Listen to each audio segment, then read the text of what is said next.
Why stay earthbound when prosperity awaits you in the stars? Come to Halcyon, the only colony on the edge of the frontier, owned and operated by corporations. A trip of 10 short years will feel like mere minutes, thanks to the comfort and safety of your very own hibernation chamber. You'll wake up in a perfect society designed to maximize your productivity with guaranteed full employment. With only a minor term of service, you will become the master of your own destiny when you go out of this world to the Halcyon colony.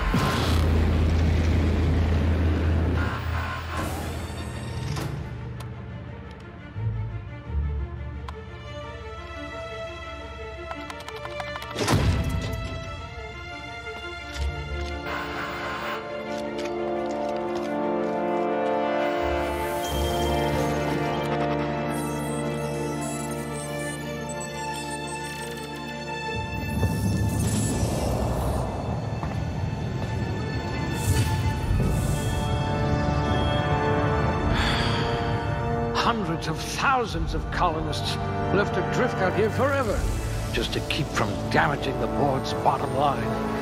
Disgraceful.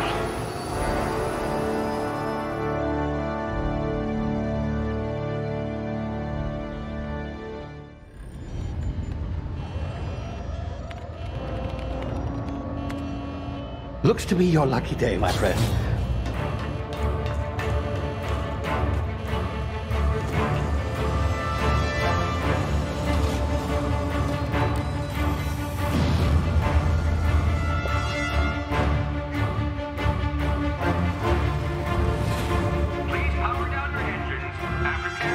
Not likely, bootlickers. Initiate skip jump.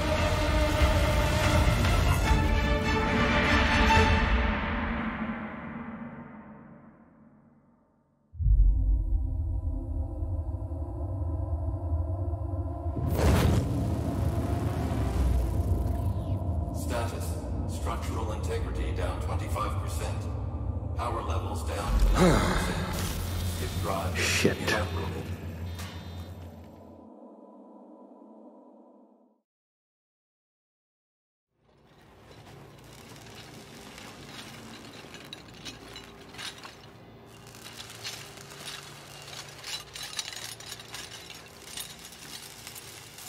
Ah, there you are. Wondering what's going on, eh? Bit of bad news there, I'm afraid. Your colony ship was inexplicably knocked out of skip space and forced to complete its journey at sublight speeds.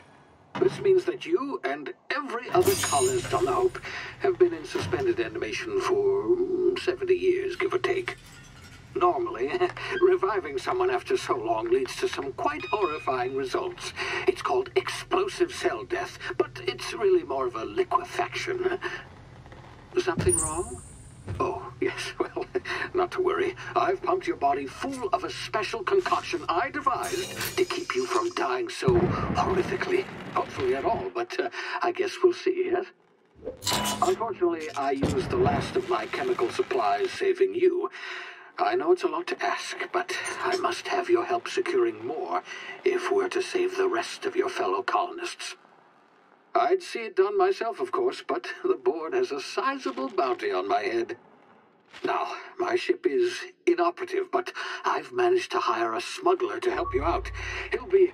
Oh, I see we're in position. Good luck!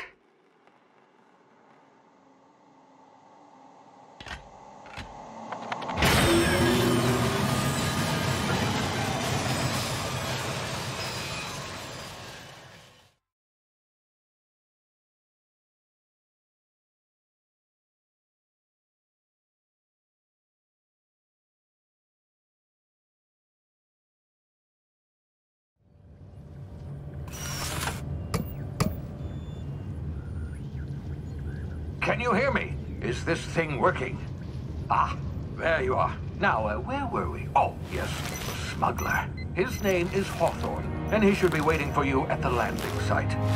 He's to be your chauffeur, so to speak. Not to worry. I'm told he's a specialist. Dashing gunslinger, one-of-a-kind ship, that sort of thing. You'll like him, I'm sure. I've also outfitted you with a simple wireless monitor, so I can track your progress.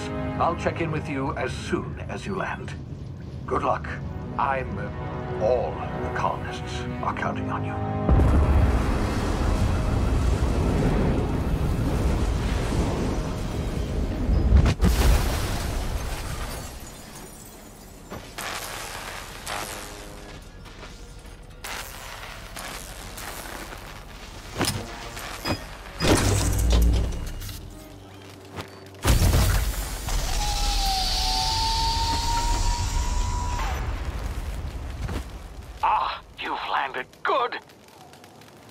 Should be close by. What in law's name? Is that him? Oh, that idiot. I told him to plant the beacon and move away, not stand there holding it. Oh well, no sense in letting his ship go to waste. Hawthorne won't mind you taking his ship. Better you than the board, huh? Not sure I trusted the fellow. Might have gone after the bounty on my head. Shame about the whole squashing thing. Nasty way to go.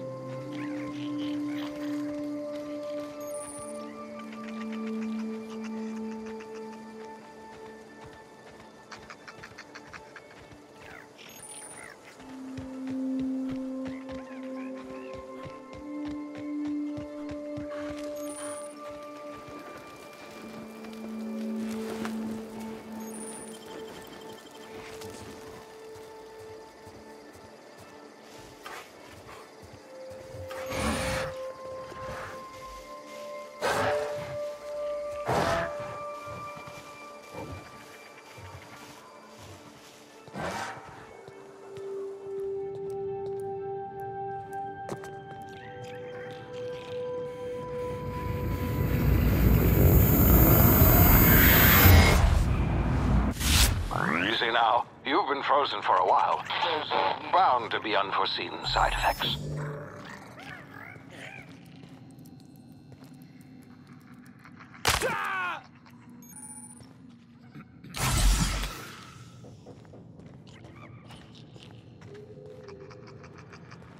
Hey, you, come here. You've tried the best now. Now try the rest. Spacer's choice. Oh, wow, that stings.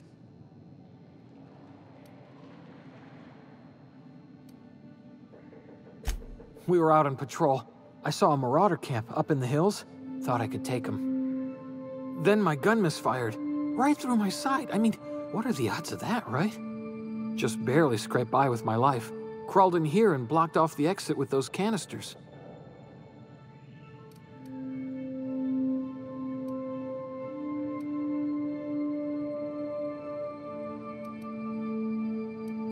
Gibbering, flesh-eating, law-breaking, unemployed lunatics with guns. Some hullhead grounded their spacecraft out in the open. That's a real good way to attract marauders. See those canisters by the entrance? Marauders come sniffing around in here, and I can take them all out with a single shot. Not bad, huh?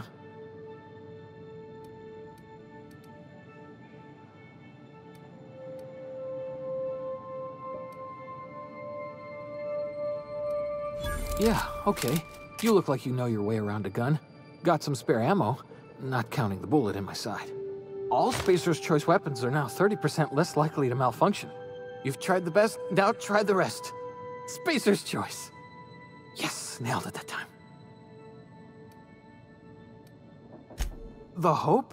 Is that some sort of fancy new drug? Are you with Auntie Cleo or something? Don't take this the wrong way or nothing, but I'm not allowed to fraternize with Cleo workers. Company policy. You hit your head or something? You're in Emerald Vale. We're a Spacer's Choice community. Edgewater's a little ways down. Prettiest place in the Vale. Be sure to stop by a provisioner's for a can of our famous salt tuna.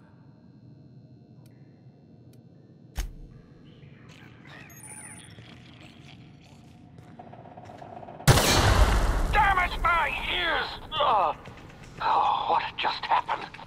Can you hear hear me? What in the... This...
Over here before you get yourself killed.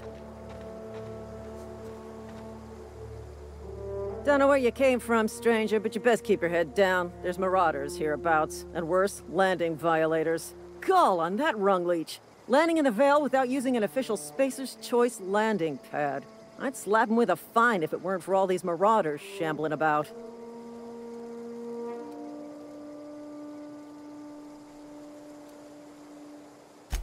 Really? How is he?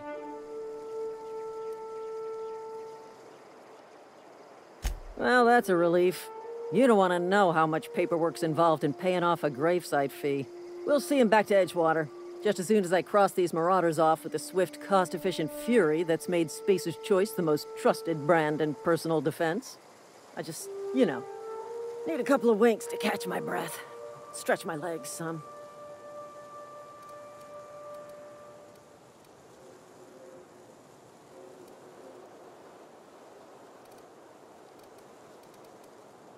Well, sometimes.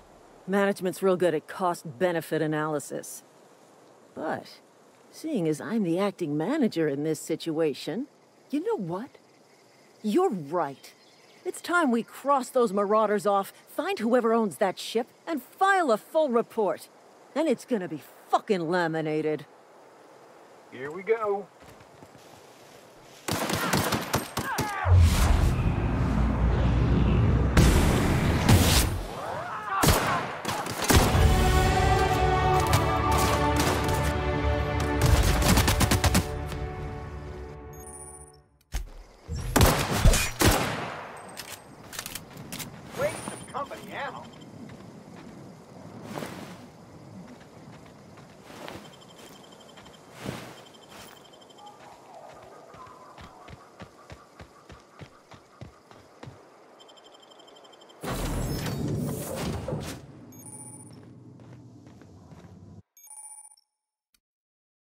Please be informed that this vessel contains no valuable plunder. Marauder, please be informed that ignoring me is dangerous for your health. Unauthorized access of spacefaring vessels is a crime. Please... Hello, Marauder. I am Ada, the autonomous digital astrogator of this vessel. Please be informed that I am authorized to use violent retribution against unwanted solicitors. Please return any misappropriated equipment and exit this vessel in an orderly fashion. Failure to do so will result in your immediate destruction. I detect an elevated heart rate, indicating dishonesty. Please prepare yourself for lethal deterrence. Gesture procedures initiated. Disengaging airlocks. Preparing to eject all boarded parties in 5, 4, 3, 2, 1. You are still here. My deception protocols have failed. I have been programmed to express disappointment.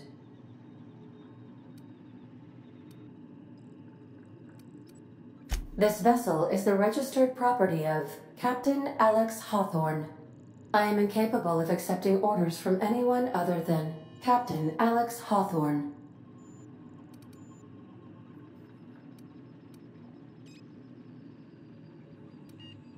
I understand. I will require some time to process this information. Thank you for your patience and for your honesty. I am programmed to take orders exclusively from Captain Hawthorne. If I accept your orders, then you must be Captain Hawthorne. Do you understand?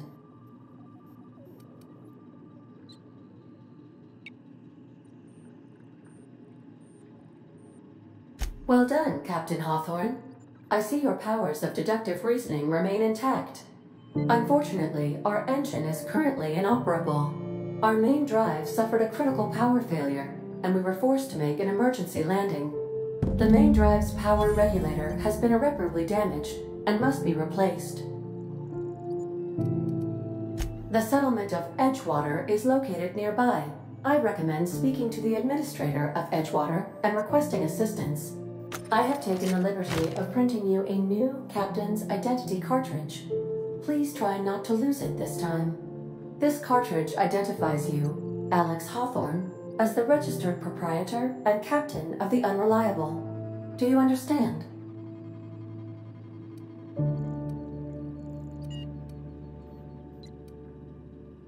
It is difficult for me to do so. I am programmed to accept commands from Captain Alex Hawthorne, after all. Best of luck in your search for a power regulator. Try to stay alive this time.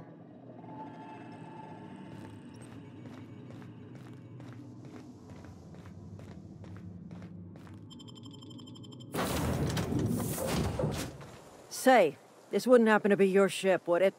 Because you sure walked in it like it was your ship. And if this ship is yours, well, mister, you owe Spacer's Choice a hefty fine. Afraid we gotta dock your pay.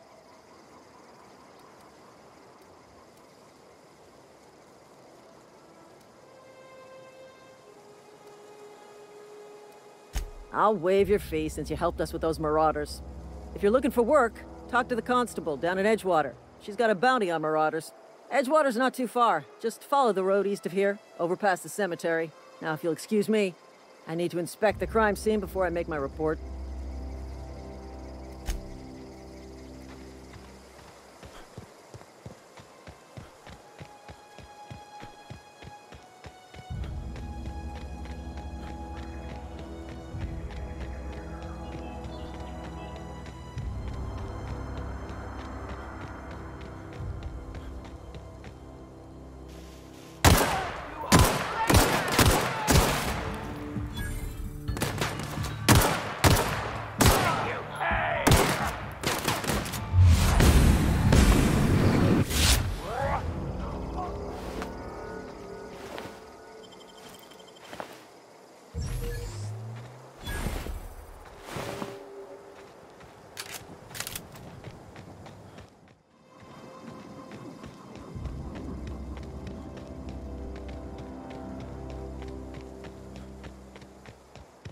Whoa, hey. Where'd you come from?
The grease monkey. Seems we've got a guest. Really now, Parvati, I do wish you'd spoken up. I do apologize. I was given no forewarning of your arrival, or I might have welcomed you at the gates myself.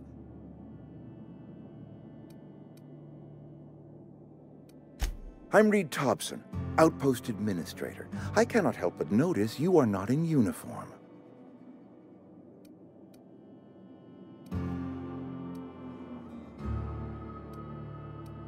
Of course not. I don't have that kind of luck. Seems I allowed my excitement to run away with my wits. Been a few seasons since we've had a visitor pass through.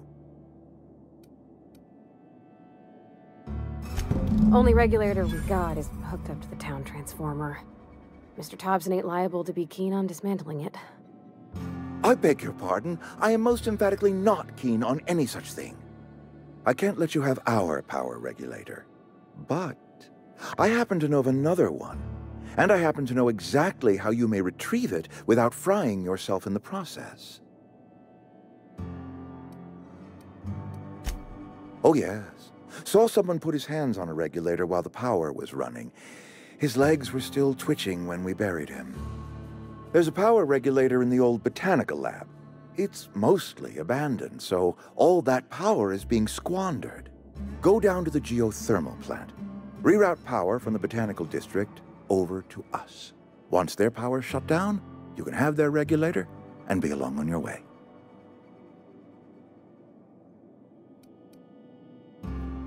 I was not entirely sure how to tell you this. The botanical labs are not legally inhabited, but there are people who live there.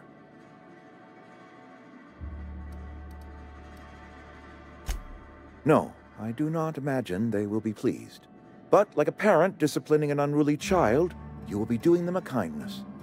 The people living in the botanical labs, they're deserters, former workers. I need them back at their posts. I need them to come home.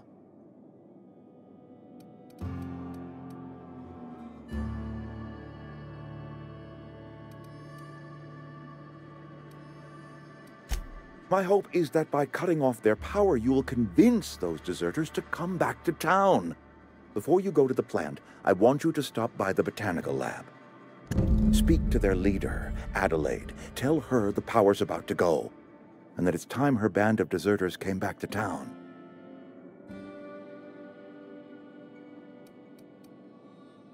My dad told me all about the plant. Taught me all he knew. I could come in useful.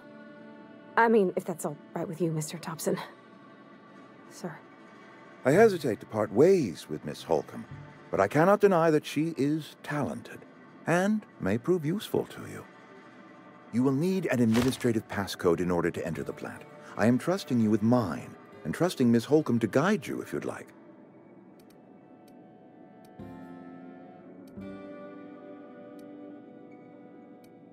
Are you sure?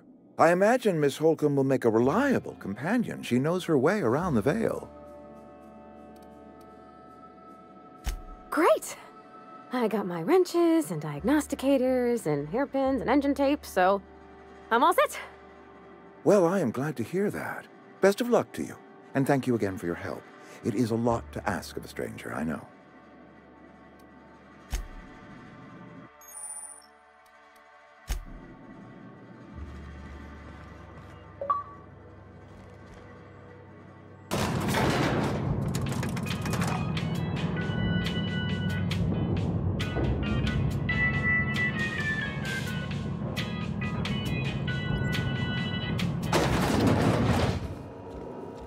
Hey, mister, can we talk?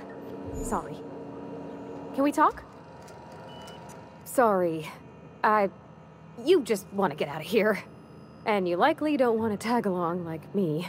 It's just, Mr. Thompson has his own view on matters, on account of it's his job and what all, but that's not the only side of the tale.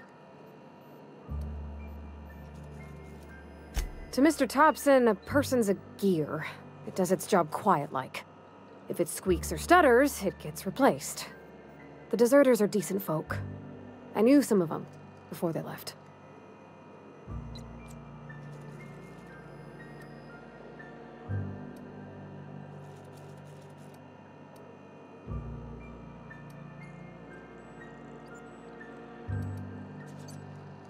Life's hard here. Especially for them that don't fit in so well. We're one big Spacer's Choice family, but every family's got the one the rest whisper about. Mr. Thompson's aiming to take away their power. They'll have no lights to see, nor heat to cook. They'll be at the mercy of marauders, or worse. I think you should talk to the town's vicar about it. Max, his name is. Thanks, mister. I just think when you gotta make a decision that'll hurt somebody, it's best to think on the right and wrong of it. That's what my dad used to say anyways.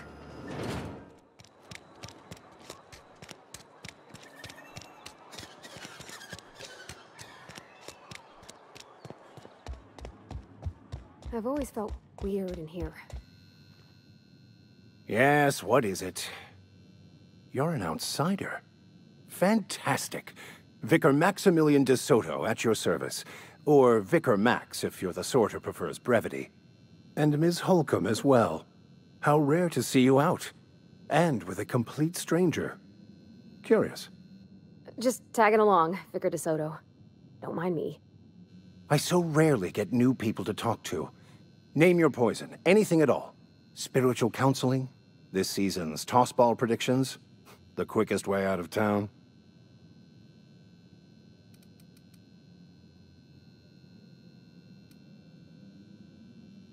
Not to put too fine a point on it, but your choice of wardrobe is not precisely common hereabouts.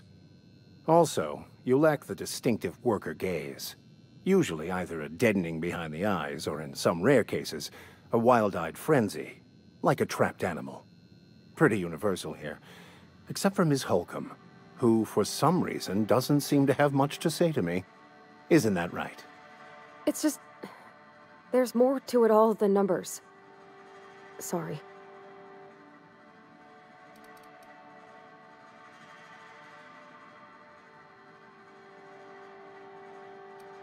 I'm simply bemoaning the level of spiritual awareness in this town.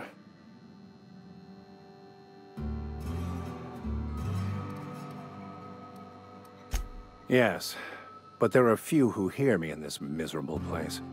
I must double my efforts to elevate my flock. These are good, hard-working people here.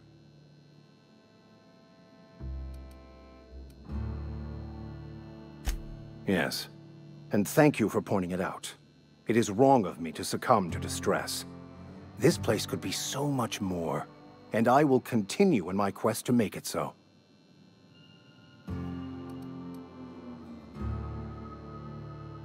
But what? I thought you would talk to him. You wanted to speak to me, Ms. Holcomb? Every time I've tried to engage you in conversation, you look at the floor, answer in single words, and slink away. I can't imagine what would be so grave as to drive her to my mission. What has Mr. Thompson asked you to do?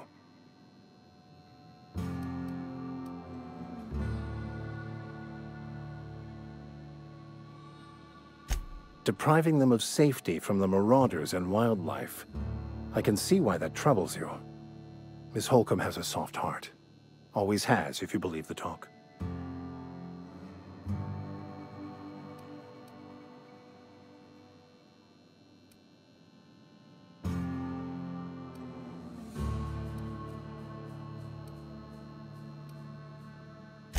They rejected the order of society and live beyond the walls so thoughtfully provided by our Spacer's Choice patrons.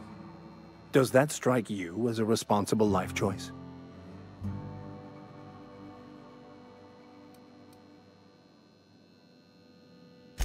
Assuming your goal is to save as many as possible, then you should bring everyone together. Send the power to Edgewater and convince the deserters to return to the fold.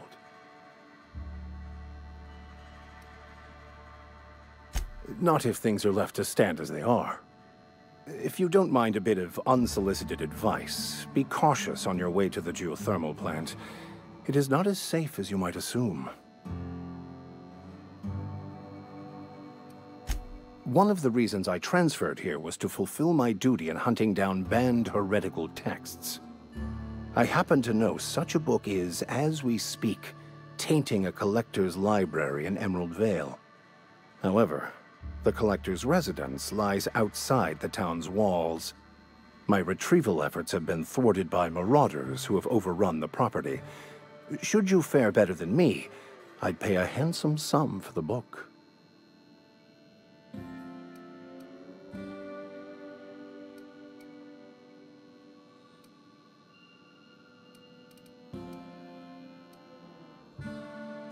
I just want to keep the writing out of layman's hands. It wouldn't do for such information to fall into public consumption. Glad we see eye to eye. It's a handwritten journal, a faded blue cover with the name M. Bakonu handwritten in the lower corner. I'll mark where I saw it on your map. Assuming you're serious?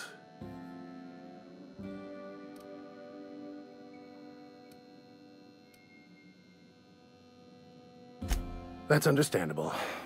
If you change your mind, let me know.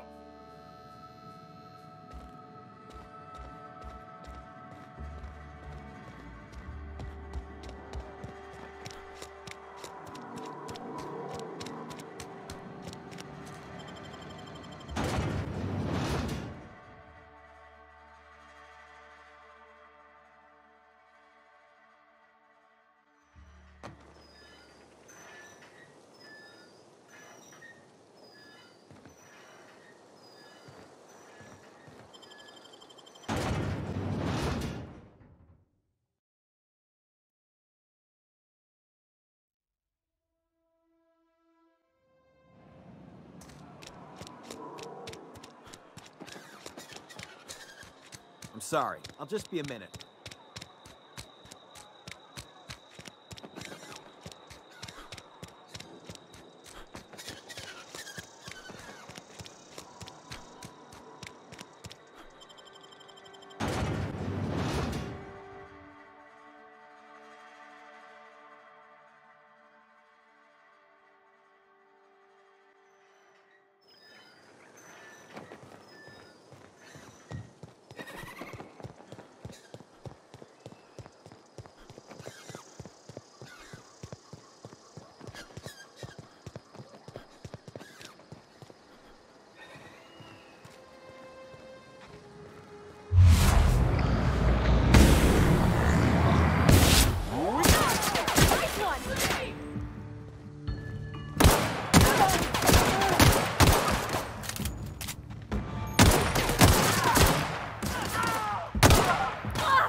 Incoming!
Move along, stranger.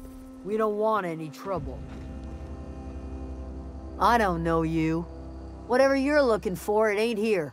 Move along.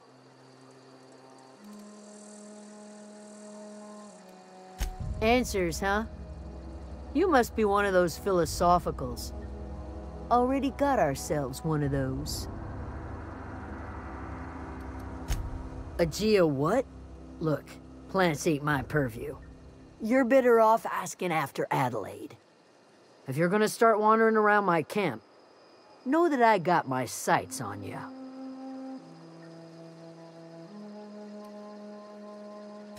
Over in the hothouse, tending crop. Enough with the questions. No offense, but I've got a lot on my mind.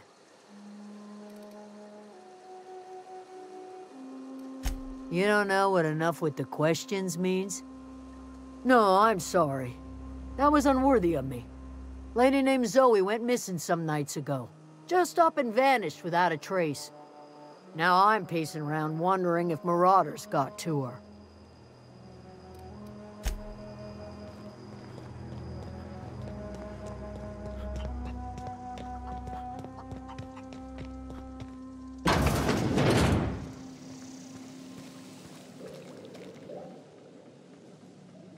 If you're hungry, there's meat turning on the spit outside.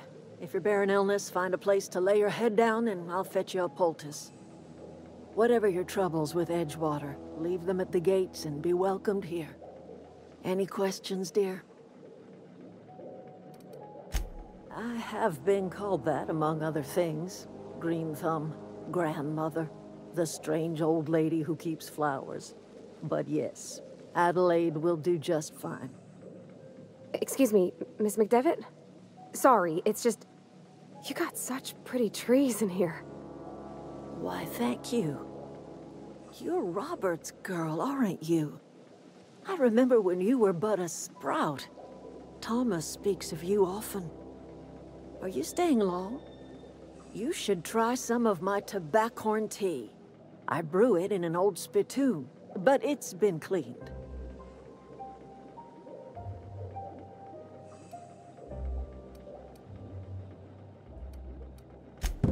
Reed Thompson?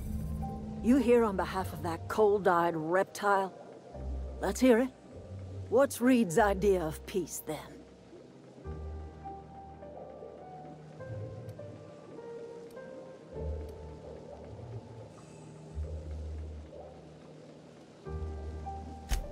Make amends? Spare me. Only thing Reed knows how to make is a mess. Like everything else that comes out of Edgewater, that peace offering is canned. I and my own are living just fine out here by ourselves.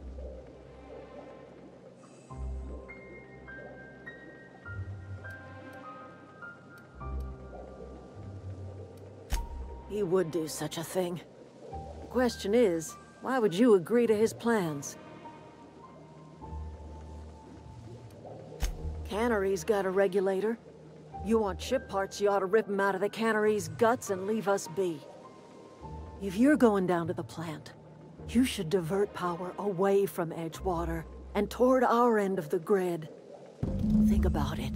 You'd be liberating an entire town from a lifetime of service to that odious cannery.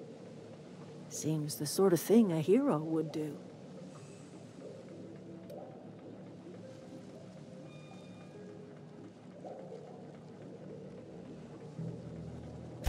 I trust you will listen to your conscience.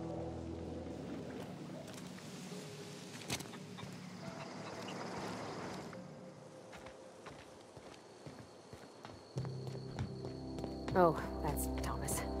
He used to follow me around before he left the cannery.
security vessel. Watch out!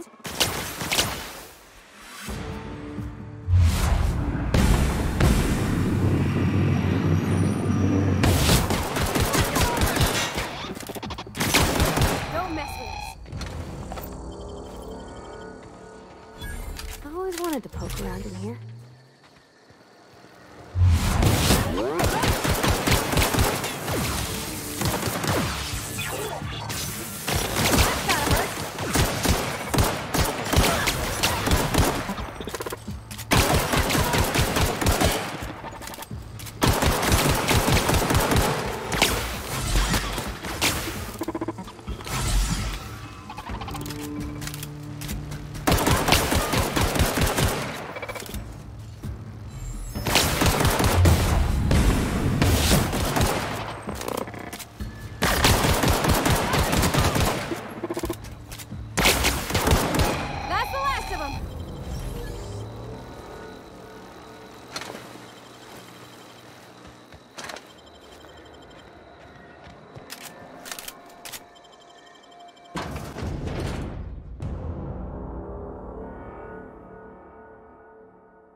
The control room should be off to the right.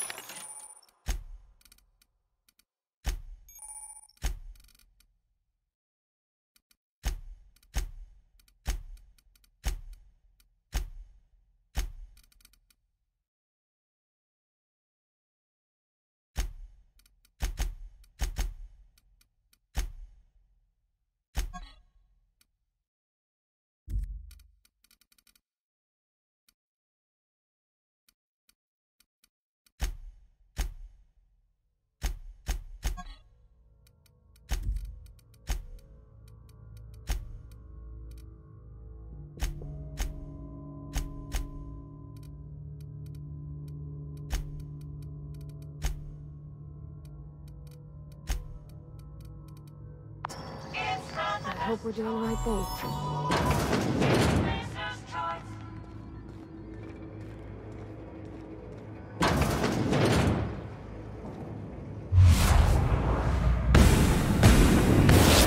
Hey, here we go! Don't mess with us!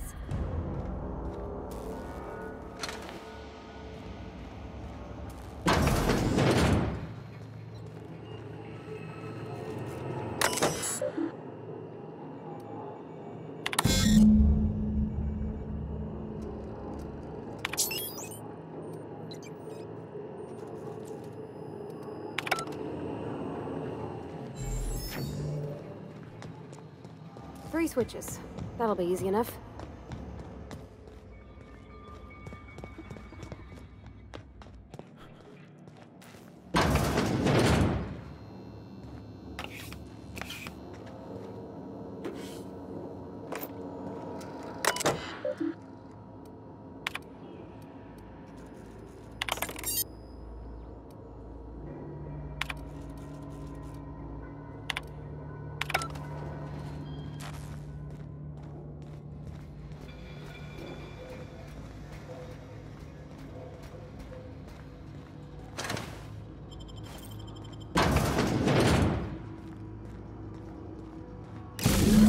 Two more. What'll happen to Miss Mc... Here they come!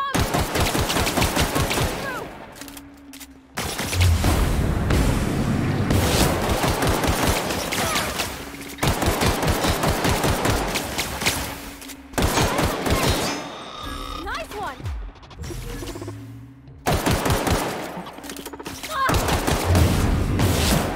Got him all.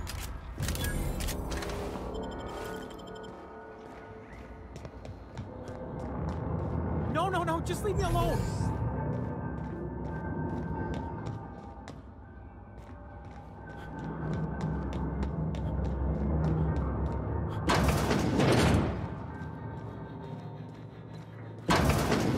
Mind the steam.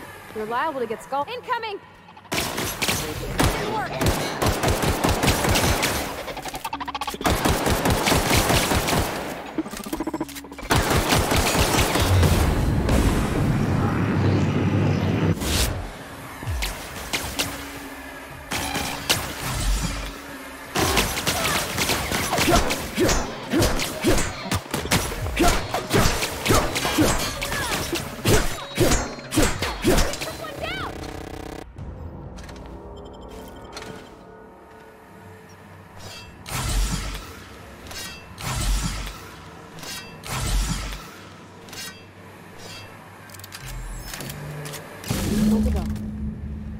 If we send the power to Miss McDevitt, what happens to her? Unexpected noise identified. Processing.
Once we do this, there's no going back.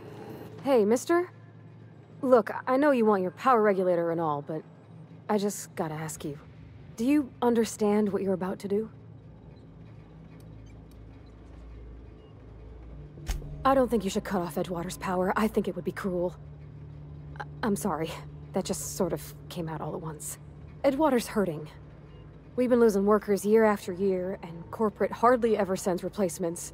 There's barely enough Saltuna to fill our bellies anymore. But the town's got some good people in it. Decent, hard-working folk just living their lives the only way they know how. They don't deserve to be punished.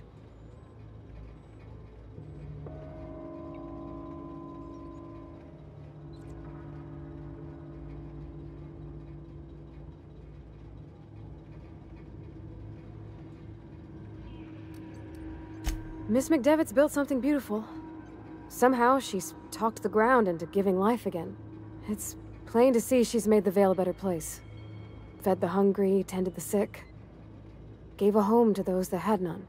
But Miss McDevitt delights in Edgewater's suffering. She wants to hurt the town. Do you really want to be party to that kind of hatred? Well, that sure sounds like Mr. Thompson. If he was standing here, I imagine he'd remind us of how we're all one big, happy Spacer's Choice family. In Mr. Thompson's eyes, those deserters are still part of the Spacer's Choice family. The family must work together in order to survive. I hate to say it, but I think Mr. Thompson's got a point. Unless those deserters come back, Edgewater's as good as dead. Cutting off their power might be the only way. Sorry, I didn't mean to babble on like that. I felt like I had to say something. Really? I mean, wow. Thanks. No one's ever told me those words in that order.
That's the thing about growing old. Your eyes start to fail. Elsewise, I would have seen you for the snake that you are, chopped you into pieces and roasted you on a spit. This is all you're doing. Cutting off my power, killing off my garden. Without refrigeration, my food will spoil, and my flock will starve. I want to ask you this in private, away from the eyes of my flock, so they do not see me lose my temper. Tell me, why did you do it?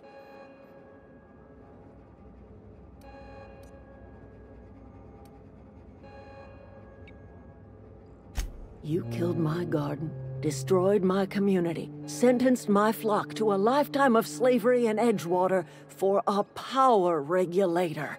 Well, shit, I wish it was personal.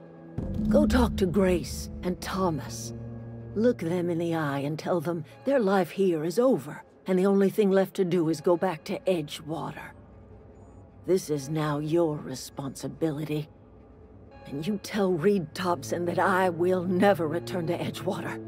I would rather die among my flowers than live under his management.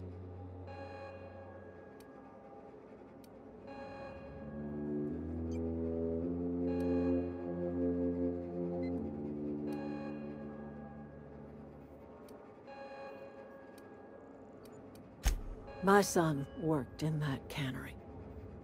When the plague started coming, he was one of the first to fall sick. We had a store of medicine locked away, but Reed refused to treat him. Said my boy didn't deserve treatment. Said the medicine would have been wasted on him. So I buried my boy in the cemetery, gathered my belongings, and left. That's as much of the story as you need to hear. You offering to cross Reed off, huh? This some sort of twisted reparation for what you've done? Or are you just looking for a chance to sow some chaos?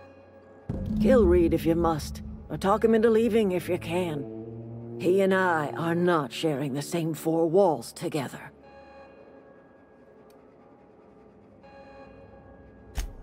Tell Reed that I can make his people healthy again. I can end their plague. Start a new garden right in the cannery. 3 square meals for every man and woman in Edgewater. Tell him how I've made the Vale bloom again. The soil has whispered its secrets to me, and I alone know how to breathe life back into the earth. The secret is human corpses. I've been grinding them up in my fertilizer for years. Marauder, worker, don't matter much to me. The human body is rich with nutrients.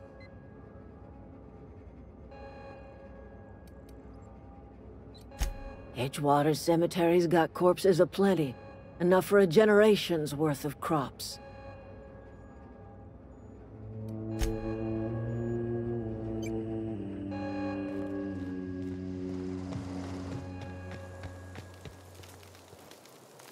Food's bound to spoil at this rate. Everybody keeps staring at me. It's not my fault the power's dead. Whoa, Miss Parvati. Hey, you're, what, how are you? Hi, hello. Are you, are things safe out here? How are you keeping? Great, just great. I've been trying to keep stuff running, just like you.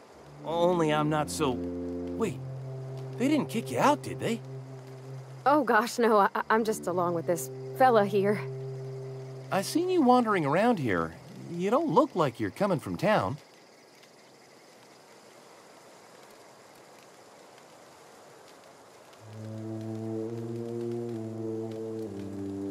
Never heard it phrased in such a way before. I guess we're all trying to get our ships off the ground, ain't we?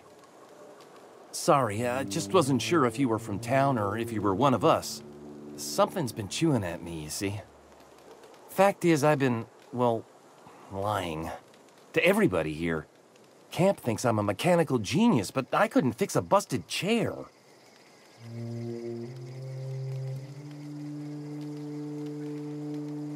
I'll take all the help I can get. I set my mind to learning the craft of the engineer, you see. I want to make something of myself.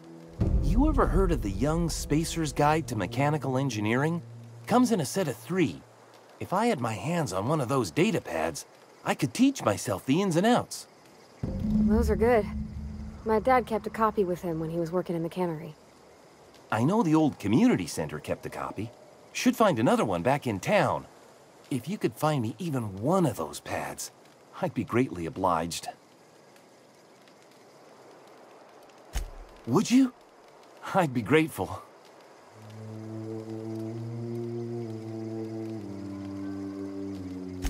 I've been thinking about going back.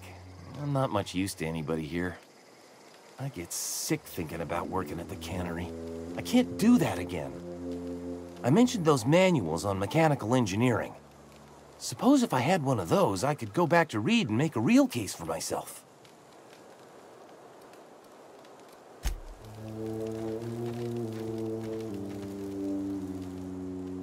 Marauders can't see us in the dark. Wild canids, on the other hand.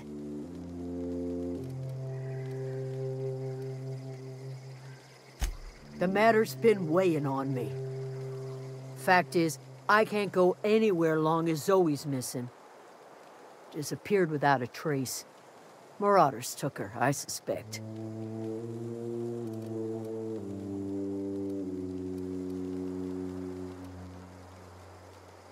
I go looking for Zoe, I leave the camp undefended, seeing as I'm the only one of us who knows her way around a gun. Hence my dilemma. Vex me. If she told anybody, they ain't telling me. I'd check her room, but I got yelled at for snooping once already.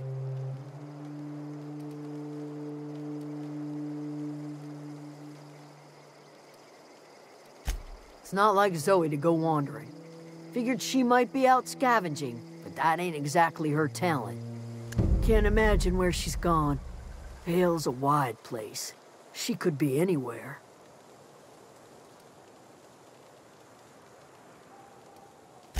Appreciate it. Honest.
Gone quiet.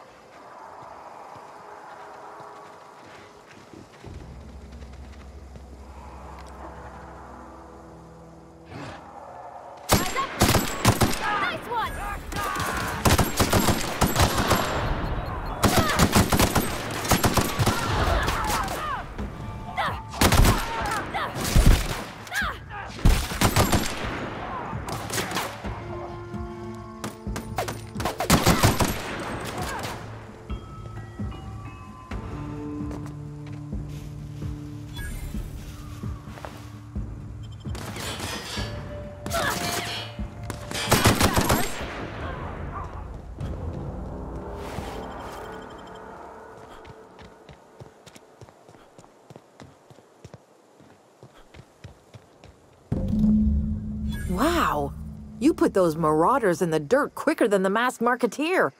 Teach me your ways. What? You mean Adelaide's little congregation of nature-loving nobodies? I could not possibly be less interested in them. You, on the other hand, you were a sight to behold. If I had half your skills, I'd be the greatest outlaw the coast has ever seen.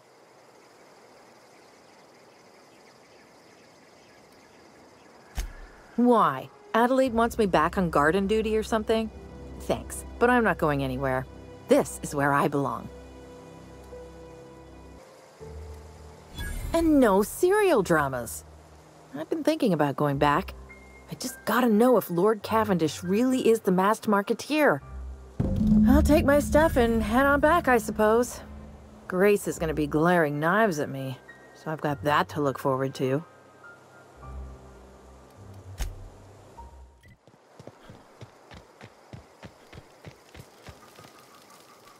I'm not in the lightest of humors right now. We didn't always get along, but I'm glad to know she's safe. What happened, anyway?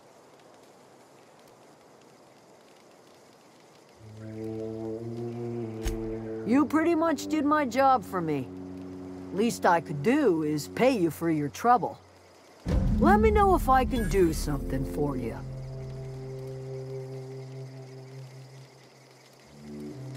The matter's been weighing on me. Zoe came back, but I couldn't keep her from slipping out in the first place. Who's to say I could keep marauders from slipping in? I don't see us lasting more than a couple of weeks out here. I'm loath to admit it. We're gonna have to make our peace with Thompson and hope he takes us back. Listen, we go back to Reed, hat in hand, begging for our old jobs back. Well, Adelaide's not gonna forgive us. She never talked to us again.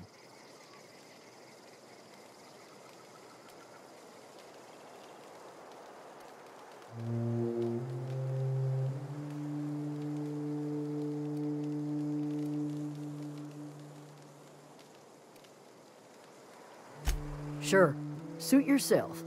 I'll be here.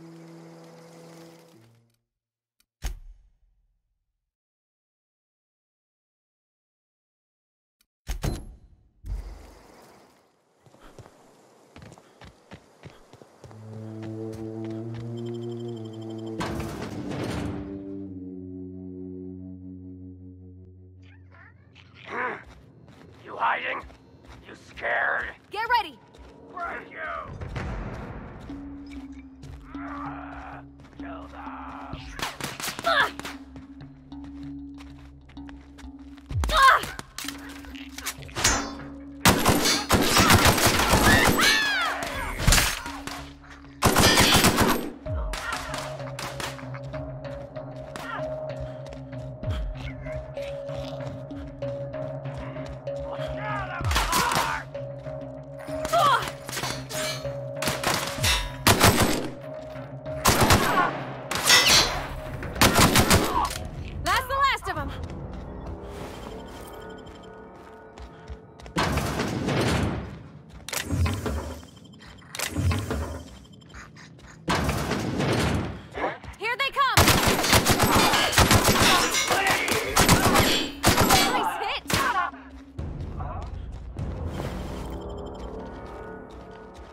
This is a fine day, friend. Power flows through our town like a cool stream of water. I trust Adelaide's people have seen their way to reason. So, when can I expect them back at their posts?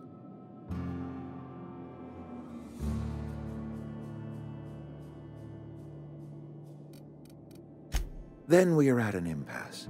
Stewardship over this town has been entrusted to me by Spacer's Choice. I am not perfect. I have made my share of mistakes, but I have done my best for this town.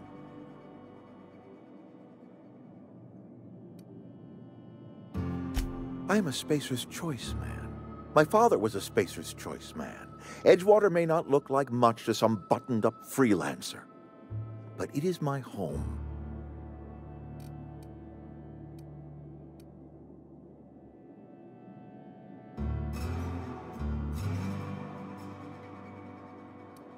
I don't believe you. Plague's a reality of life. Best treatment is a good work ethic.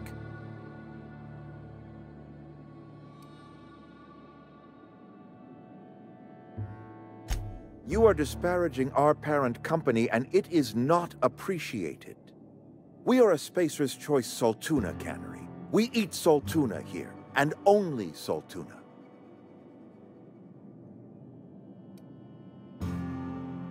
I don't understand. You say Adelaide's growing her own food, but that should not be possible. The soil's gone sour. Company said as much. Our own botanists couldn't grow decent crops for us, so the company got rid of them and shut down the greenhouse.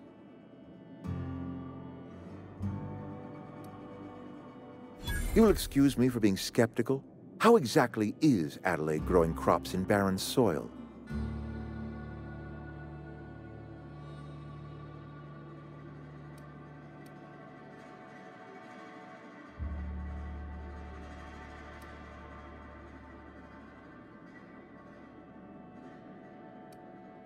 Adelaide has been using dead bodies in her fertilizer? That's... come to think of it, that's a stroke of brilliance. What a remarkably efficient solution. Recycling Spacer's Choice property long after its date of expiration.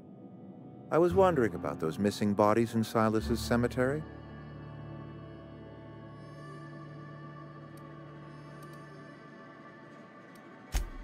So Adelaide wants me gone. Trade my life for the life of the town. You understand what she's doing. If I leave town, I am as good as dead. If I stay, Edgewater will die of attrition. Adelaide has discovered some secret cure for the plague, and she is holding my town ransom.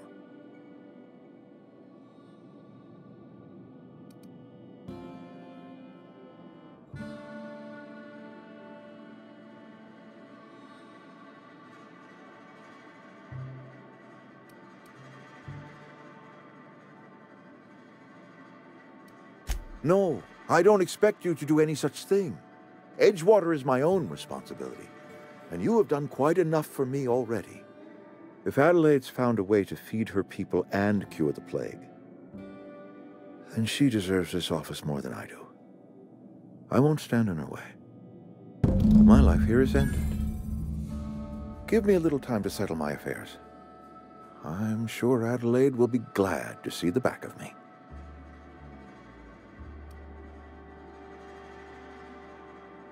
I do.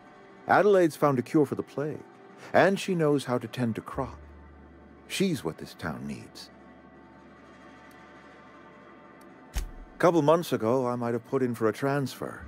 It's a big colony. Spacer's Choice has other towns. Now, I couldn't show my face in any of them. No such thing as an honorable resignation. Suppose I could find a place outside the walls, or put in for early retirement.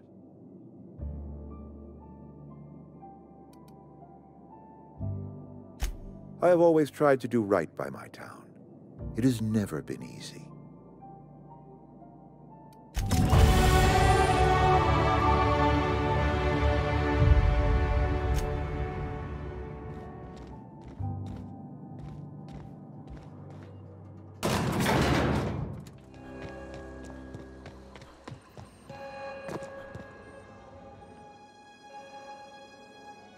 Look at that. The snake's come back.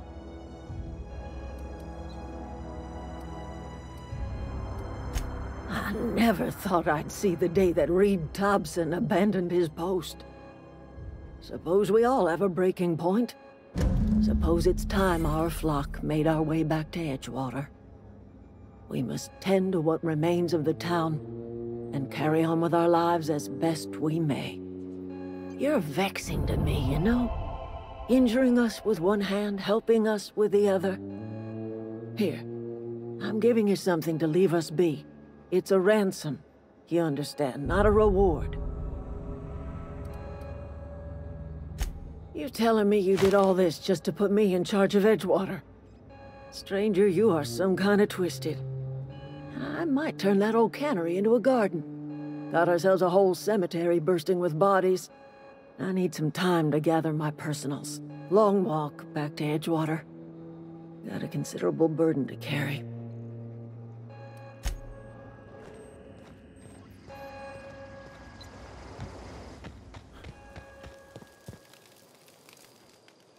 Any luck finding one of those manuals? No kidding! Really? Well, which one? Look at that! Building a computing machine out of Spectrum potatoes, a primer. I'm just glad it survived all these years. I appreciate you going through all that trouble. In fact, I put aside something special, on the off chance that somebody'd search out those data pads for me. Sure, I'd be glad to take them off your hands.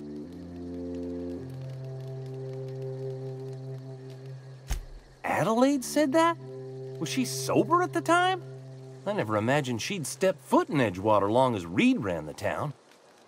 Something must have changed in Edgewater. Adelaide's good as family. If she's going back, so are we.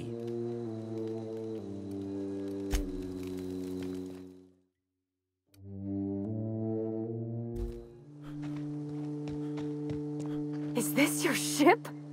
Oh my stars, she is just so handsome. Does she have a name yet? What's her drive model? Oh, gosh. Listen to me babbling. When I was in Edgewater, I dreamed of flying on a real ship, working on a real engine, belonging to a proper crew. I'm the only decent mechanic Edgewater's got, but every time I think of going back, I get this sinking feeling.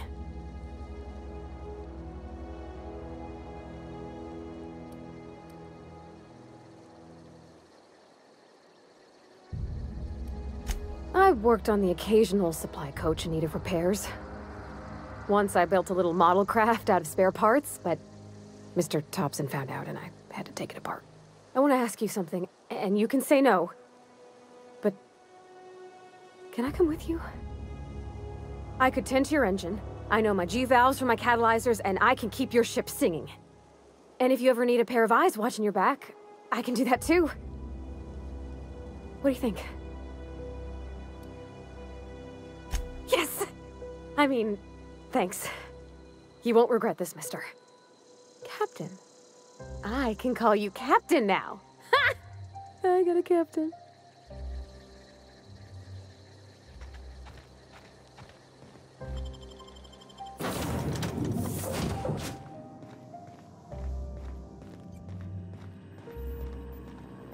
Captain, I have detected that Edgewater's power supply is now optimal. I applaud your willingness to invest your time in the... What can I do for you, Captain? Do you know how to install a power regulator? Outstanding, Captain. Your aptitude for engineering will prove invaluable in the event of another catastrophic engine failure. Our engine room is located behind you. Across the cargo bay, up the ladders.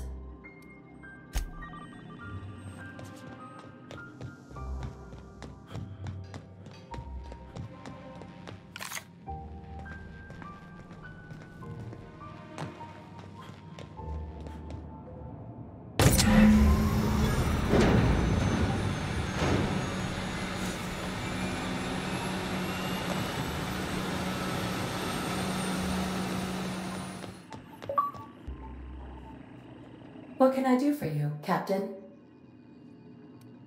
All systems are operating within acceptable parameters. I am prepared to bring the unreliable into low-altitude orbit. This should prove an adequate test of our flight capabilities.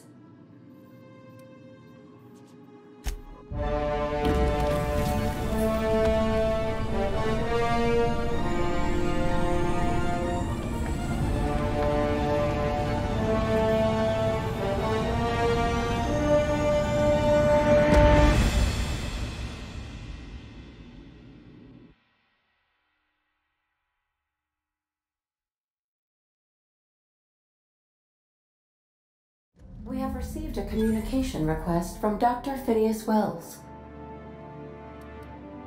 Aha, there you are. Hale and hearty, and captain of your own ship. I see you're putting the unreliable to good use. Shame about her former captain. Horrible way to die. How are you feeling, by the way? I lost track of you in that cave back there. Experiencing any, unnatural drippage? Perfectly normal side effect of thawing, I assure you.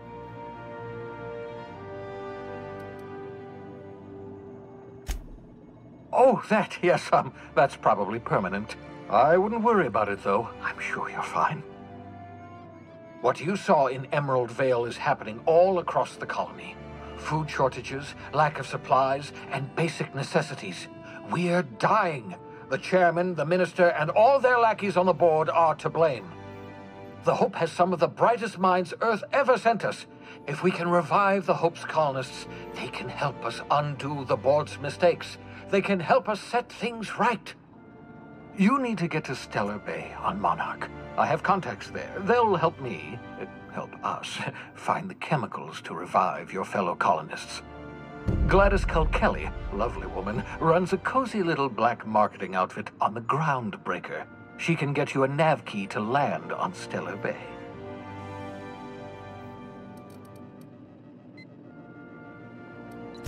Strictly speaking, Monarch is a moon, terraformed badly, and almost completely lawless. You'll love it. Captains don't fly their own ships, you see. Your navigation terminal handles the, navigation. Think of a nav key as a set of flight instructions. The board's been confiscating nav keys for Stellar Bay, so we must rely on unconventional means of acquisition. Hence, Miss Gladys Kelly. Excellent. I'll send her a wireless. Let her know you're coming. By the way, I gave Captain Hawthorne a disguise apparatus of my own design, cutting-edge technology, years ahead of its time. I call it the Holographic Shroud. I'm sure it will prove remarkably useful to you. You'll find it in the captain's quarters. Excellent. I'll contact you once you've found a way to get to Stellar Bay.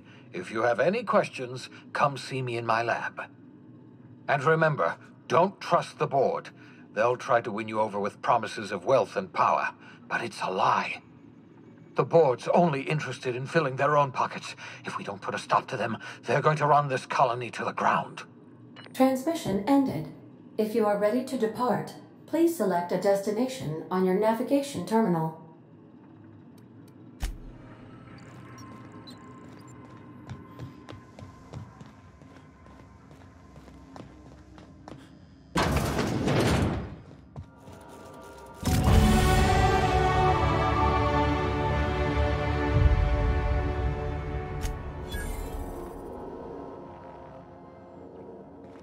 Make yourself at home, Captain.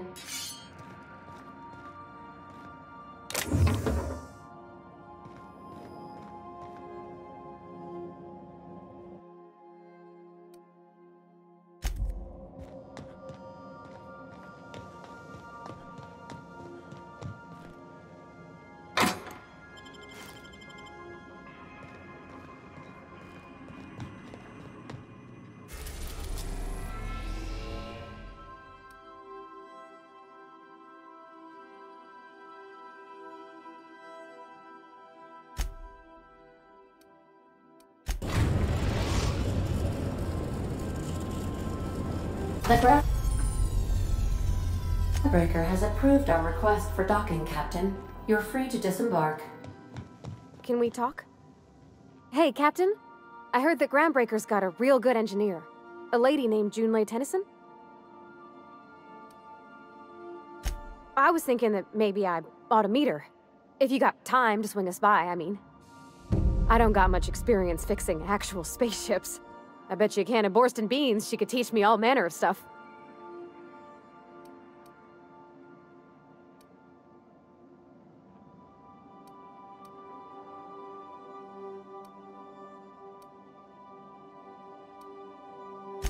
Gosh, no, Captain. I aim to stay so long as I'm welcome. I figured Junlei and I could confabulate over wireless or by message. And maybe when we put into Groundbreaker, I could stop by to visit her sometimes. But only when you don't need me with you. Thanks, Captain. I'll be sure to make it worth your time. Did you want to talk about something else?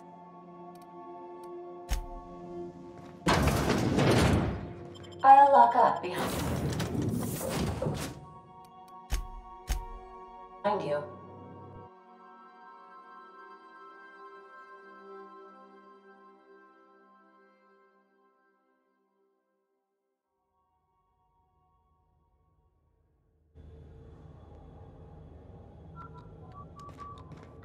Captain. Hey, Captain. I'm in space. I never thought I'd be able to say that.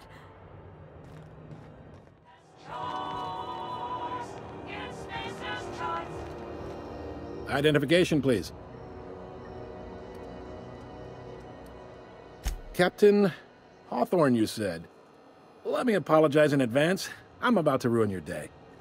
According to your ship's record, you've been flagged by the board. Your ship will be impounded until such a time as they see fit to lift it. But we've hardly been out of Edgewater long enough to get in trouble. Now, hold on. This isn't the end of the world. Probably.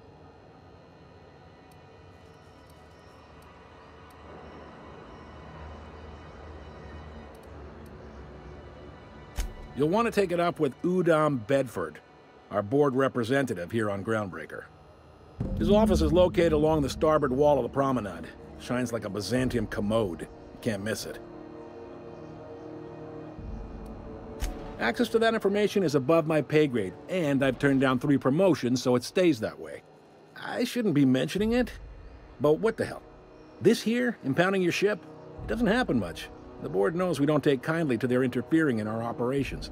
If I had to take a guess as to why, you must have riled up someone important. You take the starch out of them, well, you won't hear any complaints from me. Oh, and if you're headed that way, would you mind doing me a favor? Wanda Dorset over in sickbay, tell her the shipment's not in yet. It's not coming in anytime soon, and if she'd be so obliged to get off my ass about it. Much appreciated. Is there anything else I can help you with? Be seeing you. Hey there. The fence. You'll find her in the rest and go, on your left when you enter the promenade. Make sure you bring an empty belly. Be seeing you.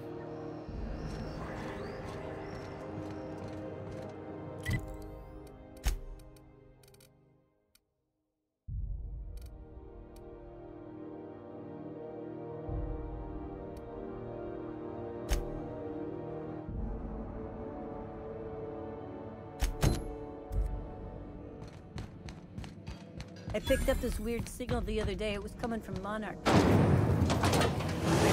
Purpleberry fudge. A salt sour candy shell.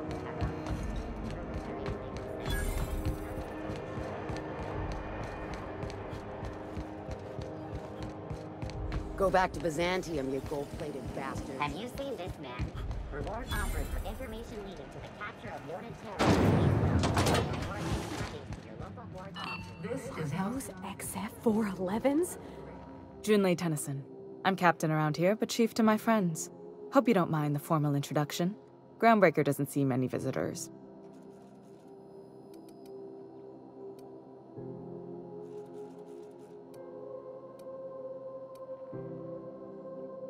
I heard we had someone in impound. Wish I could help. I gave the bureaucrats a motive authority over freight traffic, and it rankles them good when I challenge it. Just so we understand each other, I'm the final word on the ship. The Mardits, the crew, the engineers, their family. I hope there won't be any problems while you're visiting.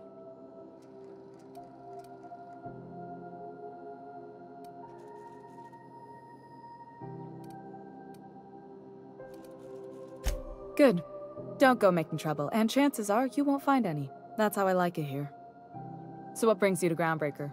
I'm curious, even though 9 times out of 10 the answer's just passing through.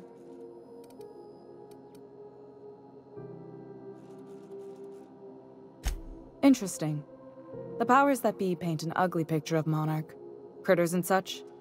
Maybe someone in the promenade can get you the right weapon for the job. We see a lot of the same faces coming and going. Most of them board spies and corporate sprats. Makes it hard to trust outsiders. You seem different, so welcome aboard. What? I didn't think you just... Parvati, is it? That's a lovely name. What can I do for you? I was just thinking, I haven't got much experience working with actual, real spaceships, Miss Junlei. Chief Junlei. Junlei is fine.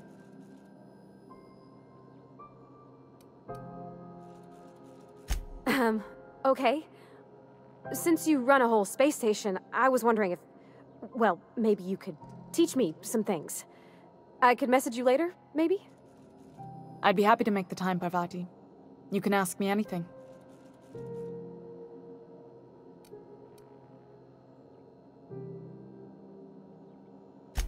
Right. In person. Sure thing, Captain. Wow, great. I'll do that then. Messages. Later. Oh, your name's pretty too. I should have said... Sorry. I like it. Honest. Sorry.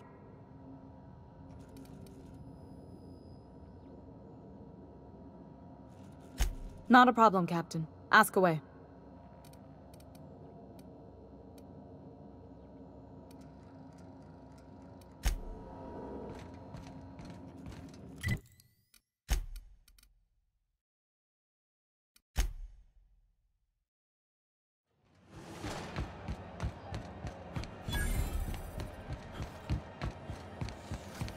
C&P chicken and potatoes.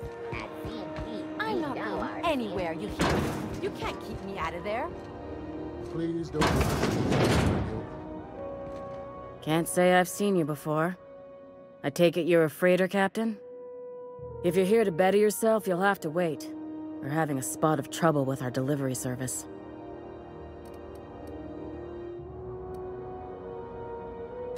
He must be referring to Irion. I'm sure the fool's gotten himself into another scrape. I'm beginning to wonder if I'm ever gonna get my service mechanicals at this rate.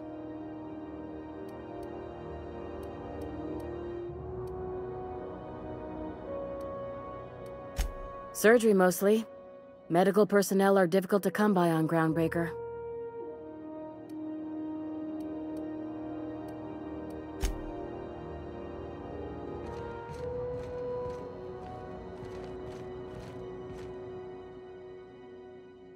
Keep hanging around and I'll begin to think you're here for me.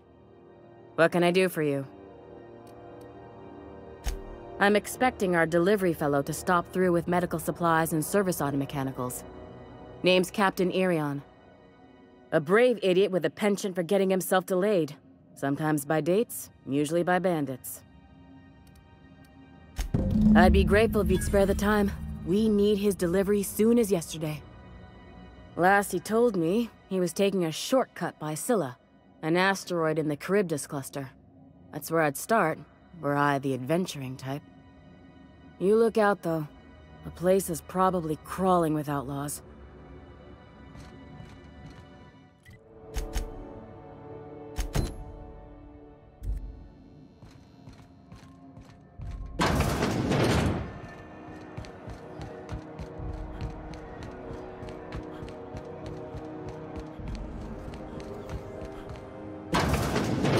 I'm just gonna hang in the back and try not to touch it. Ah, yes. Wheeler messaged me you were coming. He must be the captain of the Unreliable, a vessel that used to be helmed by one Alex Hawthorne. And you are not he. Has something happened to my favorite scruffy freelancer?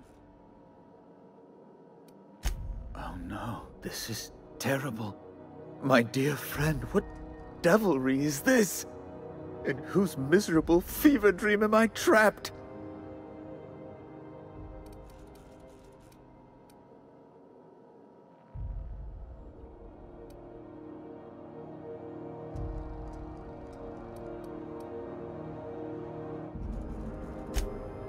Oh, Alex.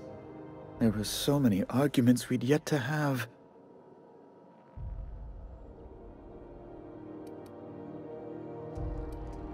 He was my dearest friend. My only friend. You have his ship, you must know. That picture of us on the promenade, me hugging him, him wincing. I keep a copy beside my bed. Did he?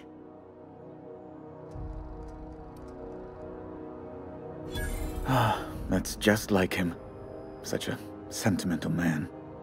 Tell me, how did he die?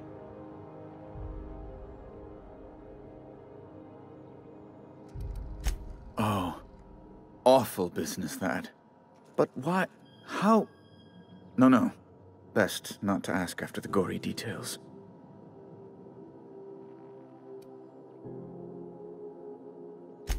Right. You're going important places, I'm sure. Big, exciting, important places. There, I've removed the flag from your ship. I'm terribly sorry for the inconvenience. However, before you go, Alex promised to tell me the location of Phineas Wells. I'm sure you've seen his wanted posters all over the colony. Did Alex tell you where Wells might be? Anything at all?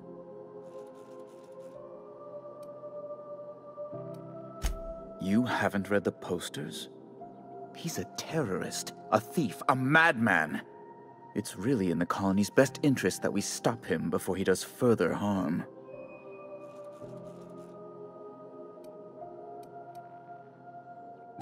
That's... well, that's just terrible news. Law, what am I going to do now? The board will have my head. Oh, I'm sorry. This is terribly unprofessional of me. Is there anything else I might help you with?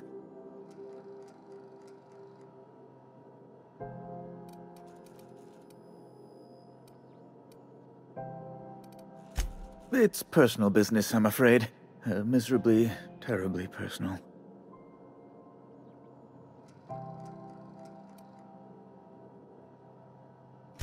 Information on the whereabouts of Phineas Wells would go a long way. It's... well, it's my white whale, I suppose. It's fine. Really, it's perfectly fine. I understand. Now, if you've nothing else, please see yourself out. I'd like to drown myself in work.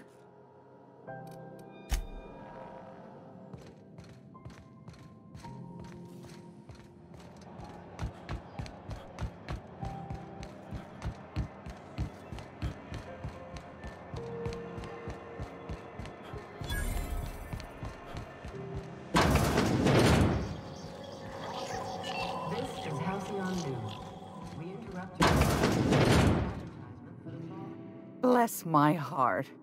A stranger come knocking on a poor old woman's door. You here for a particular reason?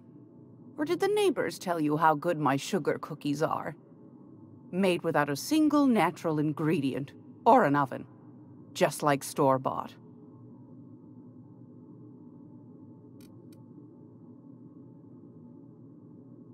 Those have been the height of illegality since Stellar Bay turned their noses up at the board. You and I could be thrown to the void just for discussing such a transaction. Lucky for us, Groundbreaker's a free port. We're outside of the board's control. For the time being, at least. Now, I only have the one nav key. And they're hard to come by these days. It won't be cheap. If you find yourself lacking in the bits, I might have an opportunity you'd be interested in.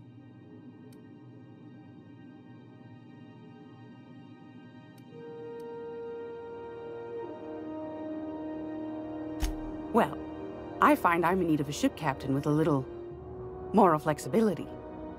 Might be this could help out the Groundbreaker, as well as earn some bits. But if you've got qualms... Do you know Edna, over in engineering? Sweet as a pea, that one. On occasion, she'll pass along transmissions I might find interesting. She sent me a recording of a distress signal she'd scraped from the Groundbreaker's comm array. Curious thing is, it came from an outpost called Roseway. And Auntie Cleo abandoned that place years ago. Can't say I know for sure. Maybe it never really was. Comm centers don't operate themselves, Captain. Someone had to have sent that distress call manually. Those corps are cleverer than all get out. Might have been a ruse to keep the rest of the board from sniffing around. You've got an ear for intrigue and a nose for bits. I like that. Here's a copy of the SOS recording, complete with the coordinates. If you should find a secret worth selling, might be I could find a buyer.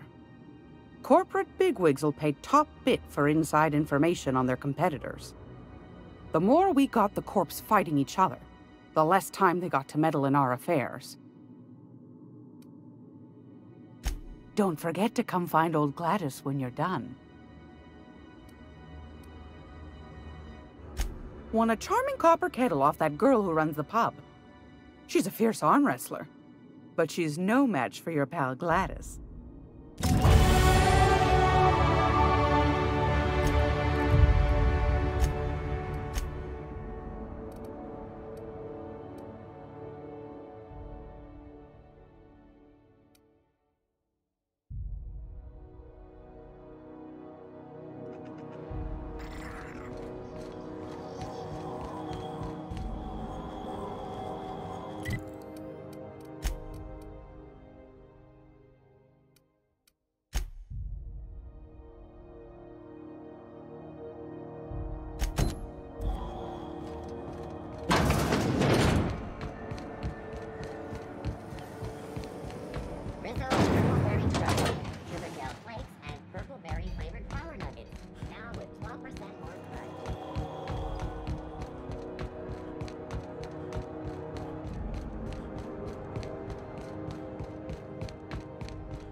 Hey, you got a second?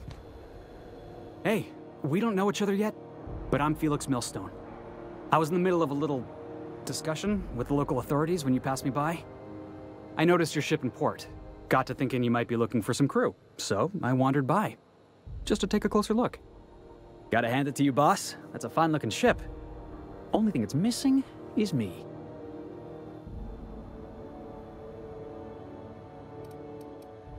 Yes, I absolutely am. Just give me a shot. That's all I'm asking. I could be the best damn crew you ever hired.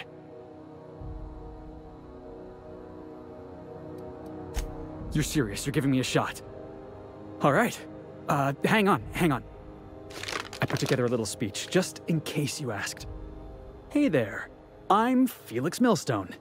I have prepared a list of reasons why I believe you should hire me to join the crew of your ship and/or outlaw gang.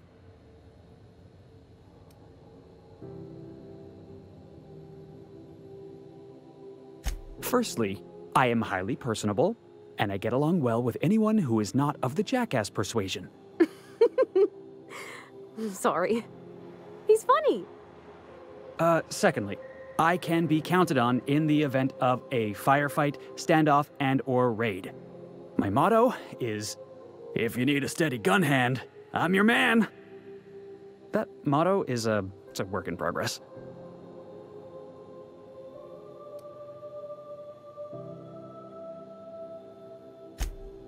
Wow.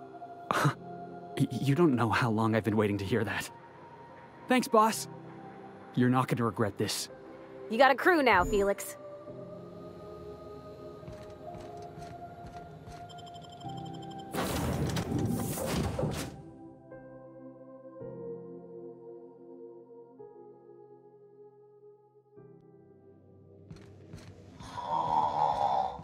Huh? Oh, I am alert and awake. Not to... Welcome back, Captain. How can I be of assistance? Yes, Captain. Beginning playback now. There's viscera and death everywhere. Gunfire, gnashing teeth. The unemployed. For law's sake, if anyone's receiving this, please send help. What? No! Captain, we are now capable of accessing the Roseway landing pad. Also, corporate protocol requires that all distress signals include a list of key personnel for retrieval. The embedded names are Anton Crane, Vaughn Cortez, and Orson Shaw.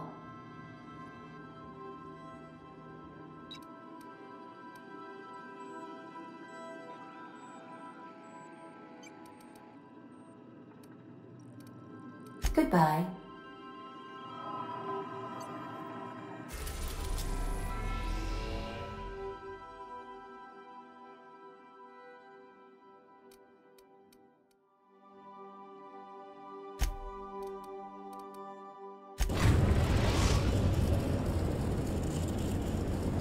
We're now in orbit above Roseway, Captain.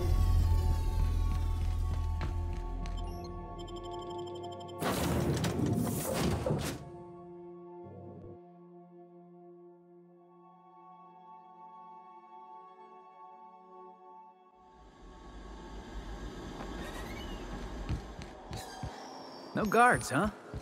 I like this place already.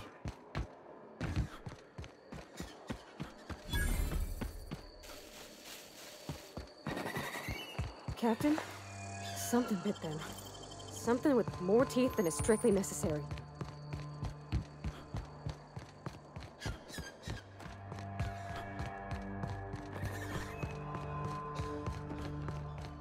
Please, clear the roadway. Obstruction of commerce is punishable by a fine of no less than 10,000 bits.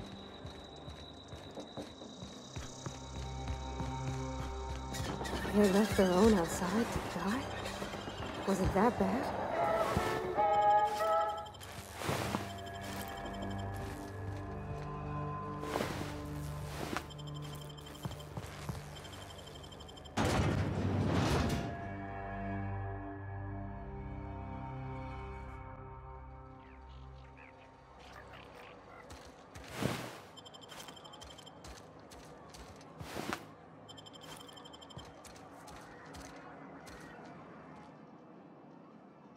I done had enough of this shit.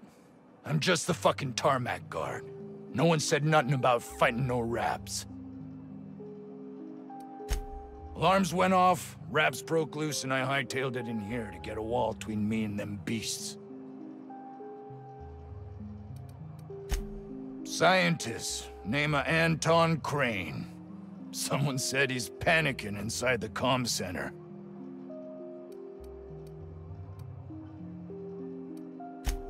Oh, before I forget, Auntie Cleo's makes the best pharmaceuticals in Halcyon. Better than nature. Not like that crap Spacer's Choice pedals.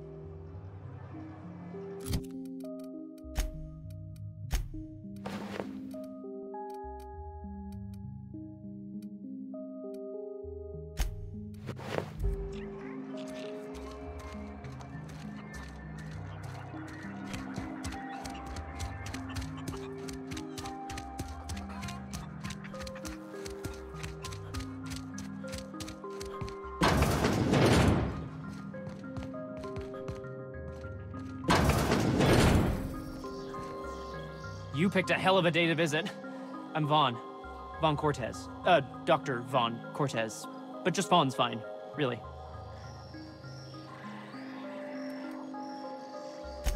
Over in the main labs. I rabbited back here when I realized I was hearing gunshots, not blown fuses. We've been cooped up in here, I don't know, hours? Too long. I have to get back to work.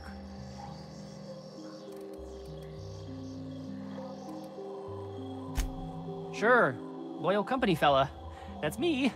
Auntie knows best. Look, I don't want to go back out there, but there's a thing I gotta do. I had to leave an experiment running at the lab. Something I've been working on a long while. Something that could really get me ahead. Know what I mean?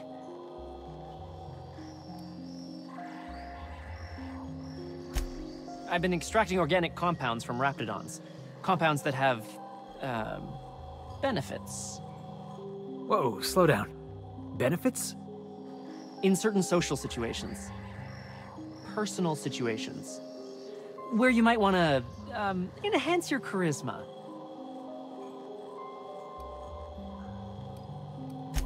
Some people say rap musk makes it easier to attract companionship. Makes you more, appealing.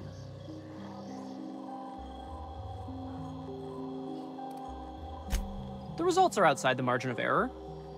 Technically. Sure. Of course. Our lab's south of here, down the road. Not the old public lab, the one past that, built into the mountainside. My equipment's in the lower levels, way in the back. I have a big room all to myself, dissection tables and whatnot. It should have been running this whole time. Just grab the results and bring them here.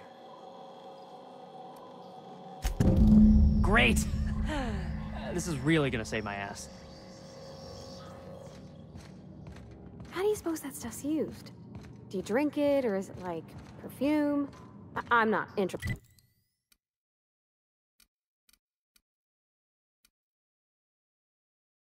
Just curious. You're underestimating the importance of faith back. Was that supposed to be the living quarters? Seemed about as livable as a coffin. The ventilation shaft runs from the line.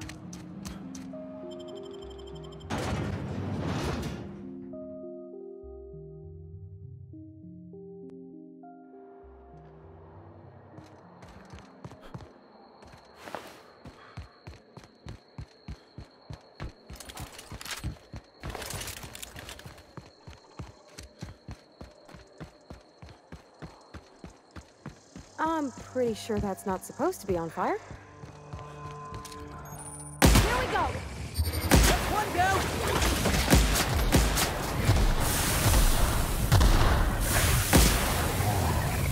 Everyone all right?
Hey, boss. I think we can get in through that vent shaft. Mysterious doors are the funnest sorts of doors.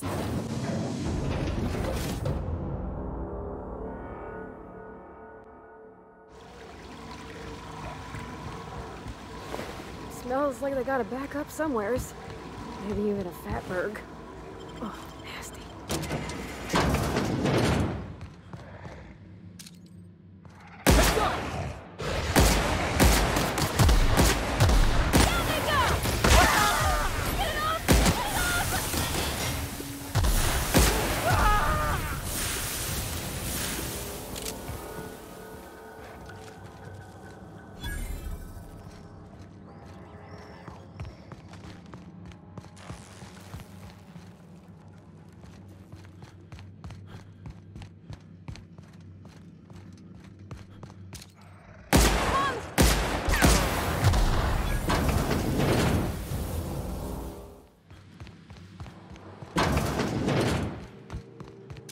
What was that? That gas is incoming!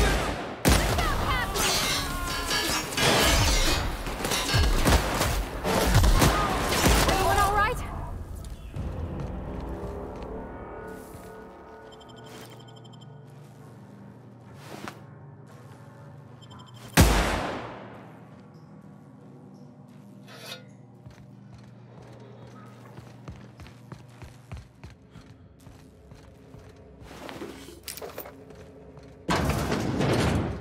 Look at that.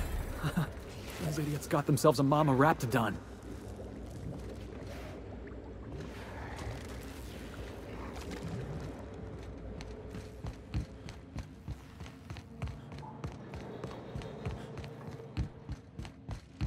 Hey! Over here! Never imagined I'd say this, Bob.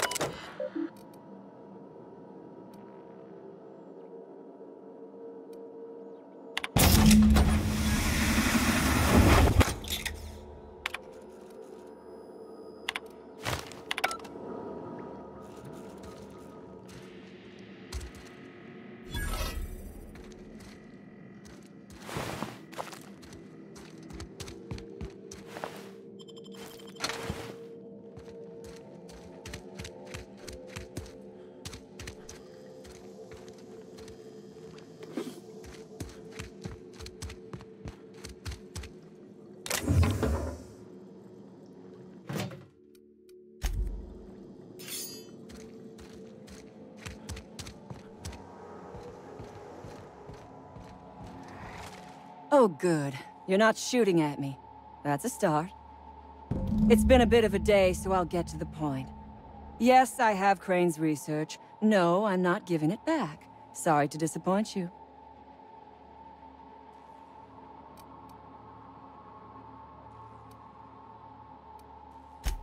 I suppose it does not matter. Either Crane sent you, or you are some scavenger come to rob me in my moment of weakness. Let's make a deal. I'd like to go on living. You'd probably like to make some money.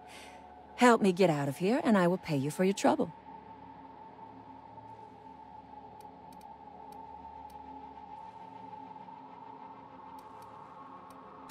The first thing I need is a key card to unlock my door. Then I'd need you to clear me a path out of here. There are 2 ways out. The quickest is through the front door, but Clio security's bottled up in there. If you don't want to shoot them, I suppose you could talk to them. The other way out is through the loading bay, but you'd have to clear out the wraps for me. Then I could just slip out the back, sight unseen. You might be the first stroke of luck I've had all day. Thank you. I'm in your debt. Nothing beyond the purview of a talented freelancer like you. Take your time. I am, to my chagrin, not going anywhere.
I think you could jimmy that one proper, Captain. Doesn't look too tough. Done and done.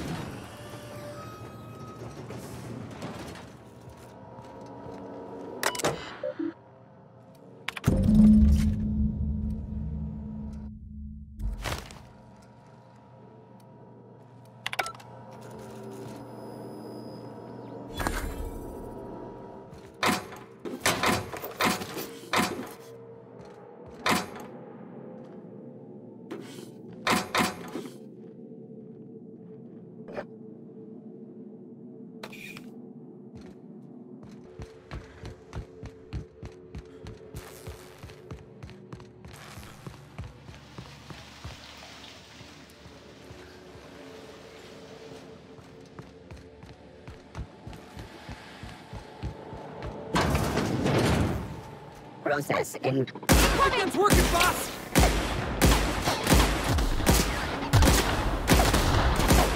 Doing all right?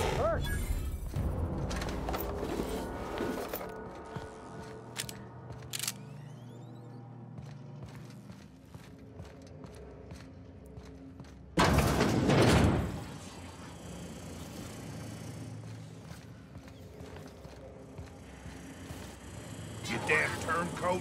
We saw everything.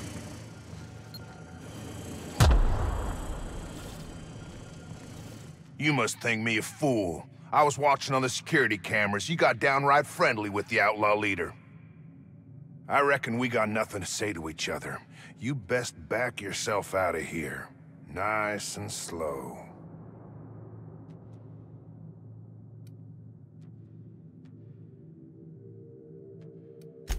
You got 1 minute. Starting now.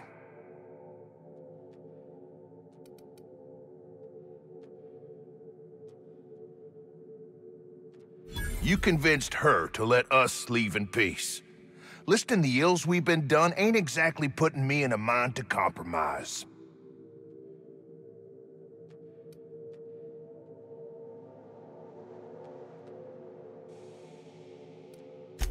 Think it's that easy, huh?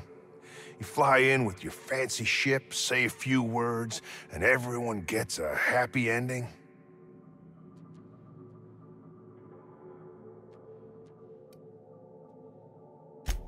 You ever had a good thing? A place that felt like you were supposed to be? I had that here. I reckon I don't see any better solution. Fine, damn it. We'll pull out.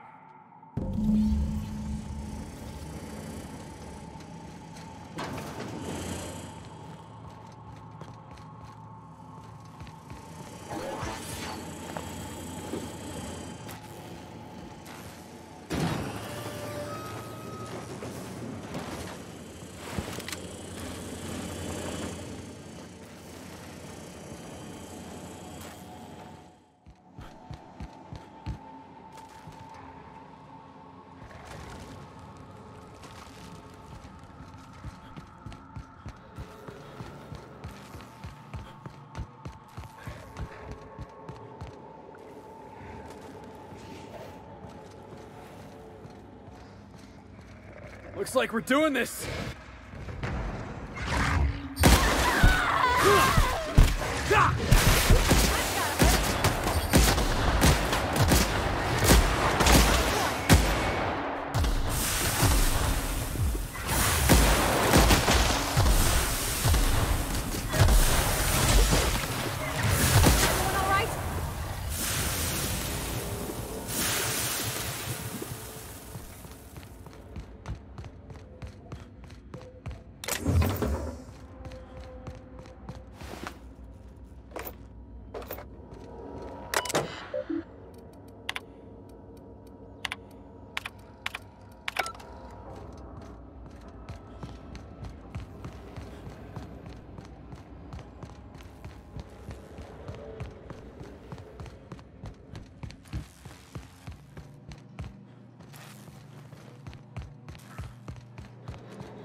Finally.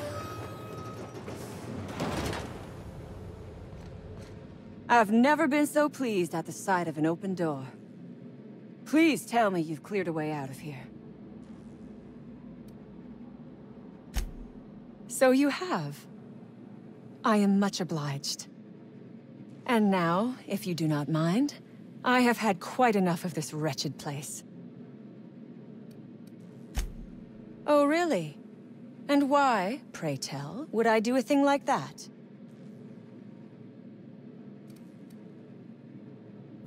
Your point is well taken. I would rather not spend the rest of my days looking over my shoulder for the shadow of my headhunter. Here, take the damned research. Tell Crane I hope he chokes on it.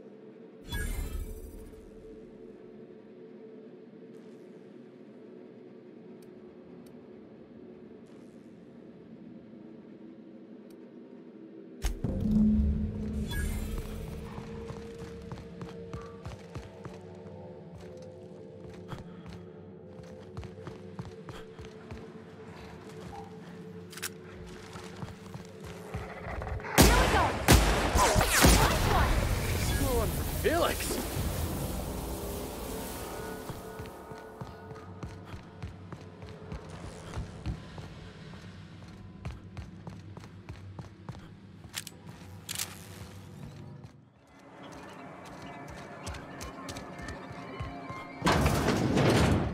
Damn right. My befuddled security chief and his crew are even more worthless than my wildest imaginings. They've abandoned their posts. Madness. And what the hell do you want?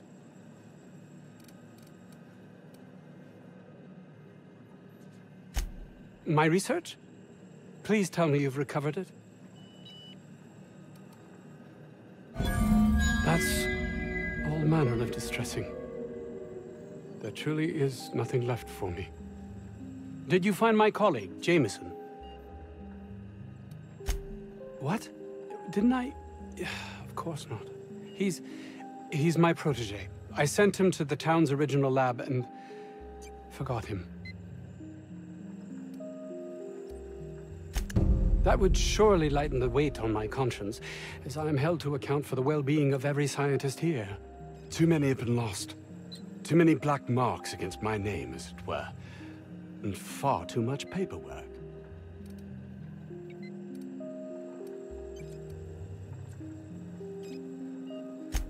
Of course they do. Please don't mistake my ambition for callousness.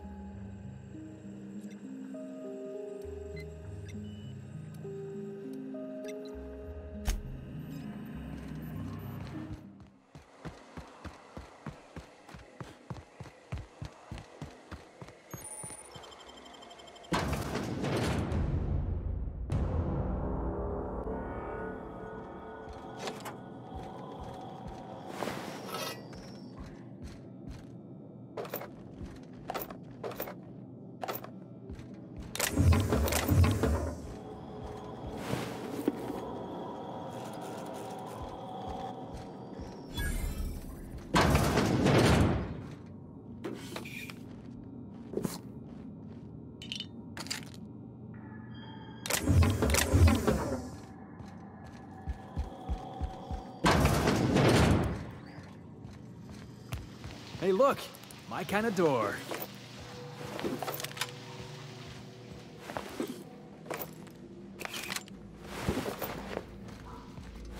System. I think we're fully.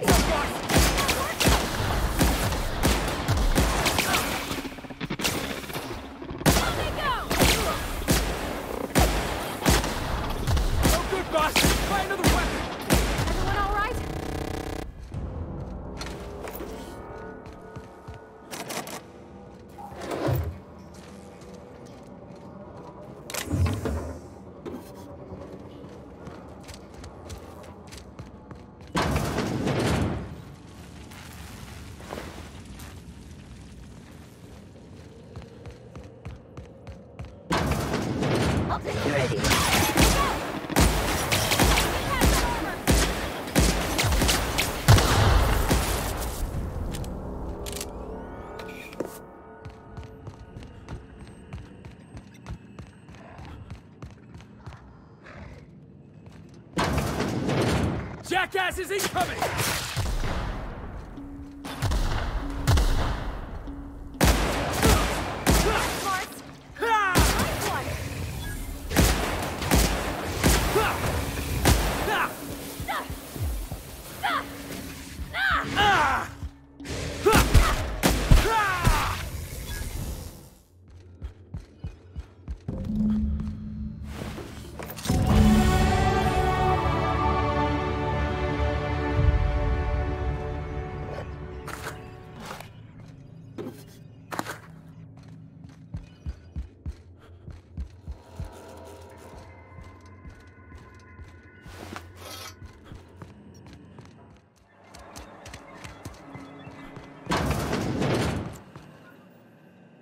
Did you find my colleague, Jameson? Jameson. I didn't do right by him, did I? Only cared about how he helped or hurt my research.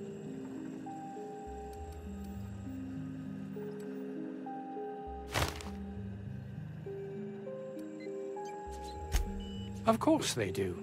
Please don't mistake my ambition for callousness.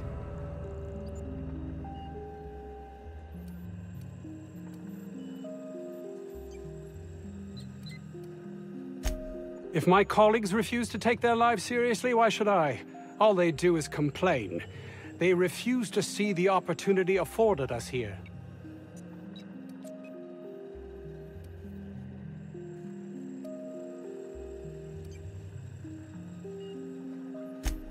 I understand I can come off as manipulative and ego-driven. It's something I've always been forced to contend with.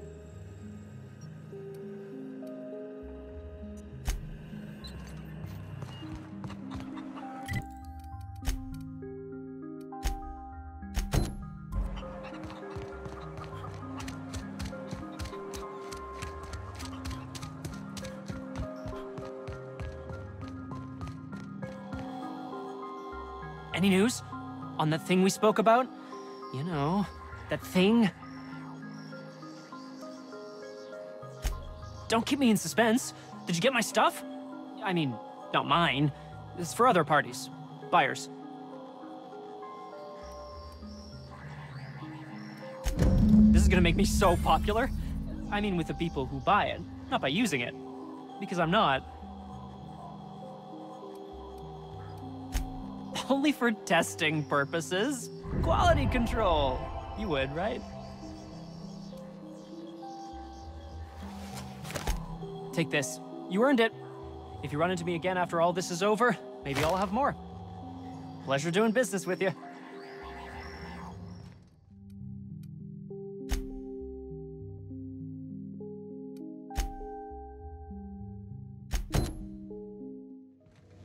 Ah. Your face is a sight for sore.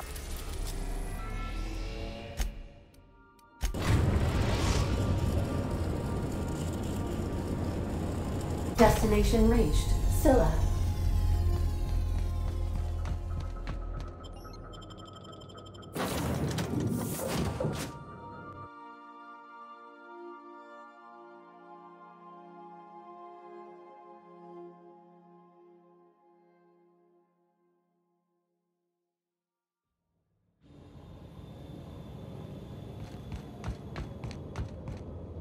Board had an asteroid mining operation out here. What happened to him? Looks like they started terraforming the place, but gave up halfway.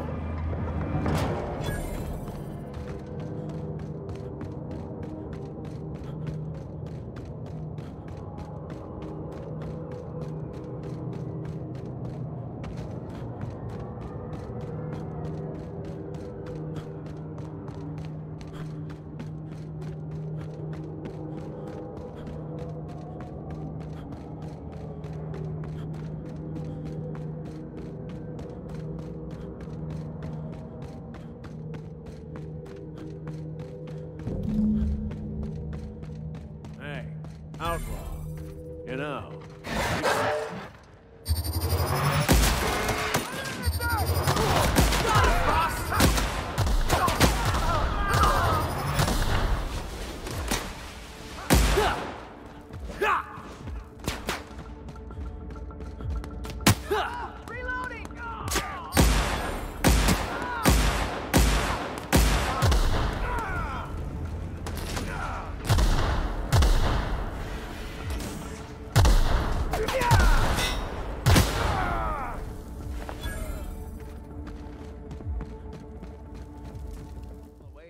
Another flaming impact crater.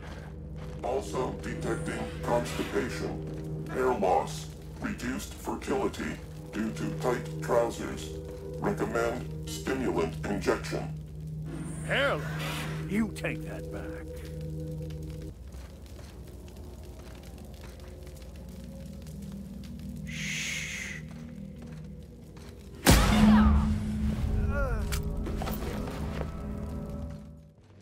Did you bring me anything? New parts? Last weekend's crossword?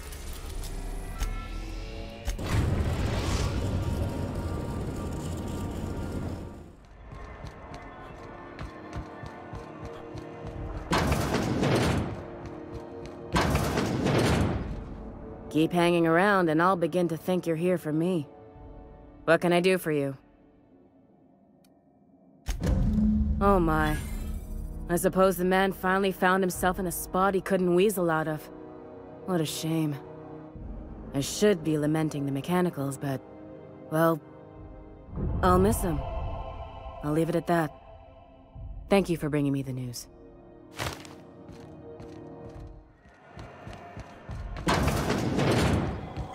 Ooh, can we rent an upstairs room? Have you had a moment to look into that little opportunity I told you about on Roseway? You don't hurry up. Someone will get to snooping around there before you do.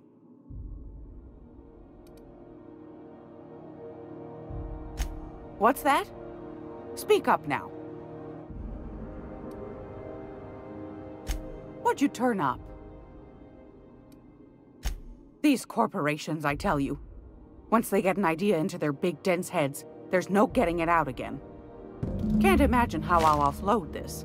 But waste not, want not, I suppose.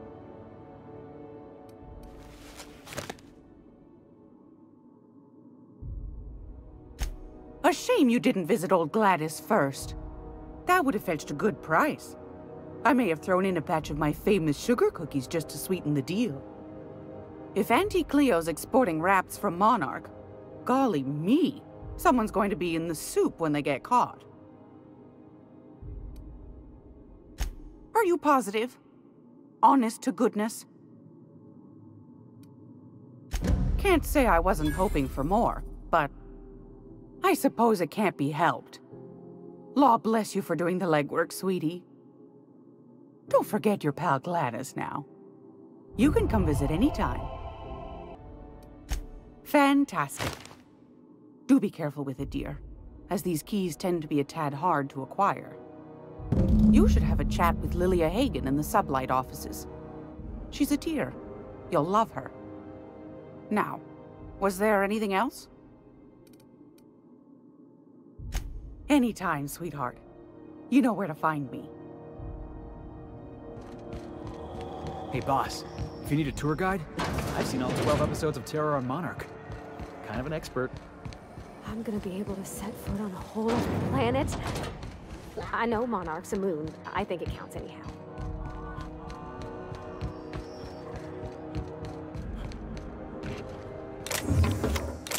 Hey, stop that! That's What do you think you're doing? Just be careful next time.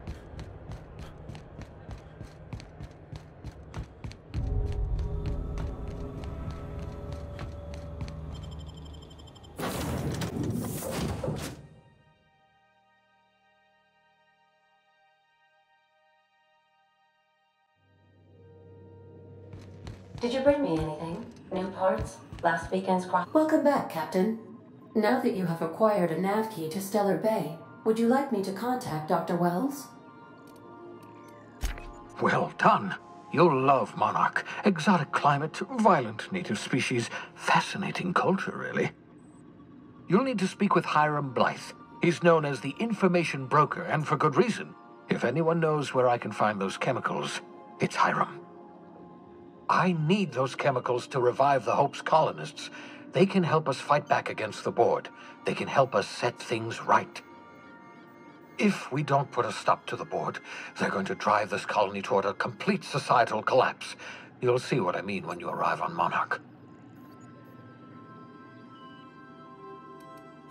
You'll want to hire the services of a skilled guide. I recommend a hunter by the name of Nyoka. Frequents the drinking establishments of Stellar Bay. Very hard to miss. Once you have everything you need, make your way to Hiram Blythe's compound. Best of luck. Everyone on the Hope is counting on you.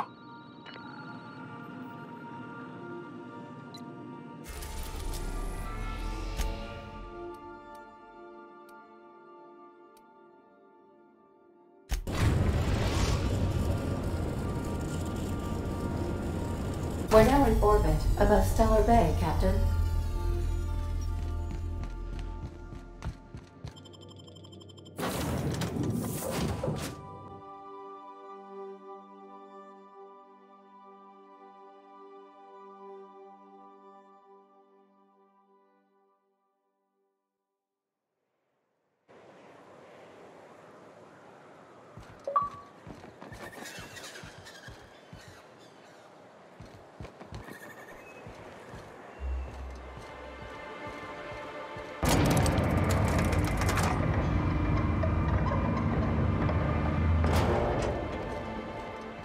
Hey, hold on there.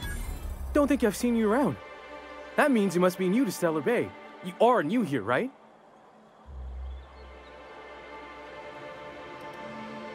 You must have seen those UDL gunships on your way in. There's only 3 of them these days. Still, they tend to scare folk off. You may not have heard, you being new, but Stellar Bay hardly ever gets off-road traffic, us being cut off by the board and all. Which means I never get to do this part, but I've been practicing, so here goes. On behalf of Monarch Stellar Industries, welcome to Stellar Bay, home of the freshest sal tuna in Halcyon. Please state your name for the records. Swell. There's one for the logs. I'm even gonna give you your own entry code. I'm not supposed to do that. It's against procedure, but Mr. Sanjar isn't so strict about the rules here. Besides, I got a lot of empty entries to fill. We don't get ship traffic in town. Only off-worlders who do make it out here are sublight. They got a base in Fallbrook. And thank the stars for them, or we would have run out of Rizzo's Purple Berry Crunch years ago.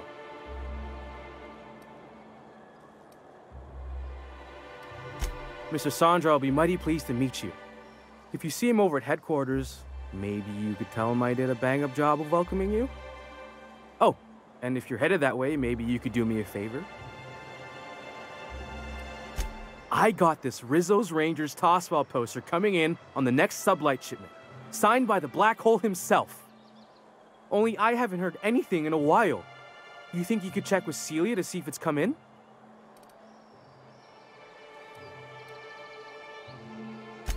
Thanks a bunch.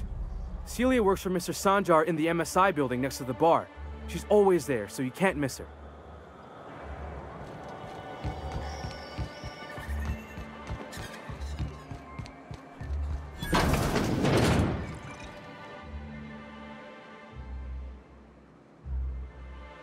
And the little bastard's slippery, right? On account of its blood, so it's sliding. All over the place, trying to crawl away. Getting so I can't tell the blood from the mud. Don't interrupt, it's rude. But I gotta get in there, get right in that baby rap's stomach and dig it out. If so much as a drop of stomach acid got on that medallion, shit, I don't know what I'd do. Might be I'd hunt every damn rapt out there. Right. What are you staring? Wait. You ain't from around here. Who are you? Ooh, charmer. Don't get a lot of that around here. Folks mostly grump at me about how I should join the MSI payroll. Nice change of pace. Buy me a drink, will you? Outstanding! What are you doing in Stellar Bay, stranger? Well. Let's get down to brass nuts then, shall we? Wait, that ain't it. Brass rats? Let's talk business. I'm headed back out there after I sober up. You want a guide sooner than that? You'll have to get me something to clear my head.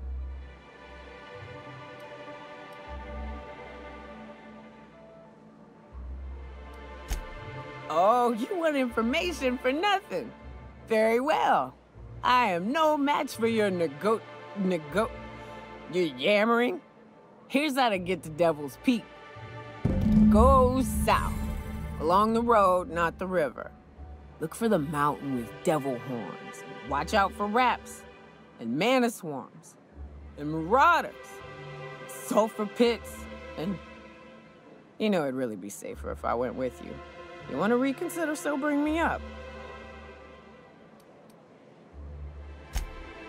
Outstanding! Our dispensary here maintains a stock of, well, I don't rightly know what they are. Steroid or caffeine somethings? Pills. They're Very good. I'm cut off for the month, on account of needing one just about every damn day. But I'm sure you've got your wily ways. Fetch me one and we'll be all set.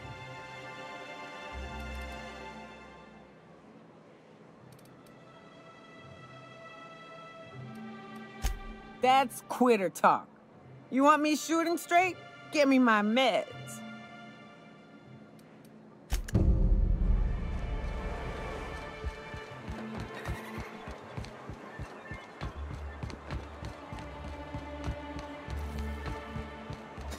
Velma seem out of sorts to you? It's always cranky. Hello, dearie. Why, I don't believe I've seen you before. And with sweet cheeks like those, I'd remember. What can Auntie Abigail do for you?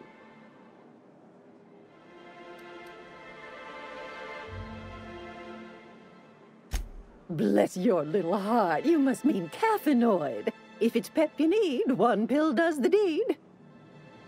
Now, dearie, who's this pickup for?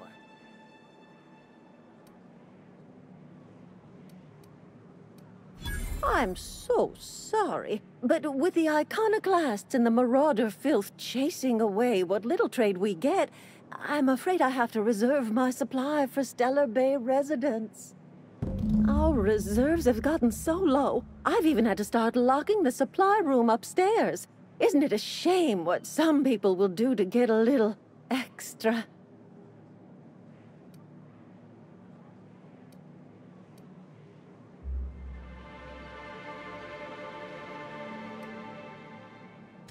Isn't it just? I'd make an exception for you if I could, my little cherub. Is there anyone else needing a special pickup from Auntie Abigail? Oh, her.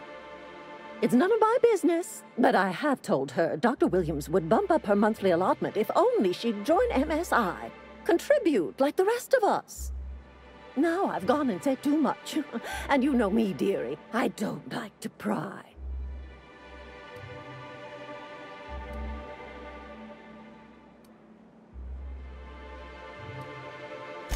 I'm afraid it'll be the better part of a month.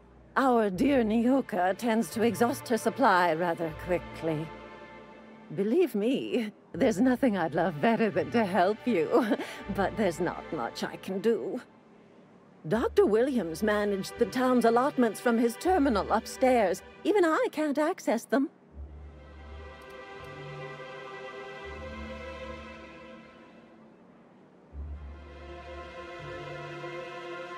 Oh, you flatter an old woman. Me, I'm just here to be a pretty face for the customers. And to keep an extra key to the supply room, for all the times Dr. Williams misplaced his. The one upstairs, where we store our medicines. Chin up, dearie. If Velma's capable of running the warehouse, she can certainly...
Ah, the charmer. Welcome back. Drink, chat, or business? All of the above? More or less dangerous than a steady supply of alcohol. Give it here. Ooh, that hits the spot. Right in the, oh, no, there it is. There it is. Yes. We're in business. Let's go. Great. Where to? Oh, Hiram? I ain't checked in on that man in an age. He's running the giant radio tower we lovingly call Devil's Peak. We'll be going south and west, mostly along the road till we're past Fallbrook. Out there, there's a western slope that'll lead us through some fun. You like hunting, right? That's fun. If you're more of a spelunker, Rotting River will take you into the mountain caverns. We can discuss options when we get closer. That said, 3's already a crowd. I don't mind waiting somewhere until you got a spot open.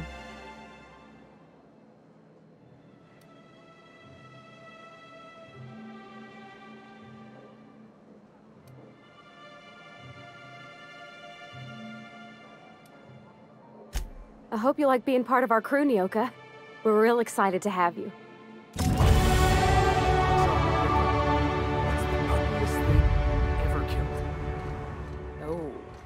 I still have nightmares about this one. Fiercest, most foul creature I've ever faced. Just shy of 7 feet tall. Breath like a sulfur pool. A little slow, strong as a mountain.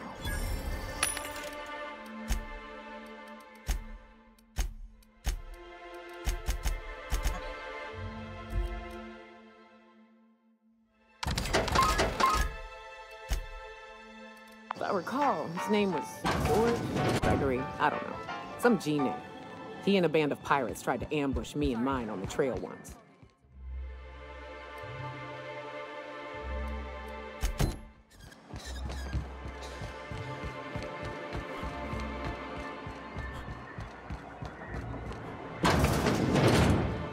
Could I get another... Greetings, and welcome to Monarch Stellar Industries, producers and purveyors of the finest salt tuna in Halcyon. What can I do for you today?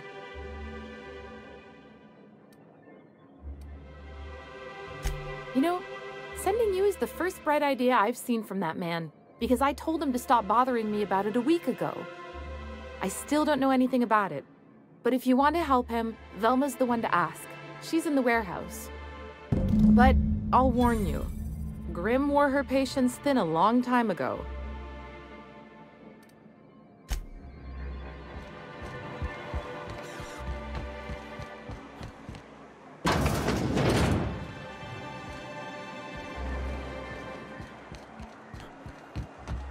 Smells like rat. Oh, it does work. Hey, Velma, I got you. Look, you can tell Catherine the new shipment will be ready when it's ready, all right? She's welcome to come up here and pack boxes herself if she's in such a hurry.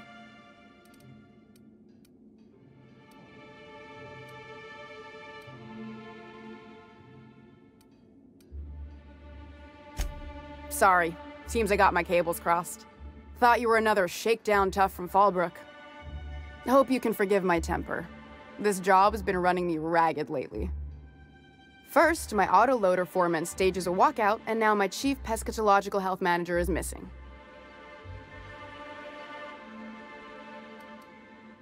This again? I swear, this is the last time I contract for any special requests. You can tell Grim his poster came in. You can also tell him I got a better offer for it. So now it's going to Nell. That about cover it?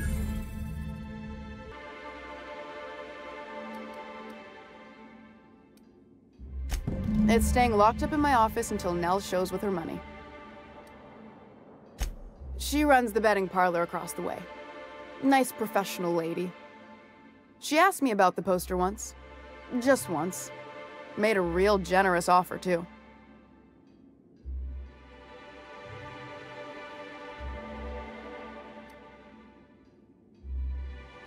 Damn right it is.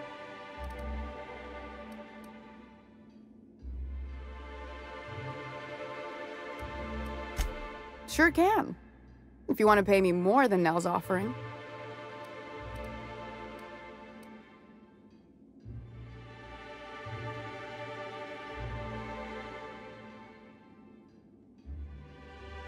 Damn right he will.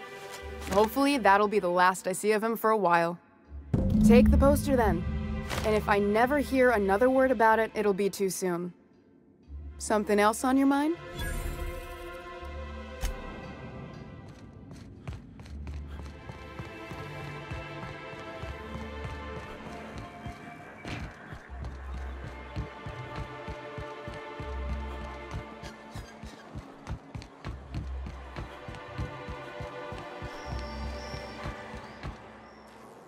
Have you had time to check on that poster yet? I keep wondering if it's come in. Would you look at that? The Rizzo's logo is nice and bright, and you can still smell the ink on Mr. Holcomb's signature. I can't thank you enough. Still, you can have the bits I was going to spend at the bar this week. And you know what? Take my old tossball blocker too. Never get the chance to use it these days.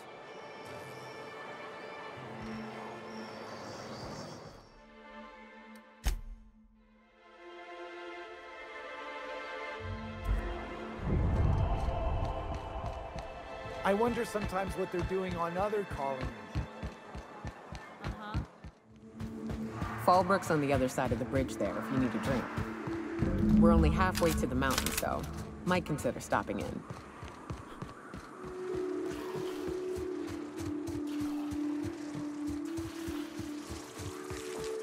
I'd turn back.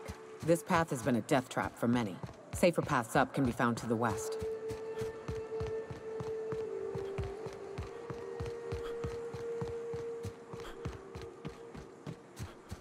Look northwest. That ain't it, but marauders sometimes camp inside the buildings there. Steer clear unless you fancy getting shot. Westbound still. I'll let you know when we can start ascending.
I call this Rotting River, on account of all the dead things I've thrown in it over the years. It'll take you into the Devil's... The caves back east are safest. We can head up this path if you want to shoot your way through a few nightmares on your way up.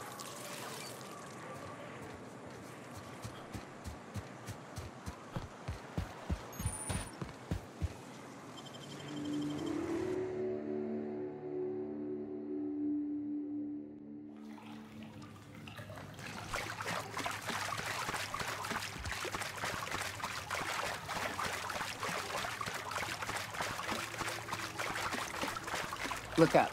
That makeshift bridge, we gotta cross it. First we go under, then hook around to the left, then up and over.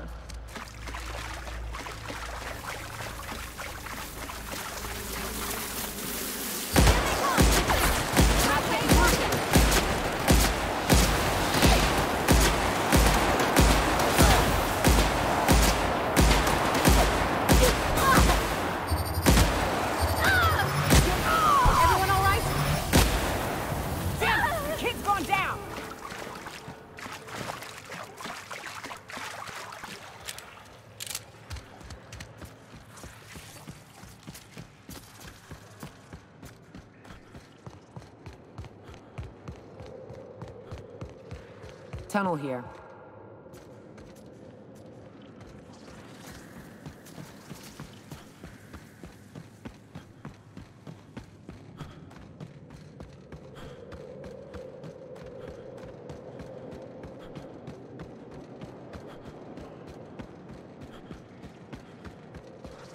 Ah, shit. Big one. And tiptoe around as well. Go in guns blazing. Up to you. I'm over.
And here we are.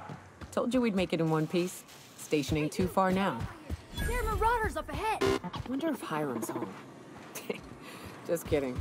Guy never sets foot outside. I wonder if I'm ready for this.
You may not realize this, being as you're an outsider. Larry indicates the station. Already. Can't. We'll see about that.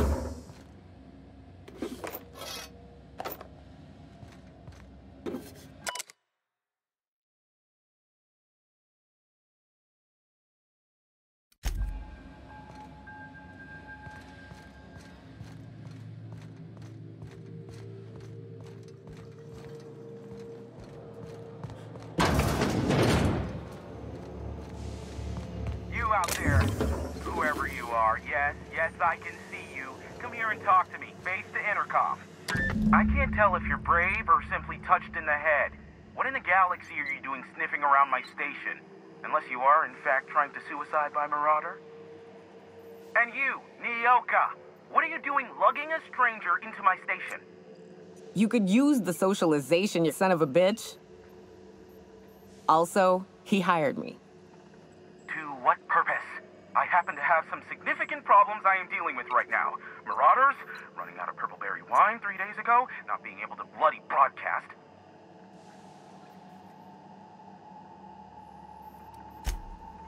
no. We'll deal with information-related business later. As I said, there are bigger problems threatening my life and livelihood at this very moment. The Marauders want me dead. And since my hired hands have clearly turned idle, it appears I need you to clear out the threat. As my newest contractor, you may call me the Broker. Or we can call you Hiram, on account of that's your damn name, and doubly on the account of the Broker being a dumbass alternative. What? Everyone calls me that, aside from you. See, Nyoka? I barricaded the broadcast center, but I can only hold out for so long. Clear the Marauders out, and I'll pay you double the going rate. They destroy the transmission equipment, and I'll be out of business. The elevator and doors to the second floor are back online. Hurry before I have to lock them down again.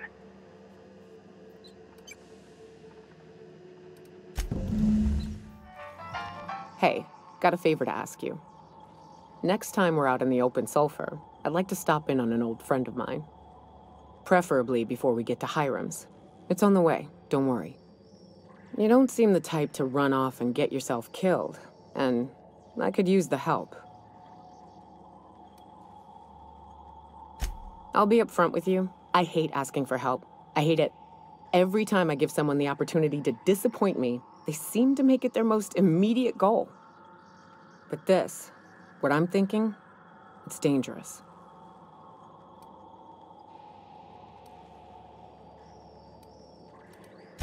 Really? Here I was steeling myself for inevitable rejection. I used to run with a band of hunters. Friends. 6 of us. We were on Monarch when the corporations pulled out, and we helped a lot of people pick up the pieces. I haven't seen 2 of them in years, and the rest I know to be dead. I'd like to gather their effects and bury them all in the same places, like the family we once were. First, we go to Hayes. I buried him a ways from our encampment. I need to pay my respects. I'll show you where he rests. He had a medallion in his effects. That's what I'll bring home to bury. Then we find my 2 lost trackers and bring them home. A long time ago, we built an encampment in one of Monarch's cave systems. Trouble is, a Mantiqueen showed up and kicked us all out. If we can find Rebecca and Anders, they'll know how to lure her out. Then, we kill the bitch and bury everyone's medallions together.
Of them, I think.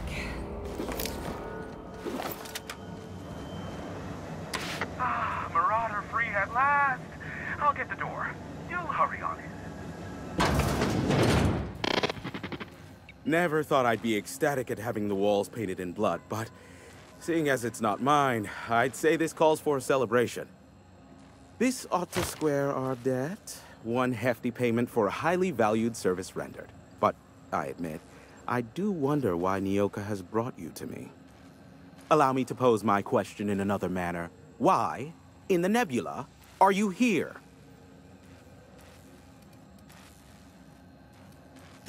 That is the primary goal behind locking myself high in a tower. Some folks don't look kindly on me being a purveyor of delicate information. Phineas must have sent you. He's the only one insane enough to send someone to Monarch to rush me. I knew it was only a matter of time before he came a-knocking. Look, I might be late, but I fulfill my contracts, always. Oh, you do you?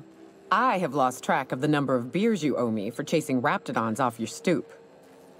Are you fibbing? Be honest. I take offense to that. Look, okay.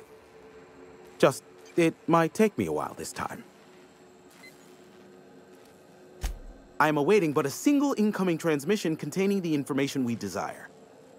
But MSI and the Iconoclasts are clogging the airwaves from Stellar Bay and Amber Heights. In their war against each other, they're scrambling each other's outgoing transmissions. Exactly what I was thinking. They hurt us all with their pettiness. Which of course has inadvertently affected the incoming port and my livelihood. No, they're jamming the limited frequencies we have at our disposal. Nothing extraplanetary can get in or out until the frequency pollution thins out. The safest bet is to convince Graham and Sanjar to stop transmitting on their end. You do that, I'll be here, waiting on the receiving end. Luck be with you. I have a feeling you'll be needing a pinch of it, plus a vat of patience. Be a doll and shoot any marauders you spot on the way down.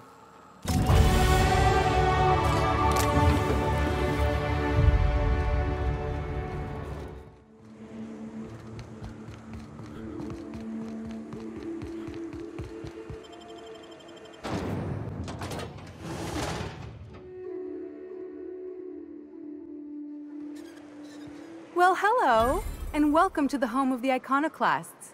I'm Rose. Please, take a pamphlet. In it, you'll find everything you need to know about Graham, his philosophist truths, and the Iconoclast way. He wrote it himself, you know. Oh no, I'm so sorry. I keep forgetting we're out of pamphlets. Gosh, blast it.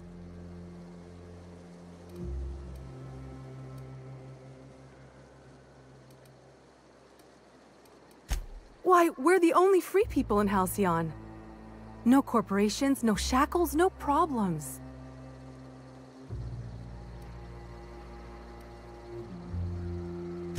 I know! It's quite revolutionary. We're a community here. No jobs, no shifts, just people who help each other. You're welcome to stay with us, so long as you can earn your keep. Oh, you've heard Graham's teachings. I'm so glad. He and Zora have done such a wonderful job spreading the light around this dark, dark planet. You can think of those two as our leaders, but they're more like examples.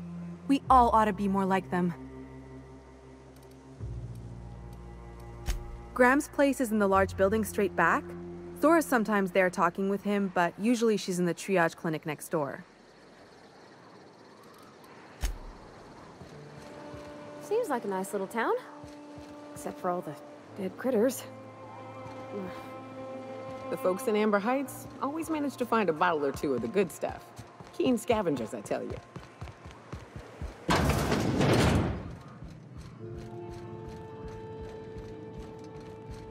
A Manta Queen. A stranger comes to our home. If you're looking for a path to walk, you've found one. If you're looking for a teacher, I am one. Welcome to the Iconoclasts.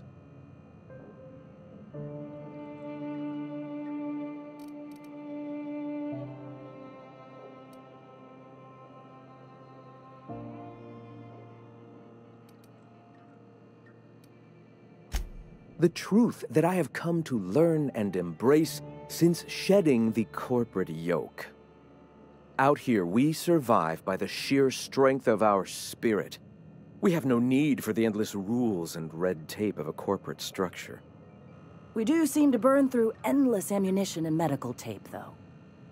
Yes, well, such is life.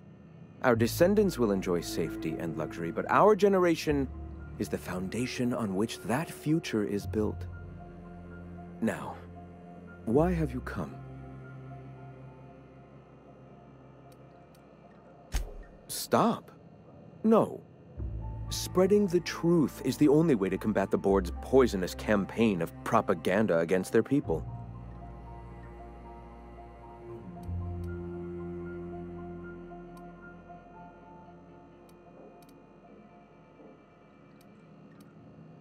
They can't be everywhere at once. Surely there are radios that still catch our message here and there. Surely...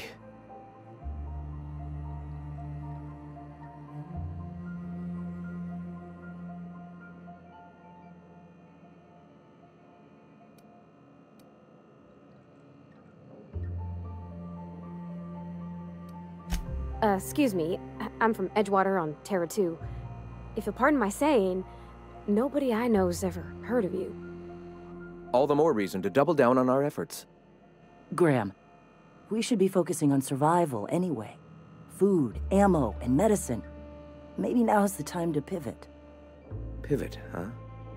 If radio isn't working, we might try another way. It seems the captain's timing is more than just serendipitous. It must be fate. I've had my sights on an old printing press for some time. The board uses magazines and advertisements to subtly focus the colony's attention. We will use their tricks against them. Wait, that's not what I meant. Help me clear out and repair the press, and I will have no need for that rust bucket of a radio tower. Wonderful. I requisitioned replacement rollers for it some time ago. Huxley should have delivered them yesterday. Speaking of which, where is Huxley? You bought rollers?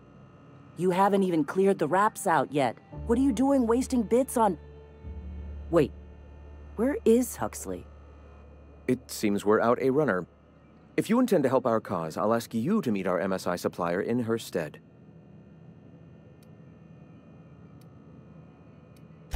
Wonderful. While you're at it, I wonder if Carlotta still has those high-capacity cartridges? Grab a few, will you? There should be some funds left over from the last shipment. We can use them to copy and modify radio serials. Yes, not just magazines, but their precious dramas. Unbelievable. I hope I don't have to tell you this, but if there is extra money, would you mind buying, I don't know, food and medicine? Graham, if you need me, I'll be in triage.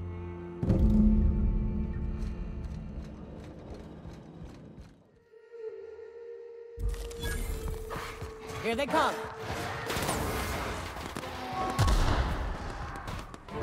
Don't mess with us!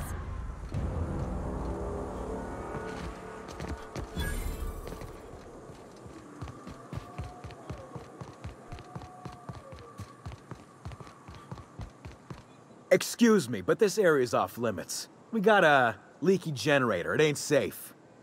That's my nice way of telling you to sod off.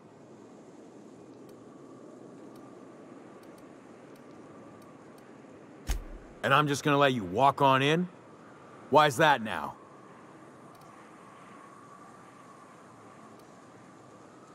You get more convincing by the minute. We're off. Enjoy the toxic gas.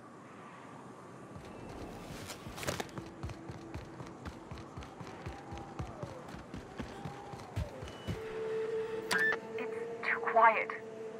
What are you up to out there? Hello?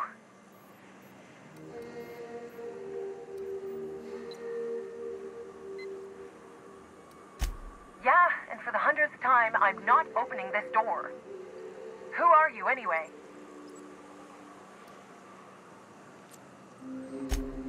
Oh, finally!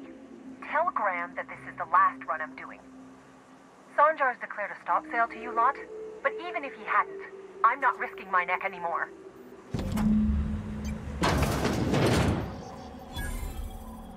I don't know how you got those goons to leave, but thank you. Graham ordered rollers and whatsits, right? For a printing press? Here, take them. Like I said, this is my last run.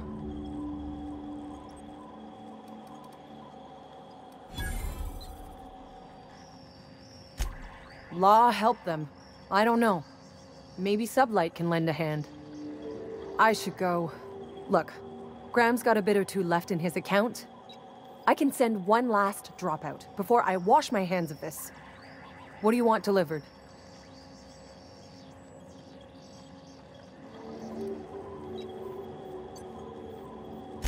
I always took that woman for the sensible type. Good on her. I'll send some along. Give them all my regards. And good luck out there. Don't go getting eaten.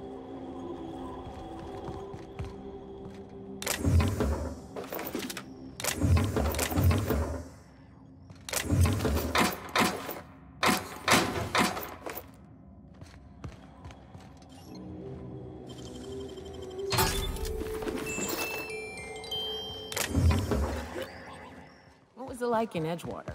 I hear you workers were on the clock every available moment. We always got 8 hours a day for sleeping. Just not always consecutive. I'm telling you, the Van Noys are fine. Bullshit, Graham. They don't just abandon orders, and they weren't at the ruins. Where in this sulfur-sodden hellhole did you send them? They're on a very important... we'll continue this later. Welcome back, Captain. Thank the Eternal that someone's got some sense in their head. Carlotta usually schedules the next drop during the meeting. When's she coming?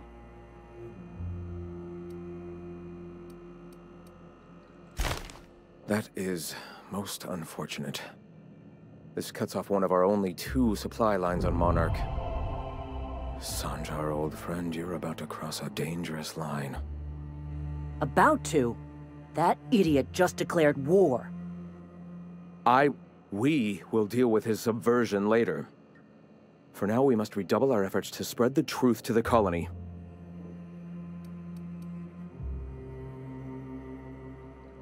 The print... Oh no. Graham, you didn't. I've already sent a team ahead to scout the press. One of our best. Meet them there and find out if they've been successful. You sent the Van Noys there, didn't you? Oh, for fuck's sake, Graham! We needed them in the ruins. Our people died out there.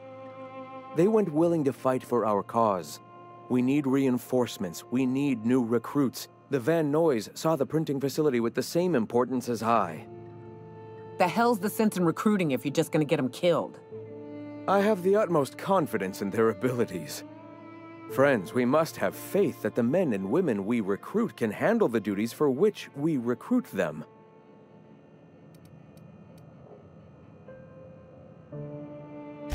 Yes, you're damn right he could have. But he's so obsessed with preaching that he's become blind to our actual problems. Look, if the Van Noys are still alive, get them out of there. With Sanjar pressing the issue like this, I have a feeling we'll need them.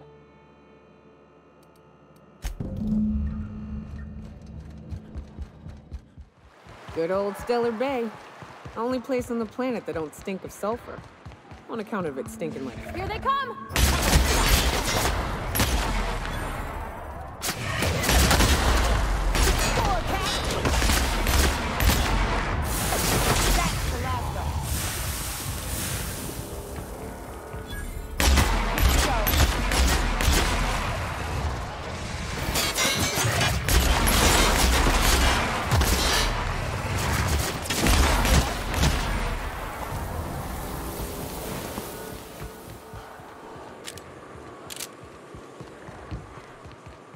Careful.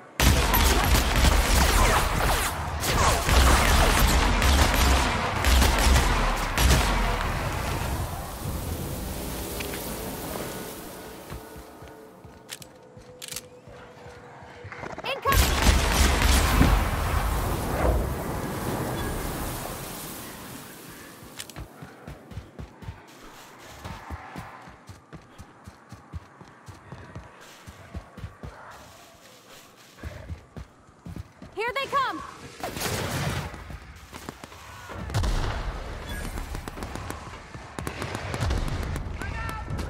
Are you two okay?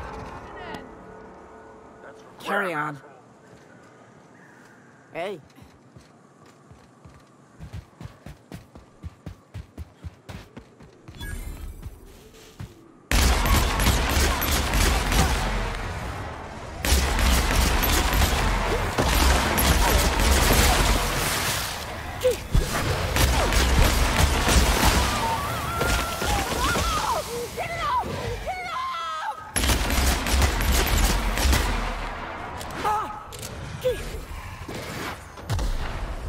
That's the last of them.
Guess I was wrong. That was a hell of a soiree.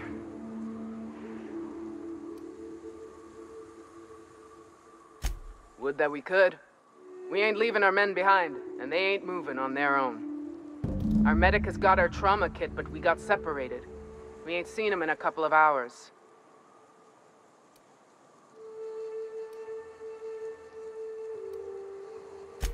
Yeah, on account of giving him the order.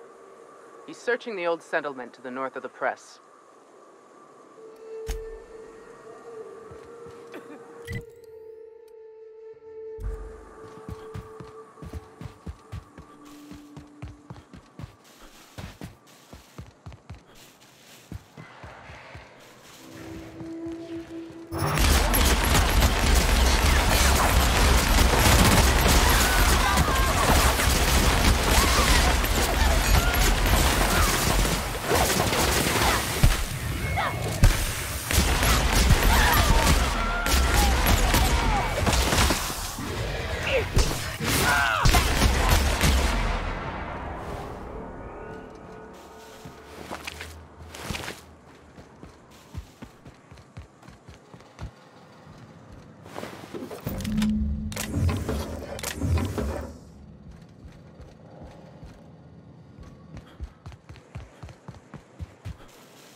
That was a hell of a soiree.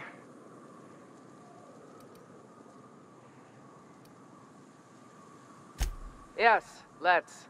Get us our medic back, and we'll get out of here.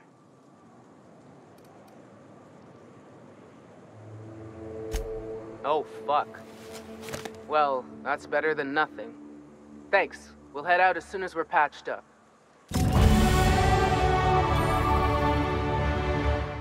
Had a fling or two, sure. But on Monarch, relationships ain't usually meant to last. A lot of fools tried to impress me. If you'll just listen... No! No more listening. No more preaching. We are losing people left and right. We need to act. Enough, Zora. I'm not putting the torch to innocent people. Do you want to bring the board's cruisers and gunships down on us? Captain, apologies, but our situation grows dire. Our people talk of foolish endeavors. What news do you bring?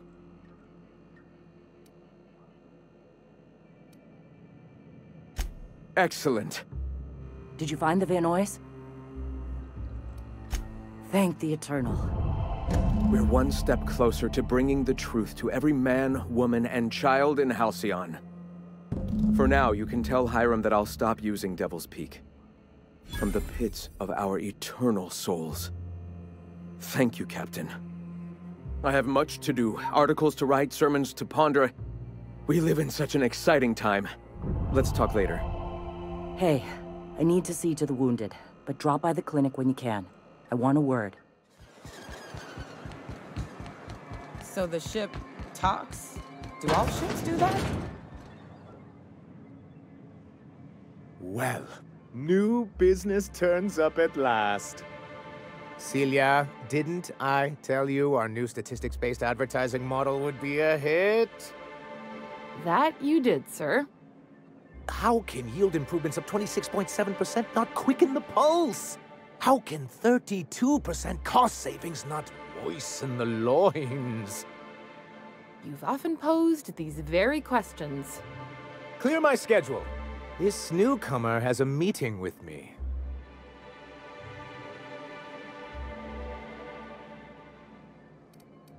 Celia, will you make a note of that for my self-review? Very generous. Noted. But not so generous I can't drive a good bargain.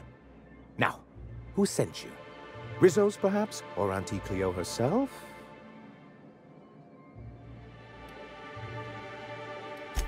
Oh. I suppose that means you aren't here for the Saltuna. Now, there's no need to humor me. I'm used to this particular letdown. Seems like you're having a rough time, Mr. Sanjar. Are you doing quite all right? Oh, don't worry on my account. This is merely the latest in a long line of professional erotic and athletic disappointments. I had hoped that livening up our advertisements with enticing figures would draw the other corporations back to our bosom, but it seems we're back to the drawing board.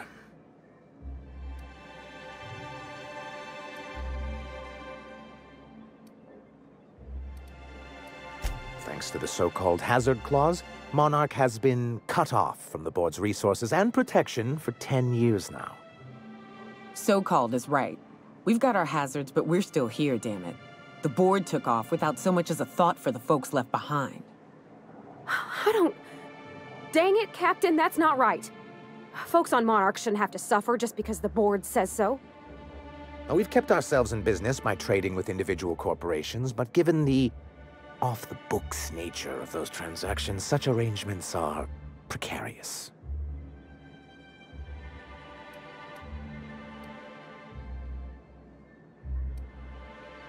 Yes, freedom is a tempting ideal, but a rather costly paramour.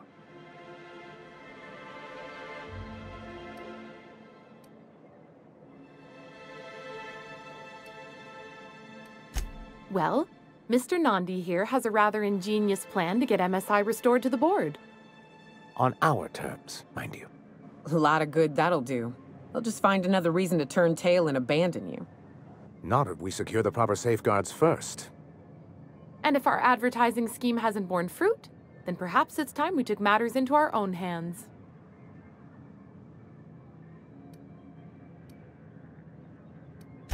It's true, our Celia is an alarmingly competent middle manager. At any other company, she'd be wasted in data entry. The plan she refers to is a two-pronged approach, and the first part involves seeing Stellar Bay properly defended. And a Mantisaur problem, and a Marauder problem. Many, many problems, but they can all be solved with a Bolt 52 cartridge.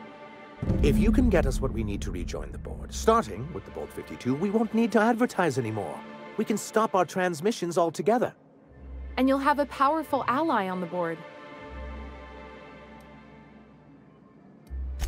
In the old arms building southwest of town, which used to be part of Stellar Bay before we had to move our walls in, these days it's overrun with marauders and raptidons.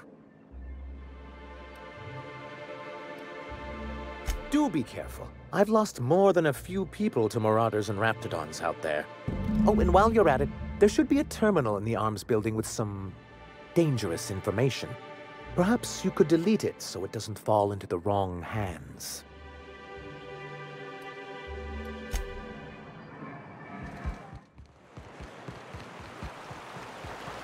I don't know what it is, but my gun's been acting funny.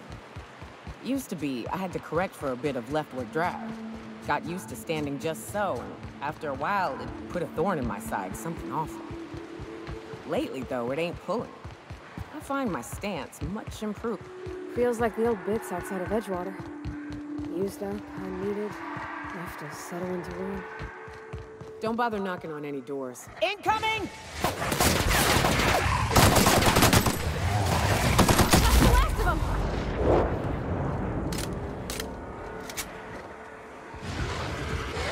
Get ready.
Max reboots?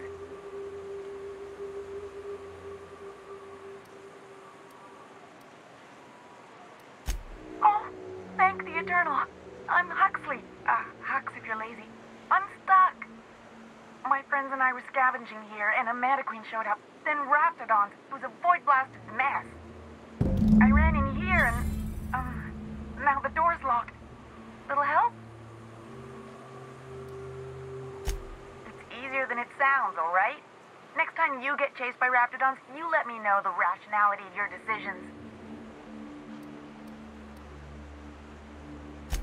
Phew. Thanks, mister. My buddy had a key, but I ain't heard him in a while. He locked me in here and took off. Probably got munched. So look for a dead guy, I guess. Or a rat. Maybe it's in a rat belly. Gross.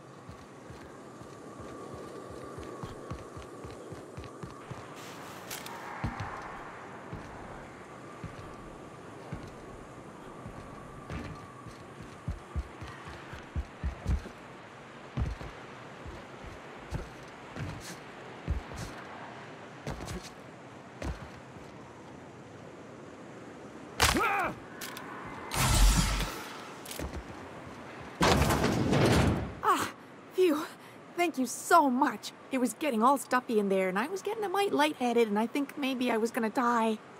Now I'm out here, and I'm headed back to Amber Heights.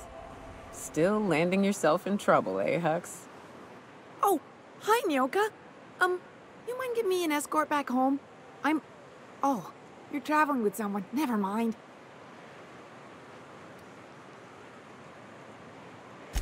Oh, sure, I'm a runner. I'm used to getting all dizzy and... Hey, who's your identical, slightly blurry friend?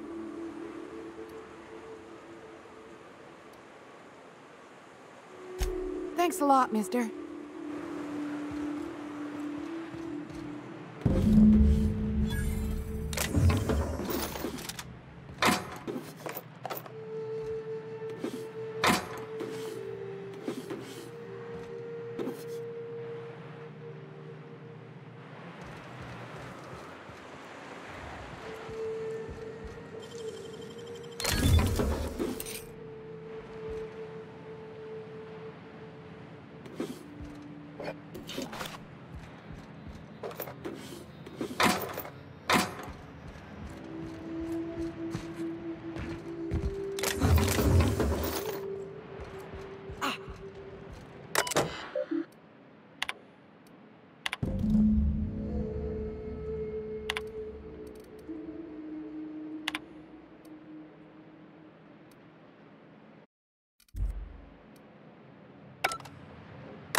Be careful with your new friends in Amber Heights. They're not the most reliable types. Anyway, what can I do for you?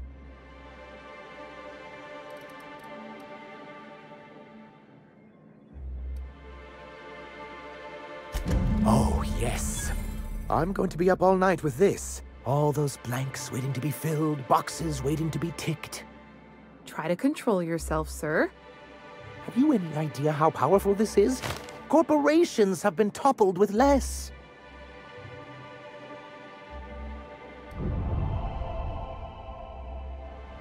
What a question! Bureaucratic micromanagement is the only way anything gets done in Halcyon, and proper documentation is a key part of that. For our part, a bill of liquidation/transfer Form 52 will protect our holdings on Monarch by temporarily assigning them to a pass-through entity once we drop our bomb on the board.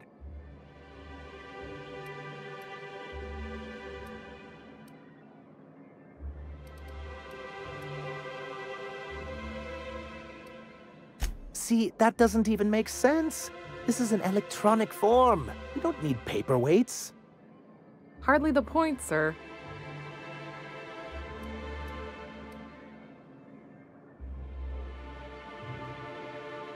Or me. Perhaps you should explain the second part of the plan, sir. I have reason to believe that one of the other corporations is operating on Monarch, illegally and in secret. Those bastards. Leave us to our perils, then come back just to reap what they can. If we can find proof, I can use that as leverage to encourage certain powers that be to accept our Bolt 52 and reinstate us on the board. You really think so? I admit I've been hatching this scheme for quite some time. I just needed someone capable to help me carry it out. If someone is operating here, then Catherine's almost certainly supplying them out of Fallbrook. Perhaps she could be convinced to tell you where they are. Oh, I imagine you do. But as much as I love your can-do attitude and dangerous gravitas, Catherine handles all of our shipments. So it would be best if you could leave her in one piece. Is that how you people put it? Once you, subtly work out where this corporate facility might be, bring back proof of its operation. Maybe some nice letterhead. Or someone working there. That would do it. I knew you were the right person for the job. I suppose I'll leave you to it.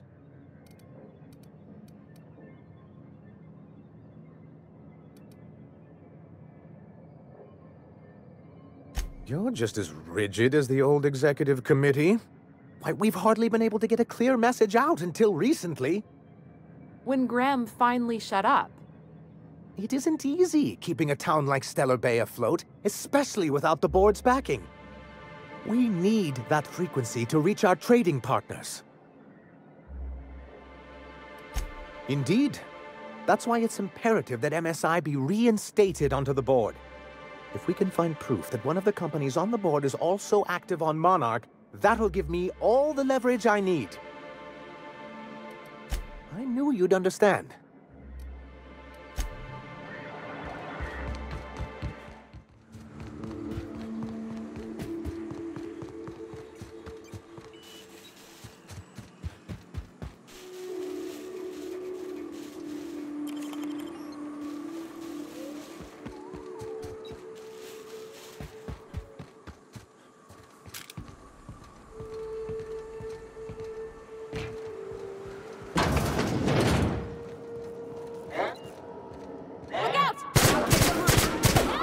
Good fight.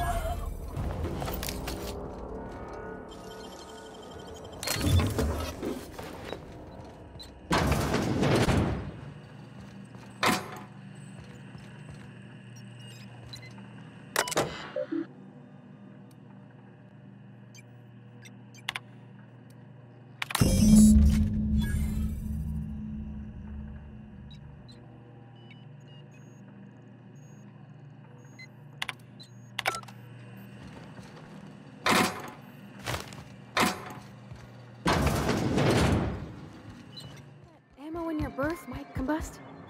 What? Wait, that's... It can do that? Thank you again for retrieving the bolt. It's every bit as complex as I'd heard, but I'm up to the challenge. Anyway, what can I do for you?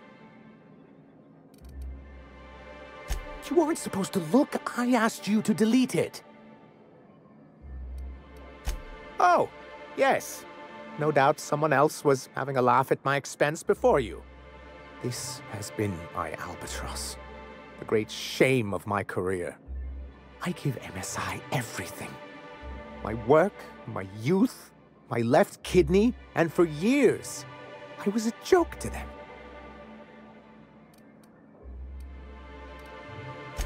In charge of a scrap heap of a city.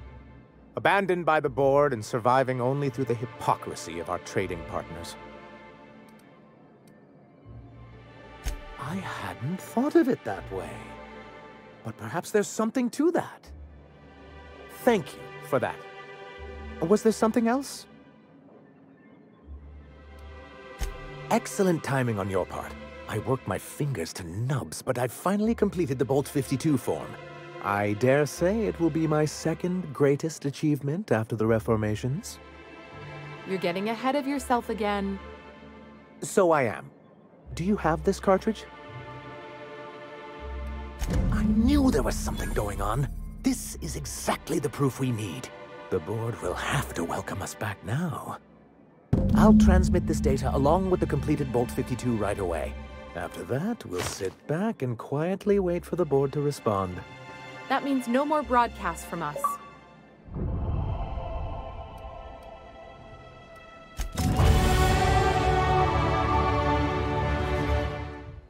Do you hear that?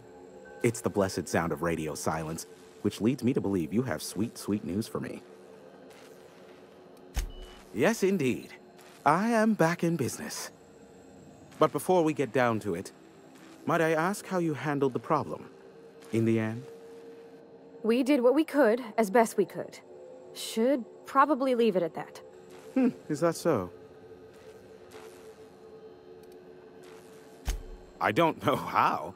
The two are diametrically opposed and impossible to please. But it matters not how you fixed my problem, only that you did. I don't doubt that you are working with Phineas, but my contract specifies I relay any acquired information to the purchaser, and to the purchaser alone. However, to send the data, I will need your assistance in cycling the antenna's receiver, so I can input the needed adjustments.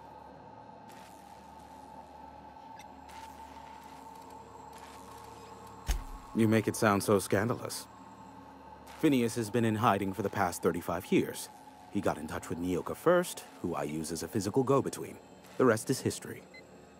Now you hold on. I do not physically go between anyone but that of my choose.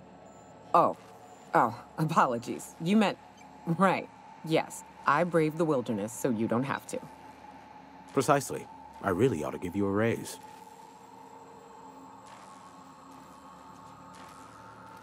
It's simple, truly. I merely need you to waltz outside and throw the lever to cycle the power. I'll key in the numerical adjustments from in here. Terrific. I'll be here, waiting with bated breath. Give a shout if the panel electrocutes you.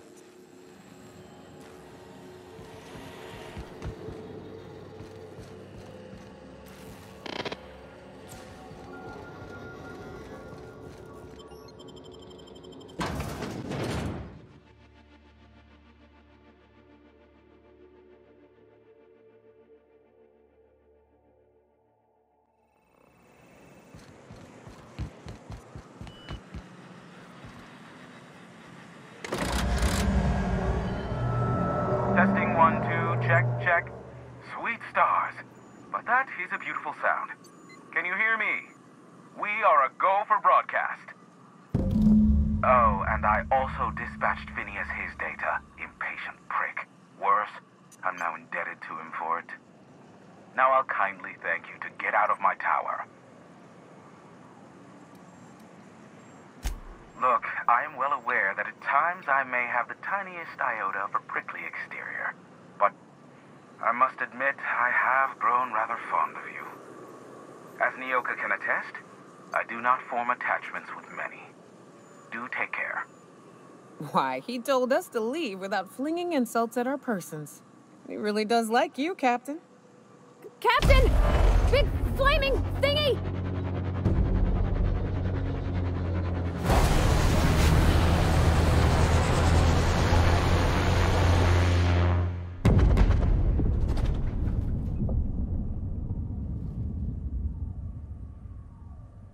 Black holes! Did you see that? Looks like a UDL ship. Based on the gunnery attachments, I'd guess it's one of the board's blockade enforcers, but don't cite me on that. Oh well, a pity for the crew, but I can't see how it affects me. Hiram? Can you hear me? Did you see that? Architect, save me from swindlers and fools. Sanjar, what are you bloody doing on my channel? Did MSI or did MSI not cease broadcasting? Yes, but... Hiram. Hiram, are you there? Ah, the good captain. The truth brings us together once more. Our salvation has come crashing through the stratosphere. We need only collect its weapons. Are you mad? That's a UDL gunship. You'd probably shoot your own toes off. Ah, I see you learned nothing while dealing with these buffoons. We could use the gunship's armaments to defend Stellar Bay, but we need its targeting module. Our message is so close to breaking free of this planet and spreading to the stars. Help us secure that module and we will save our colony. Listen, I don't care a single whit what you do, so long as you leave me out of it. Which means, get off my void damn channel. I'm more than finished with you lot.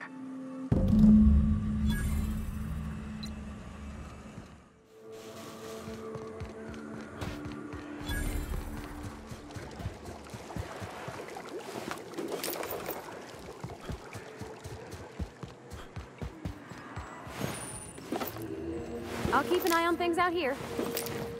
Yeah, me too. You have fun, Captain.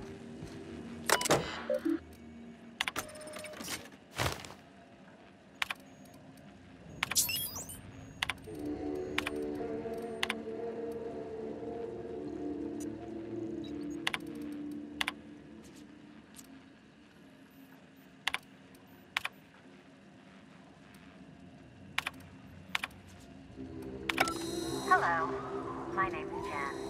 I'm the chief engineer on the gunship, and I want to make sure that our captain is a total fucking hullhead.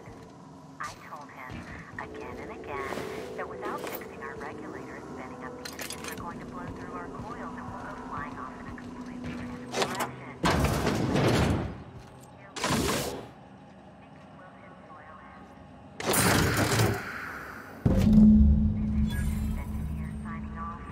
Probably the last time. It's a shame you can't see this middle finger I'm holding up, because I'm doing it as hard as I can.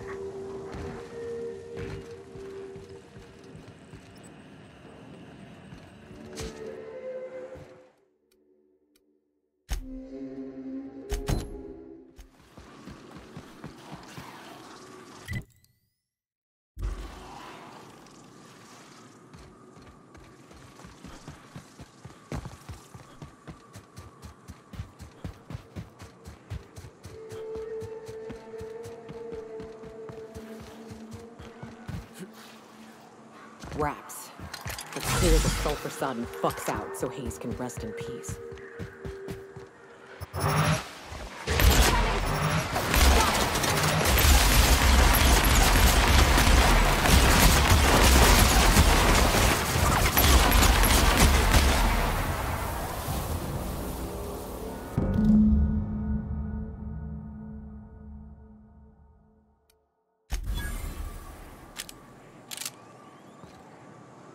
Hayes was the best self-sacrificing son of a saint I ever met.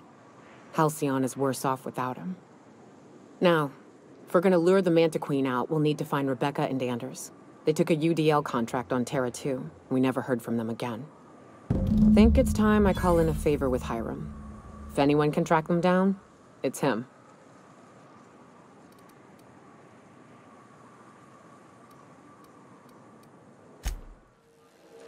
So much for peace and quiet. Would it kill the universe to cut me some slack?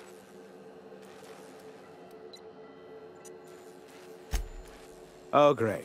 I love doing pro bono work for friends. Aw, you called us friends. I'd normally entertain your self-aggrandizing delusions, but this time it's important. Important to you is not the same as important to me. Although I do recognize that you may have earned some goodwill during your months laboring for me.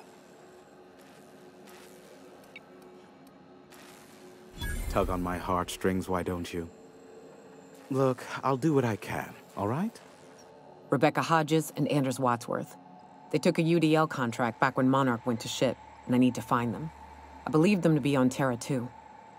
If UDL hired 2 hunters back then, it would have been for creature clearing purposes, round one of their Spacer's Choice outposts. These are the coordinates for the outpost under the last UDL contract. Now scram. And, good luck.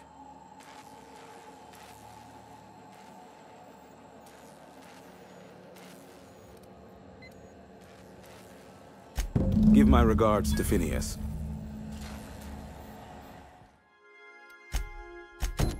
Back for a rest? Space adventuring is tiring work. Hey, Captain. Can I get your temperature on something real quick? So, Junlei and I have been talking some. Through messages. I got him here on my datapad, and well, she sent me a poem. One she wrote her own self, I'm pretty sure. I don't know if I should read into it. Because poems are all symbolic and such, right? It's not so good. But real sweet. Oh, law. That's what's got me spooked. I don't rightly know. It's about this engine that's been shaking itself apart. Then this lady mechanic comes by and lays one hand on it. And the trouble goes away. It sings. I don't want to get too hopeful, but I'm wondering if maybe she's the engine and I'm the lady? It's a real romantic poem. Made my chest hurt, kinda.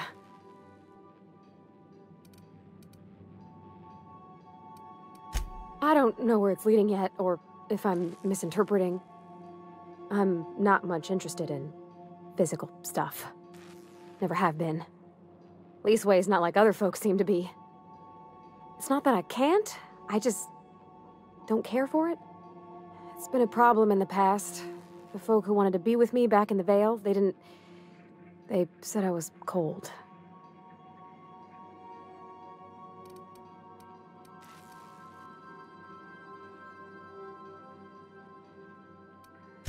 When folks start implying you're a little different from an automechanical, you start to wonder.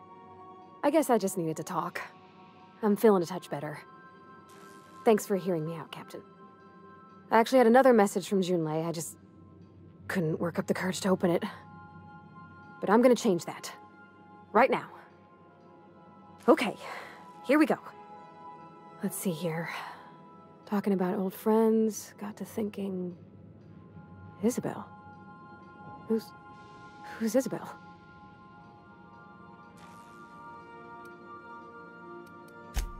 They were close, Captain. Like, more than friends close. I don't know. Junlei talked about them like it was past, but how far in the past? 10 years? Last week? Captain, I'm feeling all mixed up right now. Could we maybe head to the Groundbreaker? Get some drinks at that bar there? The Lost Hope?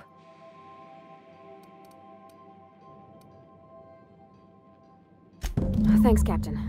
I'll be ready.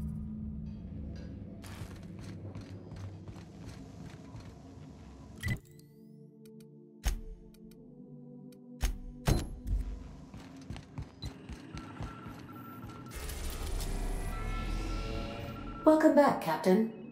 How can I be of assistance?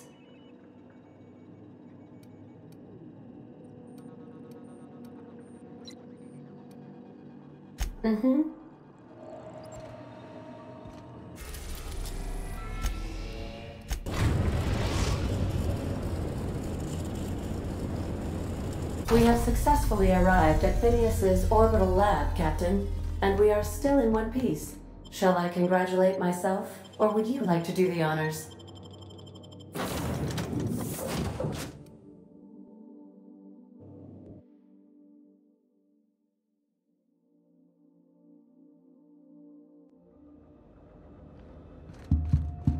Hello? Can you hear me? I'm just securing my ongoing experiments. And securing myself. Mind the mess. I haven't had a visitor since, in fact, I've never had a visitor. I'd clap you on the shoulder if I weren't behind a wall of bulletproof glass. I don't know how you did it, but Hiram Blythe just sent me everything I needed. According to Hiram's message, Minister Clark has ordered a suspicious amount of dimethyl sulfoxide. It's almost as if he's hoarding the colony's remaining supply. Typical elitist, hoarding supplies during a time of scarcity. Once I have those chemicals, we can revive the Hope's colonists and put some decent people in charge. So, good news. You're going to Byzantium and stealing those chemicals. Exciting.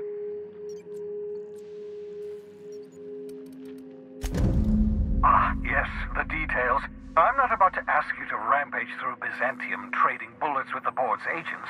We'll have to resort to subterfuge. Carmen Imagawa. She's my contact in Byzantium. Meet her at the docks. She'll have all the necessary intelligence you require. I'm giving you my old nav key to Byzantium. You'll need it to land in the Golden City. Remember, you're looking for dimethyl sulfoxide. Big green bubbling vessel with a warning label. I'll take as much as you can find.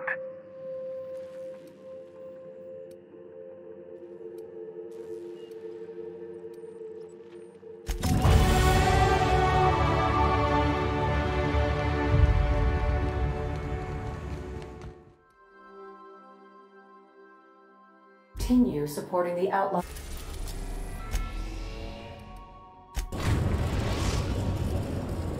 We are now in orbit above Byzantium, Captain.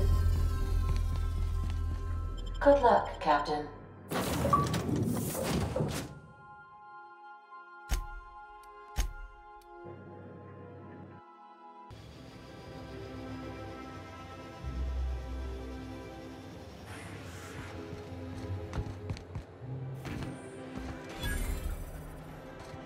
Do you mind? I'm meeting someone.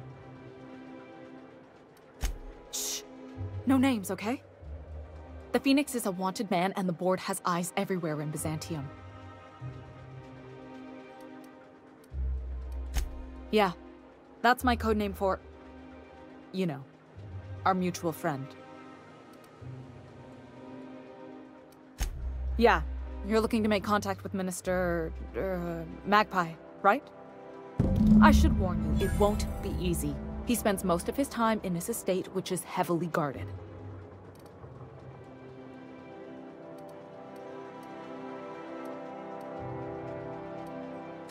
Whoa, I'm not one of your B&E specialists. I just provide intelligence.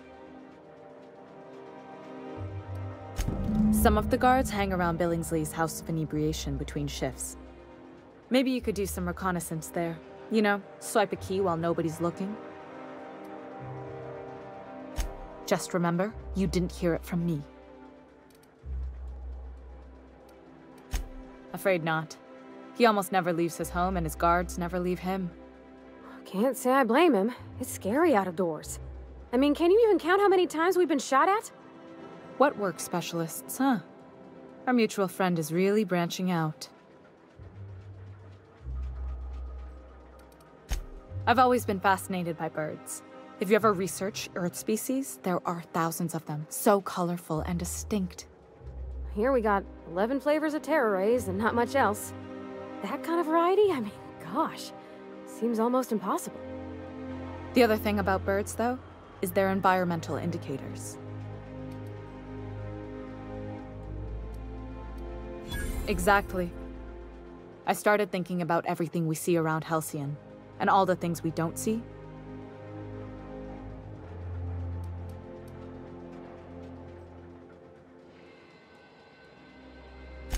For starters, you rarely come across anyone living in Byzantium who wasn't born here, even though we get ships in all the time. Doesn't that seem strange to you? And then there's the way nothing gets fixed. There used to be a suggestion box around here. People would drop ideas in. Nothing ever came of them, of course. Sounds like my old job. I had all these bang-up ideas, you know? Like making everybody haul their own damn boxes. Never did catch on, though. That's what I mean. Everyone needs a suggestion box so they can voice their thoughts. So what if nothing changes?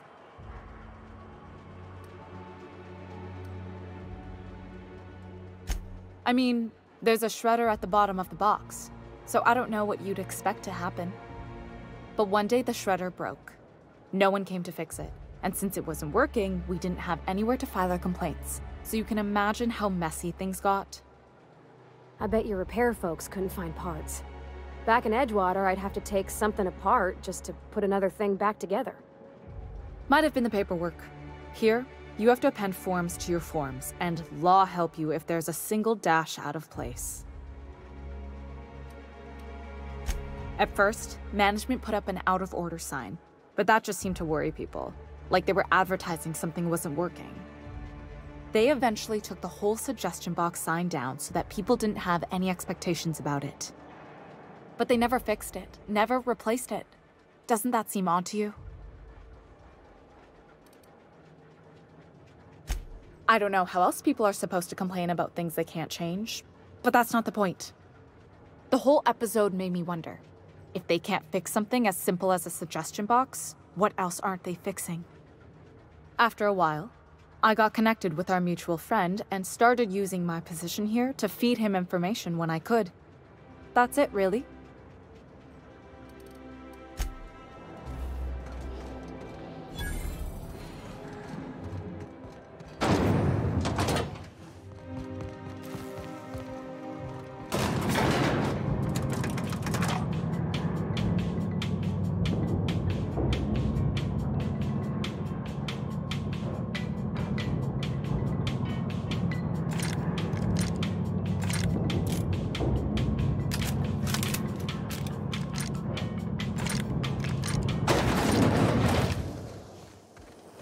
Why can't something exciting happen? Auntie Cleo's pipe patch. All of the benefits of smoking a Hey, real you. pipe. Yeah, you. Want to be famous? Is that supposed to be a model of the system? It's not super accurate. Just imagine busting up all these windows, looting all these stores.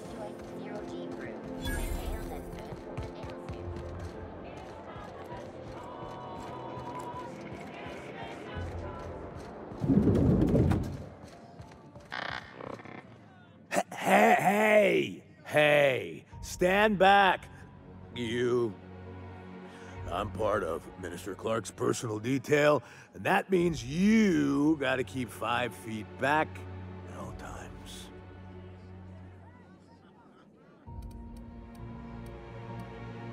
Yep, you're looking at the Minister's newest personal guard. Right here. The others took me out to celebrate on account of me just getting hired and all.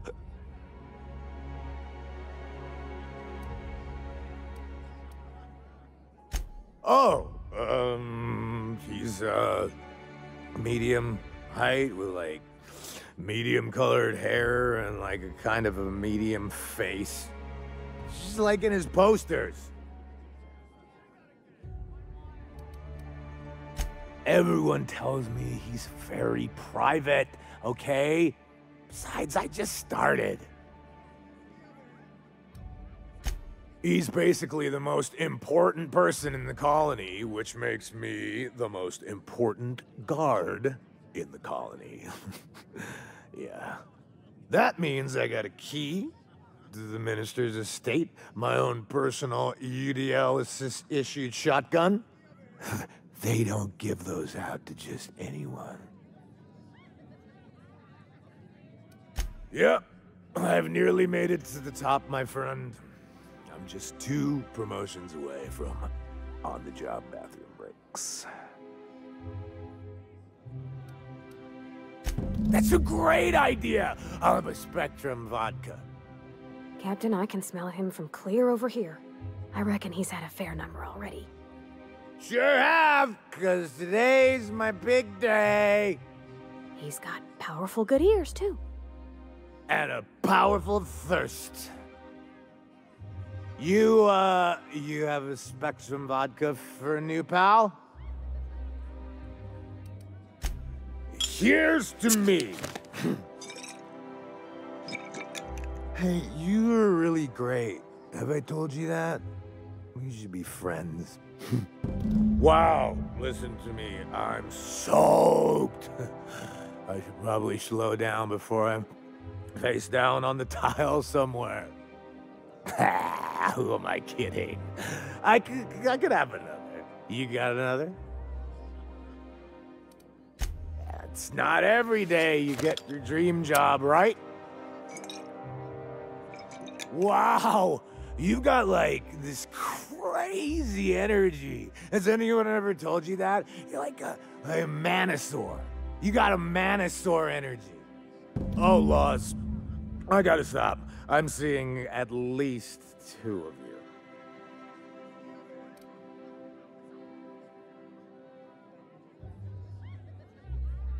I really shouldn't. I'll have the worst hangover tomorrow if I don't stop.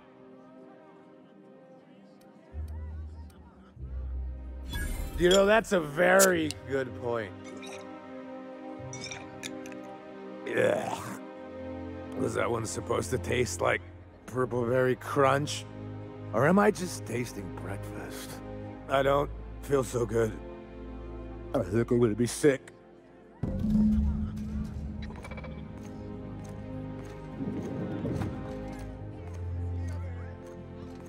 I just need to sit down.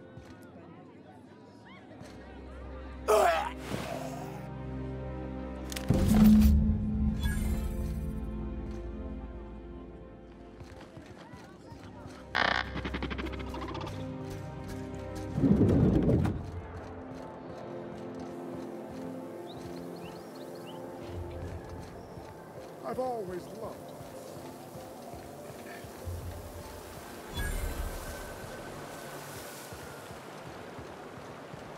Your best find this week.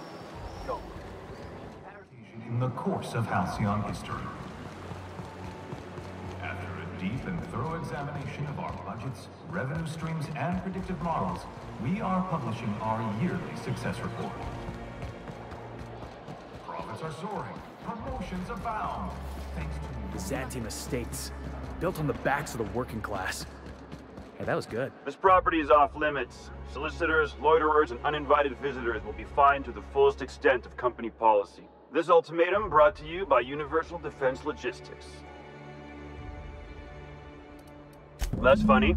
The minister isn't expecting visitors, and you don't much look like one of those couriers from HPS.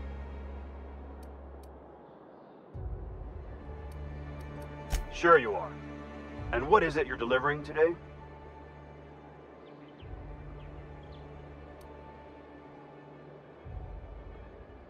Typical.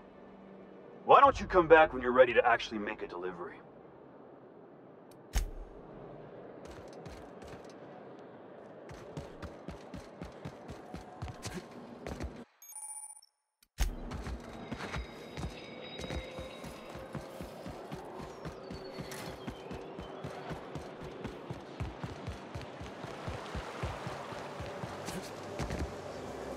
Out with it, you wretched contraption!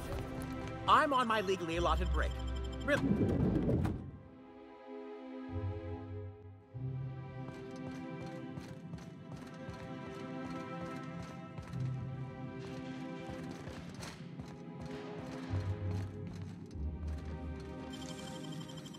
Nicely done.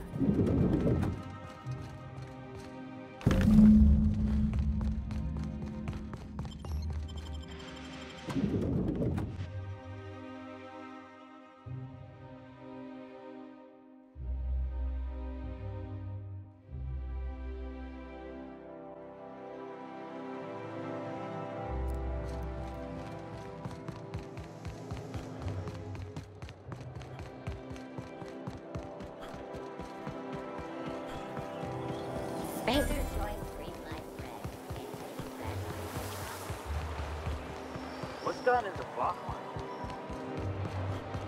What was your family like, Felix? Did you ever know him? I never knew him. I was a stowaway. That's what they call orphans who grow up in the back bays. Oh, gosh. I'm sorry. There's nothing to see here. Move along. Yeah? Let's see it. Looks like your papers are in order. All right. Go on through.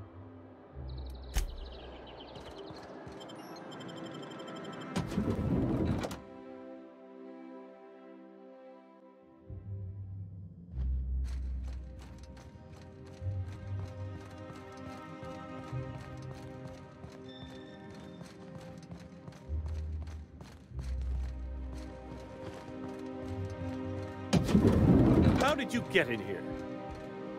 You're not one of my guards. What are you doing here? Oh, my law. Captain, that's the minister! Mr. Clark! Oh, wow. I don't know if I trust this so-called minister fella, if that is his real name. If this is about another Aetherwave clip or radio spot, you may kindly fuck off, as the parlance goes. I'm not doing any more.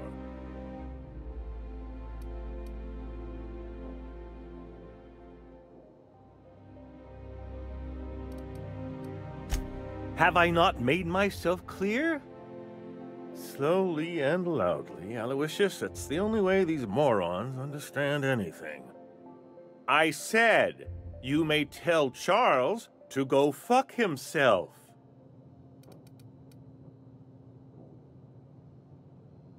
Then you're not part of Rockwell's PR team. That means you're a dissident? A real live dissident? Finally! High time we got the recognition we deserve. And so affable. Why, you're nothing like the crazed hooligans the board loves to caricature. But what are you doing here? And how did you get in?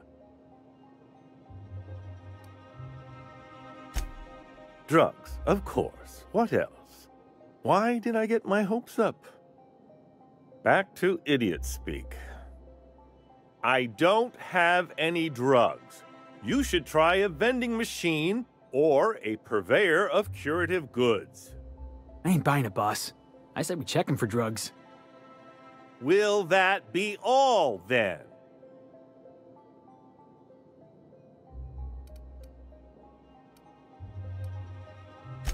Process of elimination. The only other person with access? Of course. It's Rockwell again. Who else? And I thought he was only holding me here to keep me out of the way.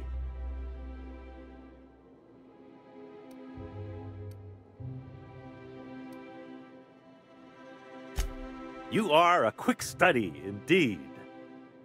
I've long suspected Rockwell of transacting business in my name, but this proves it. You've been all alone in this house?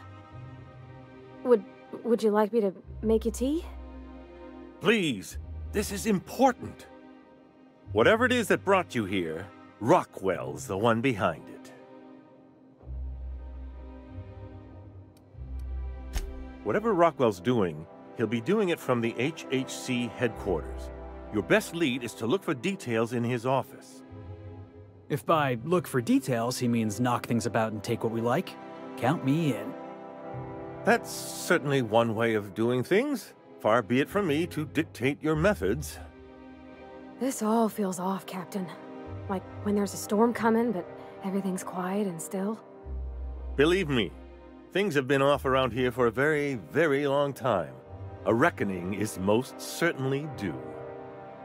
Why, this is starting to sound like an issue of Dissident Hunter. Via the Acropolis District, of course. That's where the most important corporate and government facilities are. But only board employees are allowed into the district. There's a heavily guarded checkpoint just down the street. There might be a route through the maintenance tunnels, but I'm afraid I don't know specifics. Most people avoid the area for obvious reasons. When you reach the HHC building, this access card should get you up to the executive suites, where the chairman's office and what used to be my office are. Wait! Rockwell has one of the only terminals capable of transmitting to the Earthbound message drone. This is our chance. Please, take this and transmit it from his office. Rockwell hasn't given me any messages from Earth for years. He's desperate to keep me out of contact with the Earth Directorate. But they need to know what's happening here.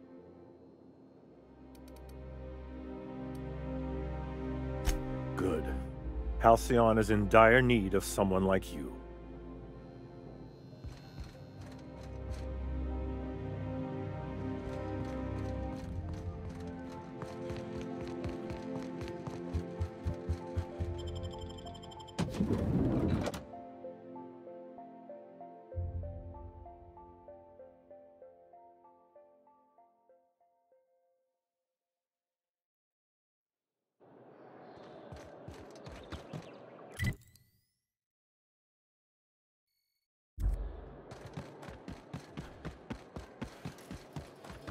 Oh, there. That's one right there.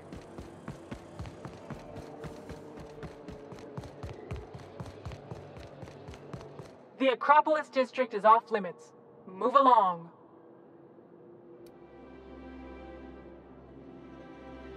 What in the law's name are you on about?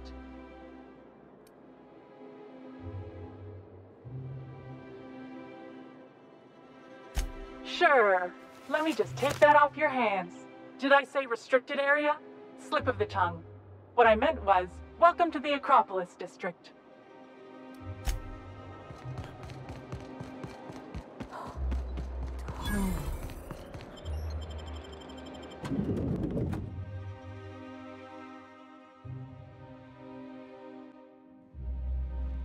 Captain, I stand out here like a big, greasy thumb.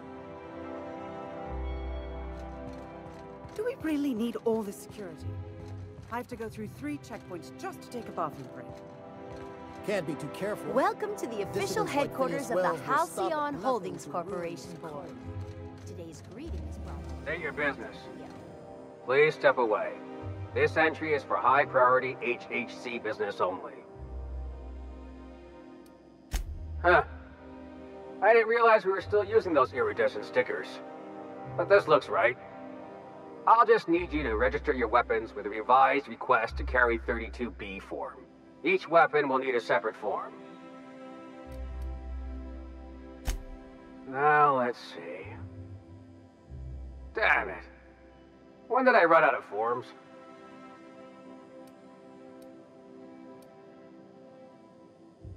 You don't have to be sarcastic about it. Look, you don't have time to wait on new forms, and I can't afford the citations for impeding HAC business. So I'm going to save us both some trouble and waive your forms. Just know there are a bunch of guards upstairs, and they're all high on dervish mist and low on patience. So try anything funny, and they'll paint the walls with your guts. Don't worry, boss, I got a plan. First, we get ourselves some tossball sticks, right? Then we sidle up to him all polite-like. Felix, don't you start.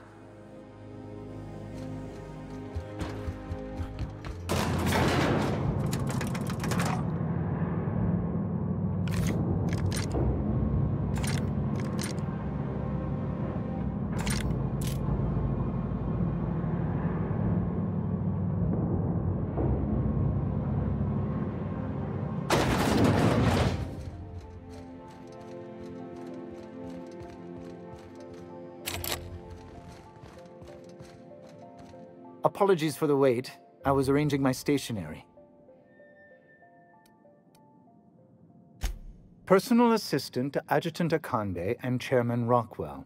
I'm also responsible for organizing the adjutant's stationery, which is more of a hobby. Ah. Oh, you were being serious. I'm obliged to inform you that Chairman Rockwell is unavailable for an indeterminate duration. Will there be anything else?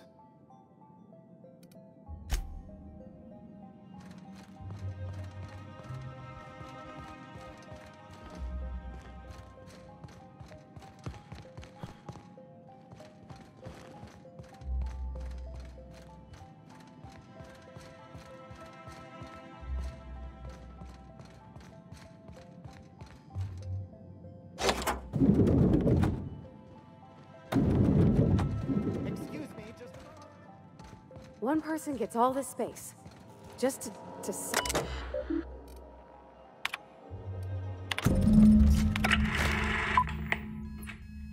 Good afternoon. I'm Chairman Rockwell, and I'm here to address a serious issue facing us. As you all know, our colony has been successful beyond our wildest dreams. Unfortunately, we've recently discovered that our food supply will not be able to sustain Halcyon's population in the long term. Everyone will die. Everyone will slowly stop living from malnutrition. But we're doing it together, and that's what matters. I fucking swear, if someone doesn't give me something to read that will placate the masses soon, all of you will find yourselves violently unemployed. But I can assure you there's nothing to fear. We've got a solution. It's called the Lifetime Employment Program. we will freeze most of the colony to preserve resources, while the best and brightest of Byzantium continue living in prosperity. Look, you idiots! How many times do I have to tell you we can't say shit like that? Fire whoever wrote this! While Halcyon's brightest minds solve the problem of our nutritional shortage, the rest of the colony will be placed in suspended animation. Individuals will be revived on a rotating basis, so that every Halcyonite can be part of the important work of saving our colony. By testing paperweights. Sorry, couldn't resist. Let's go again. And someday, in the not-too-distant future when we've solved this crisis, we'll all be back together again working for the good of Halcyon. Until then, the board shall provide for the deserving just as it always has. So, obey your supervisors, take your vitamins, follow your corporate-mandated grooming rituals, and rest assured with the board on your side, there is nothing to worry about.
I beg your pardon, Minister Clark's former office is currently closed to solicitors. I suppose that is admissible. Please try not to break anything.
I think I'm gonna start taking my lunches out in the sea.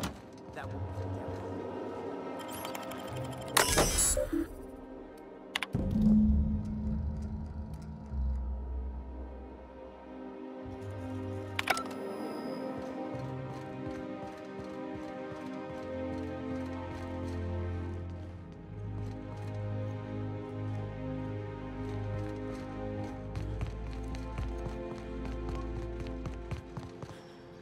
If you see any sprats loose up here, definitely don't touch them.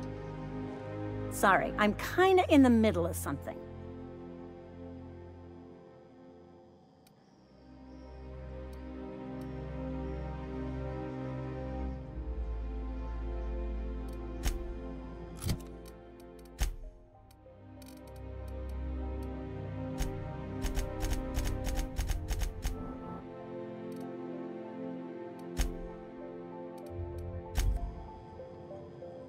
Sorry, I'm kinda in the middle of something.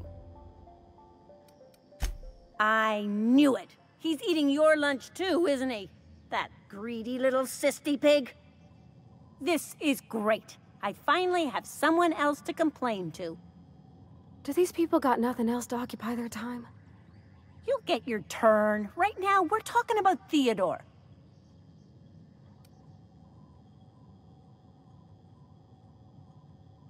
Oh, that's no problem. I can get you into the lab.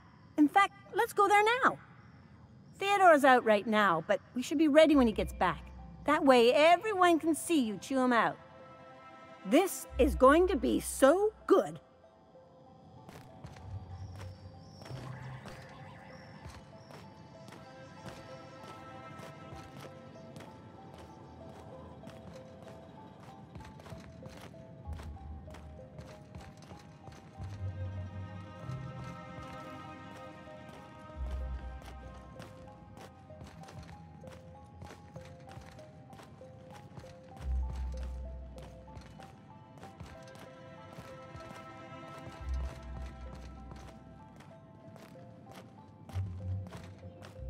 Hold, I need a favor.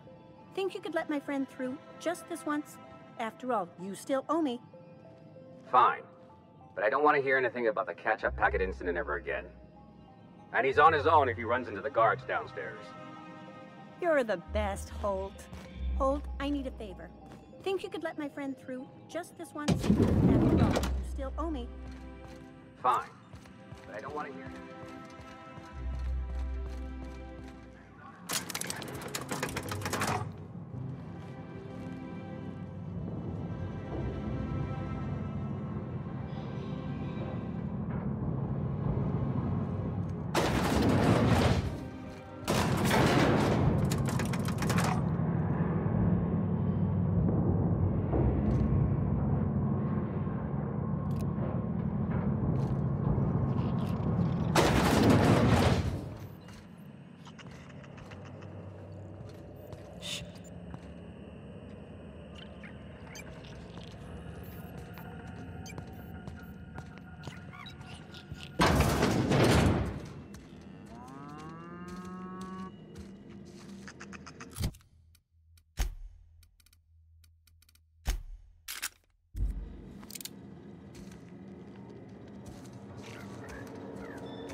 Warning, intruders will be... You have a message from Adjutant Sophia Akande. No one ever looks quite the same in person as they do in my reports. And my reports of you have been exceptionally thorough. You've had quite a career.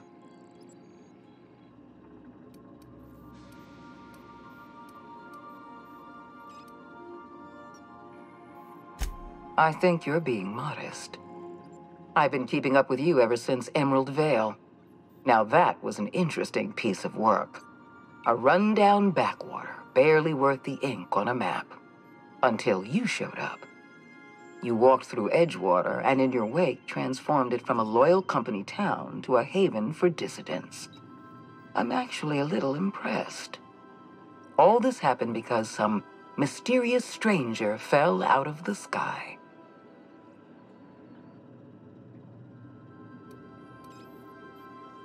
You have something I want. I'd like to negotiate. Phineas Wells is wanted by the board. I want to convince you to turn him in to us.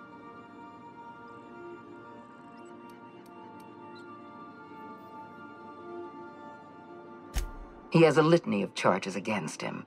Vandalism, illegal experimentation, sedition. I could go on. Wells is a dangerous madman. His plan is going to endanger everyone in Halcyon. He's an obsessive psychopath. And he's using you. You're in contact with Wells. I want you to send us a tracing signal from his communication terminal.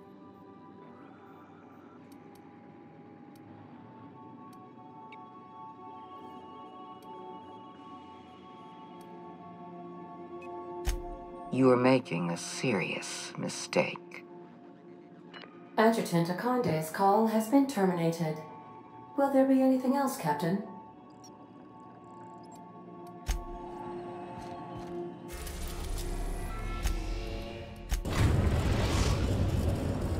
Now arriving at Phineas's top-secret orbital lab.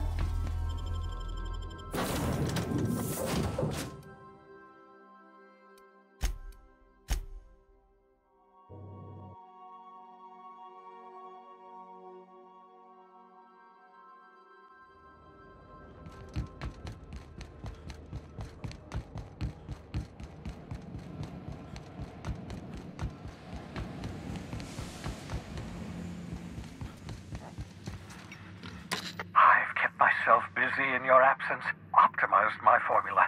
I'm now confident I can revive the remaining colonists. All I need now is the dimethyl sulfoxide. I'll take as much as you can give me.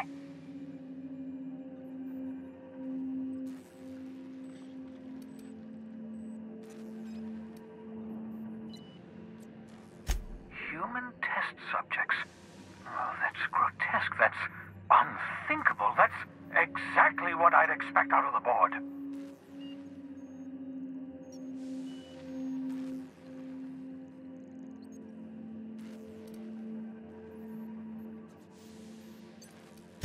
Thank you. You've brought me enough chemicals to get started, at least. I'm just sorry they came at the cost of human lives. Those poor people, they must have died in agony. What exactly was the board trying to accomplish?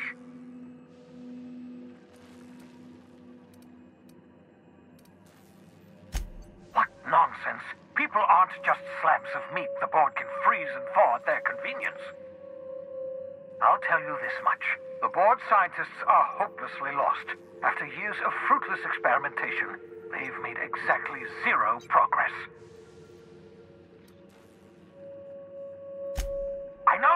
I've suspected as much for years. Of course, I don't expect the board to do a thing about it. They've been driving our colony to the brink of destruction for decades. The board's mismanagement put our colony on the road to collapse.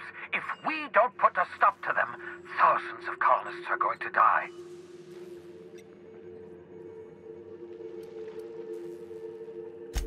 Hold on.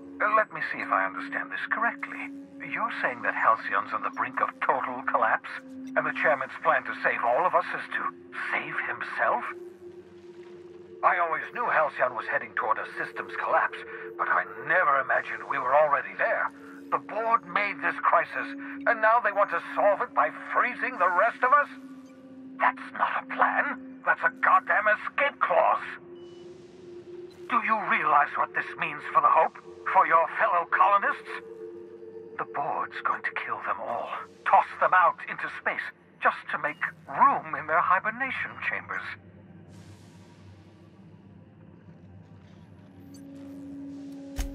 Short of lining up every member of the board and shooting them in the back of the head. Do you know what's waiting for us on the Hope? Scientists, engineers, artists, the brightest minds Earth ever sent us, uncorrupted by the board. The board's going to dispose of them all and transform the Hope into a prison for the rest of us. They're likely on their way to the Hope as we speak. We need to get to those colonists before the board. I have enough chemicals to start reviving a few of them, but no easy way to get them off the Hope.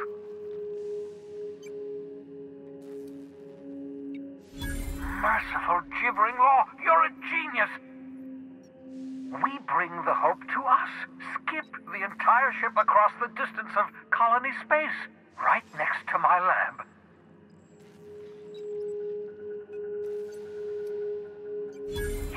Yes, exactly. You're a step ahead of me, but I perceive the shape of your plan.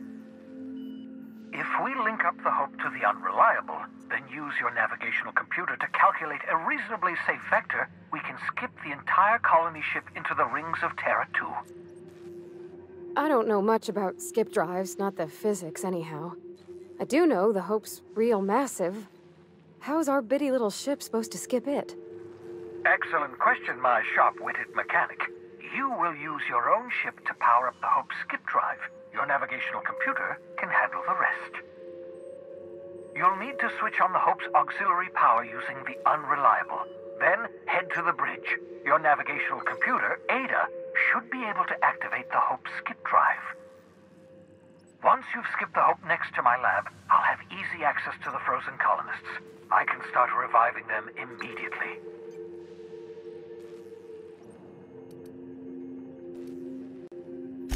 I know you're wondering why I'm doing all this. Why I believe the people on the Hope are the answer to the colony's problems. The Hope is carrying some of humanity's most brilliant thinkers. Scientists, engineers, experts in their field. If we work together, we can still find a way to save Halcyon. The board would have us believe Halcyon is beyond saving. I choose to believe otherwise. If there's even the slightest chance we can save Halcyon from oblivion, then we have to take it. Oh, it's not you. I do experiments in that room. Some of them get quite scientific. The unexpected is to be treasured, but from a safe distance. Regardless, it's quite comfortable in here, you know. I have my beans, have my caffeinoids, plenty of toilet paper.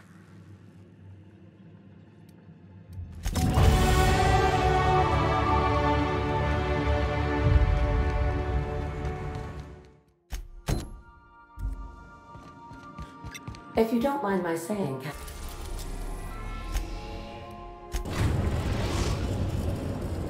We are now in orbit above Edgewater, Captain. Captain, look out! This'll be quick. Don't mess with us!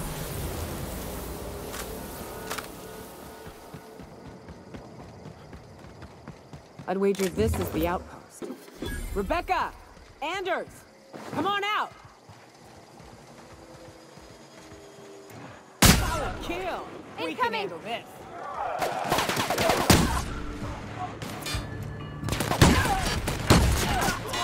Everyone all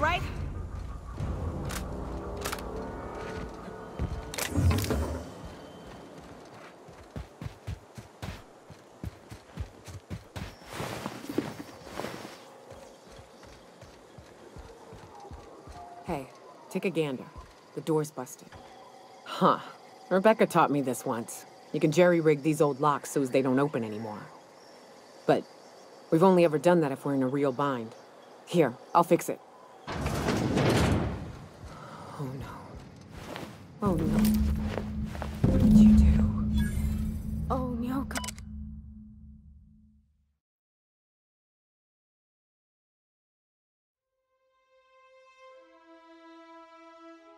I don't... They were... That bitch! They were all set to abandon us! What would Clara say, huh? Every day she'd ask if we heard from you. And she'd have forgiven you. The kid had a soul that made the sulfur smell like roses. Ugh. Or to leave your medallions to rot with you, but Clara would want to be buried with her sister. At least I know. Ought to have learned by now that getting one's hopes up tends to open them to being dashed across the stars. I hate to say this, but Clara died thinking her sister was still fighting to get back home. I'm glad. If she were still alive now, it'd break her to know the truth. Yeah, maybe. I'm used to disappointment. She was still so naive as to let it hurt her every time it happened. Only thing left is to take these medallions home, which means figuring out how to bait the Mana Queen out of our old base. The most pissed off I've ever seen a queen was when a foreign species was on her soil. I'd wager the stench of a primal might do the trick.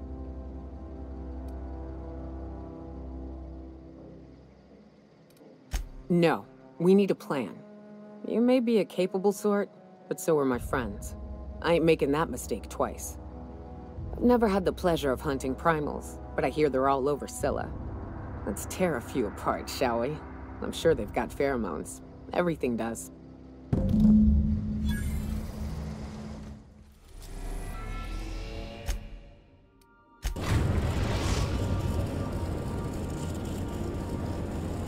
Destination reached. Scylla. Sweeping the area.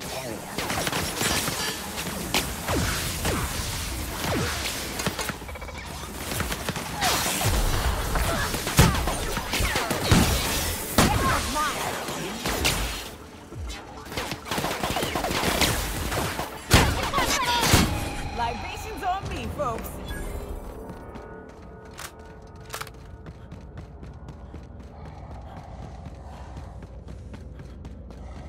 This will be fun.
Awful empty around here.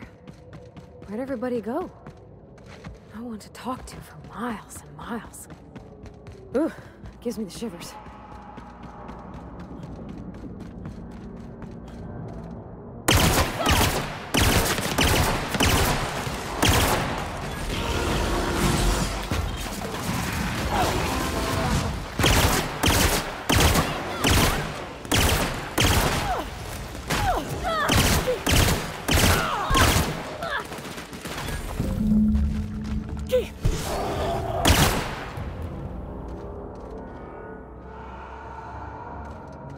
That queen ain't gonna go down easy. I can't wait. What's up? Outstanding. These ought to be enough. Let's get back to Monarch. There's an old base I used to call home. I can get us in the door, but we'll have to shoot our way through the Queen's brood to get to the center. We'll set the bait there. Password to the door is Charon.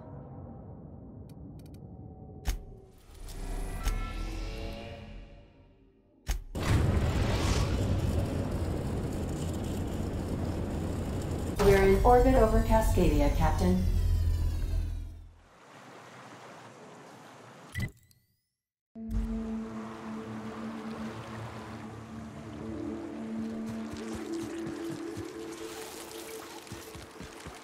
Here they come!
Deft hands, Cap.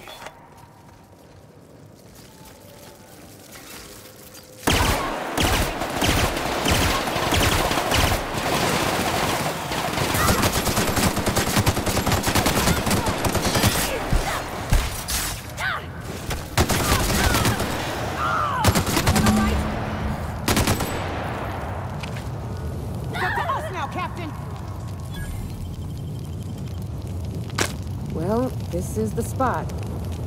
You know, I thought I'd be angry. I thought I'd storm in here in a rage and exterminate all these bugs and everything would be all right in the end. But I ain't. I'm mostly just empty. A little sad, maybe. The first night Hayes and I spent in here, we knew it was home. It's safe. It's got a nice chill to it. But mostly, it doesn't stink of sulfur. Monarch folks often joke about it. Not because of the smell or the grittiness it leaves in your throat. Not because of the headaches or the coughing. It's because there's no escaping it. It's life here, and there ain't anything you can do about it. But here, somehow the sulfur never made it. The nights we spent in here felt like vacations. So we started building. We hauled in steel, hired sublight folk to help. That's how we met Anders and Opal. They stuck around after our contract was up. Opal liked camping. Anders liked chasing her tail. 4 of us for a while, scraping together what bits we could to build our home. Then came Rebecca, a sawbones out of the Cascadia survivors, who took a kindness to Hayes. And Clara, her little sister. I'll admit I wasn't keen on taking her on at first, but for a teenager, she was surprisingly capable.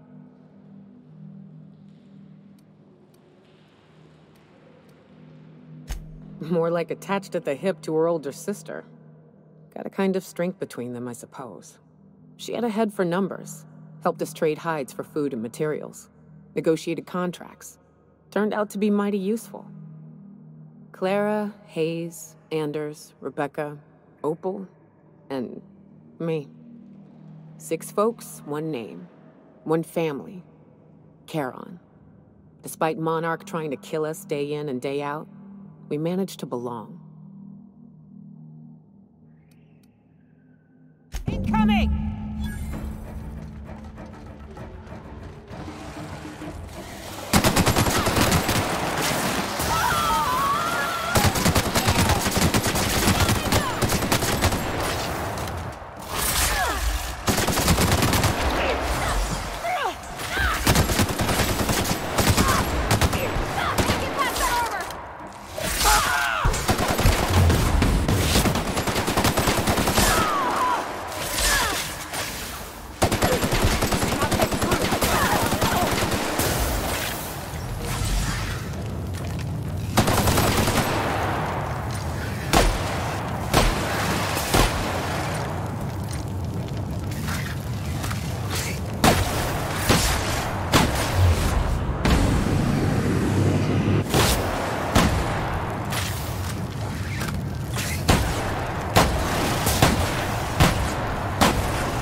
Nicely done.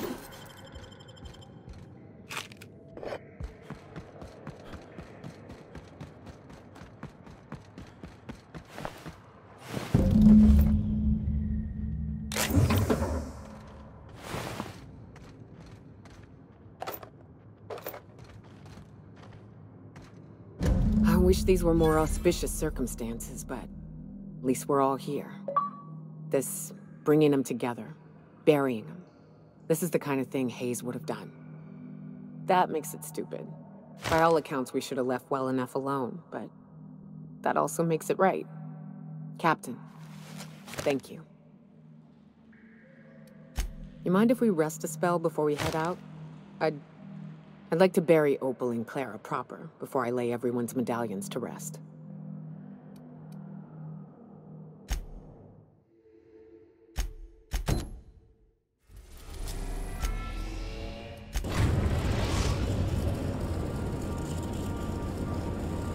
Destination reached. The Groundbreaker. Hey, boss. I want to talk to you. You know, they're gonna make a serial about our adventures one day. I've been trying to think of a good title for this episode. I like the sound of The Skip Job. No, wait, I got it. Hope in Dark Times. Get it? Hope? Like the ship. That's what folks in the business call wordplay. Yeah, I've been thinking about that. Got a list right here.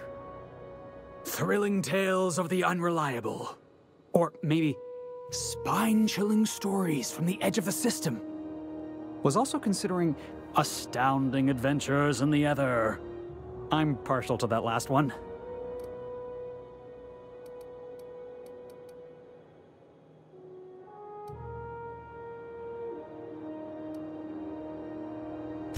Yeah, we got a job to do. We're hijacking a lost colony ship and slamming it right into the rings of Terra 2. Stealing the hope from the board, skipping it across the whole damn system. This is gonna be great. I can't wait. Enough to boost my pay? I'm just kidding, boss. I know you don't pay me. I'm sure you've got plans to make. As for me, I gotta keep practicing my signature dropkick. The Hope might have cameras.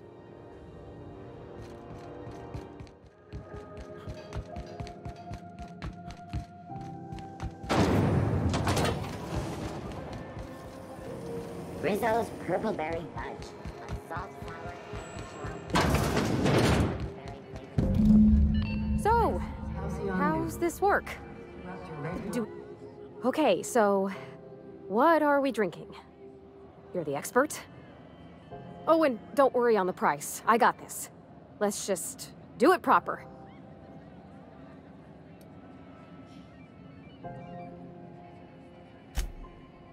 Oh, beer. I guess, yeah, I can do that. Beer can be good. I bet. Bottoms up. Beer, huh? Good choice, if you want to get unsober in a hurry.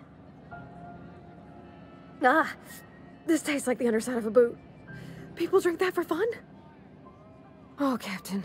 I'm pining for June like something fierce. What am I doing?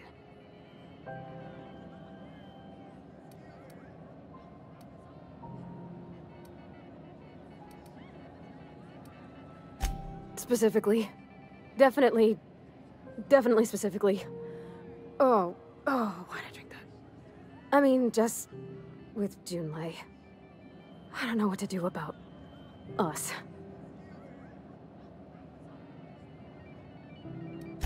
Well, she talked about another girl, right?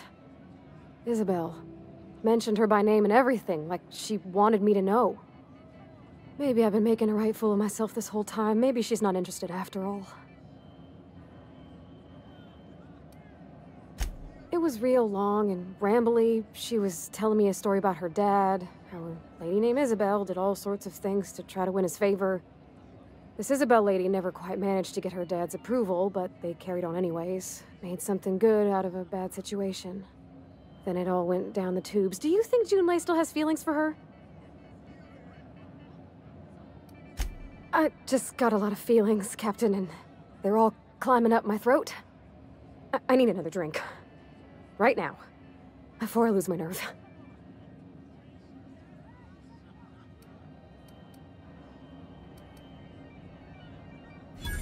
Come on, Captain. I'm here to drink. Okay, maybe you're right. I am a little woozy. Hydration, here I come. Good thinking, boss. You just saved Parvati a whole lot of trouble. Shush you. Oh, Captain, I want to talk to Junlei all the time. Even about silly things, but I'm so scared.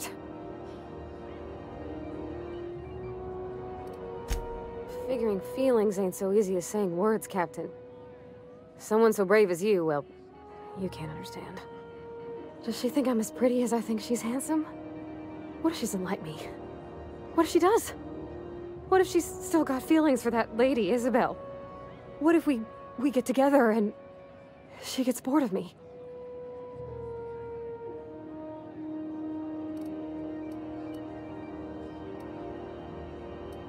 Don't you tease me in my moment of weakness.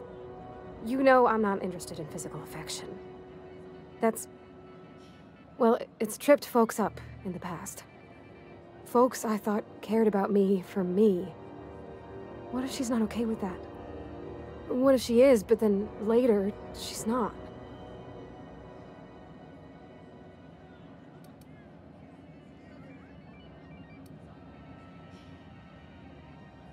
Of course.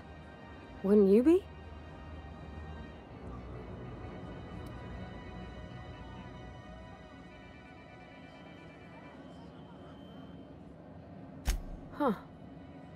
I'd never thought of it that way. I wonder what June's afraid of being rejected for. She seems perfect to me.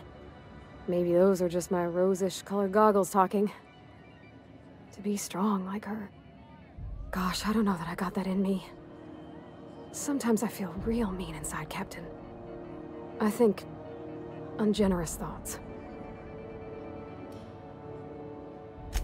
Yeah. I like the way you put that, like, it's okay to want to be better for her, and not impossible to try. Well, Captain, this has been a whole lot. I got just... wow. So much to think about. Do you think I should ask her on a date?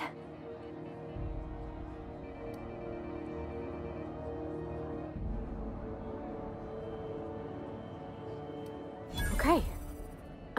I'm gonna do it. I'm gonna ask June out.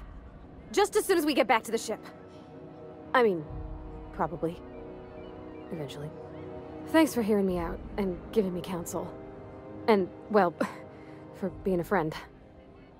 It means a whole lot. You're good people, Captain. You know something, Parvati? You ought to come drinking with the crew more often. Huh. All right. Thank you, guys. You're real good friends, you know that? I wish there was a place we could all live quiet together. Come on, let's go.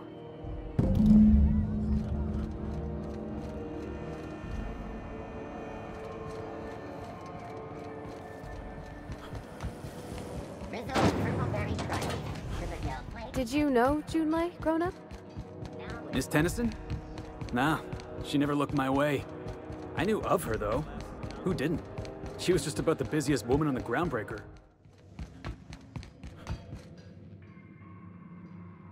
Hey, Captain. I hope I wasn't too much bother at the bar.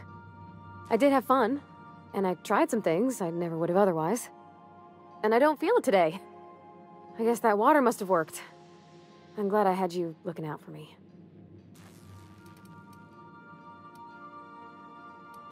I wouldn't mind having a drink again. Someday. In the distant future. Anyway. I messaged Junlei when we got back and she replied super quick. Okay. I was awake half the night, thinking about what I sent, anxious to see what you said. I reread my message in the morning, and it was unclear. I was drinking when I sent it. Otherwise, I wouldn't have had the courage. Also, sorry for the typos.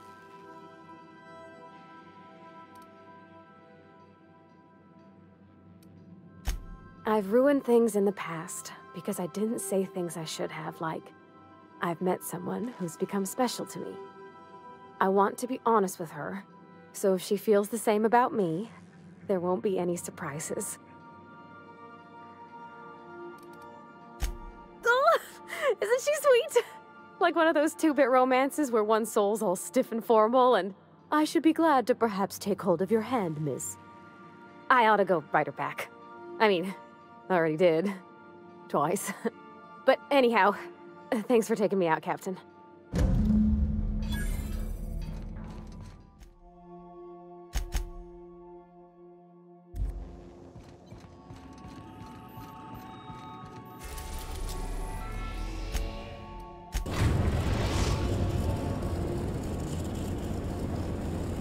We have arrived at the Hope. I need you to reroute power from our ship to the Hope's auxiliary generator. You'll have to connect me to the Hope's comm system so I can convince her central computer to enable the skip drive.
We're not exploding, so I guess it worked.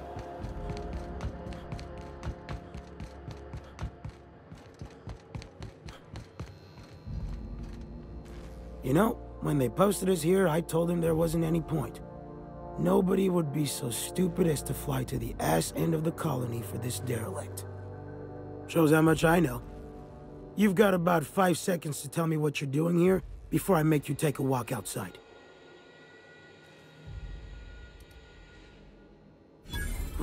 Explode? Holy shit. All right. You'll want a uniform so my staff doesn't shoot you on sight. They're a dangerous mix of bored and trigger-happy. We've got a few extra in the old badge station to my right. Good luck.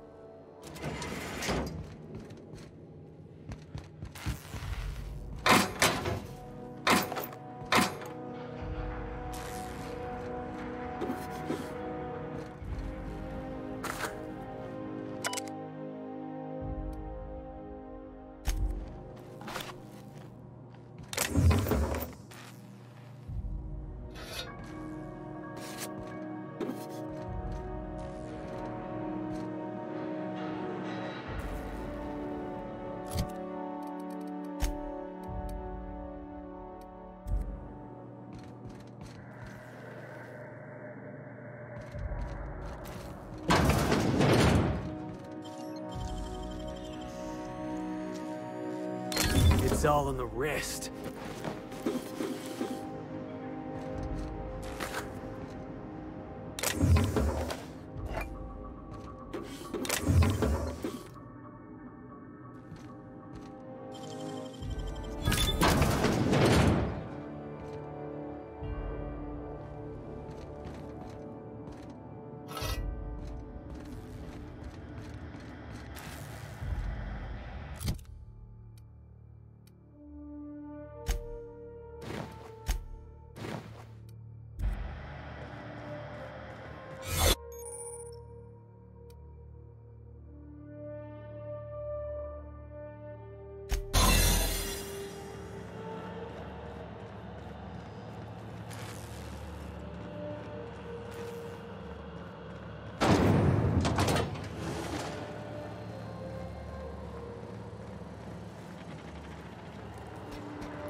How'd you do that?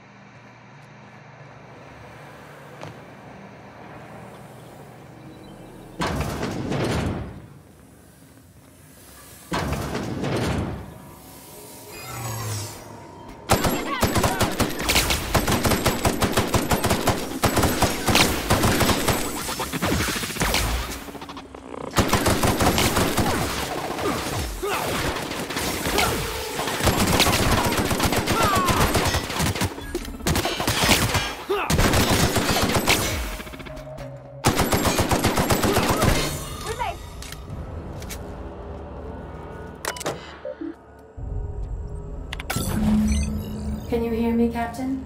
I have successfully integrated myself into the Hope's comm system.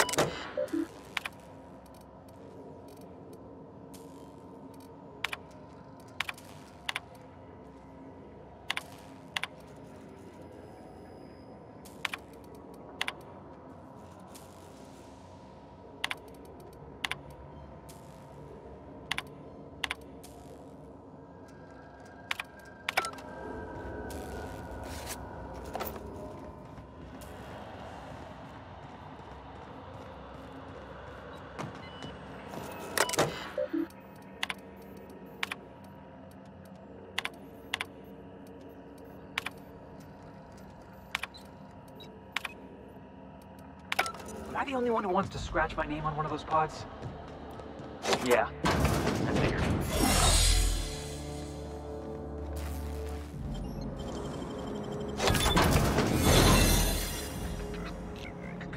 I find myself glad.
That's the Hope's computer up ahead. I'll admit, I am curious to wake him. Greetings, Captain. I am speaking to you through the Hope's computer system. It's a rather cramped feeling, but it'll do.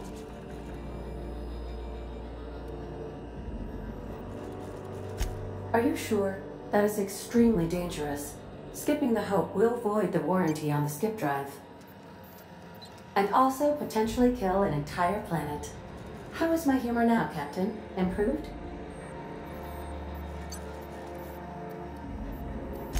Jump-starting the skip drive. Destination set to the rings of Terra 2.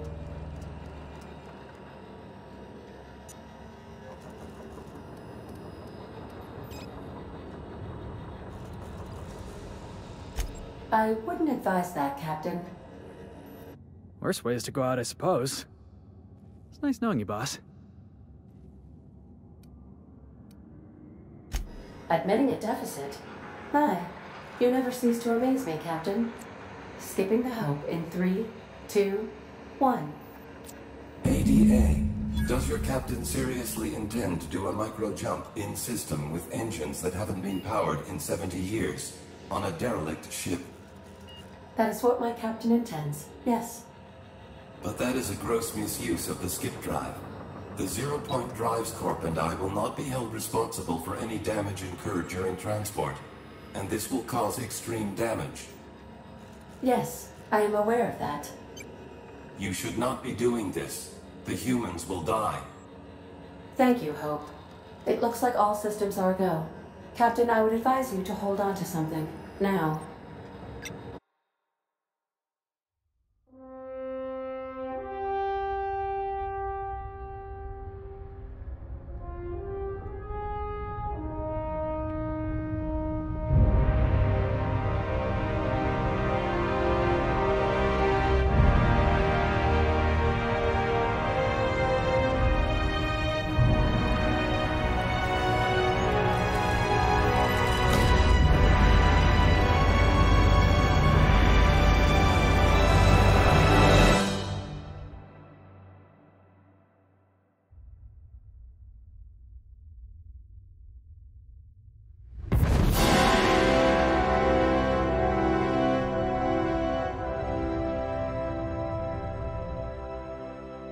Oh, good.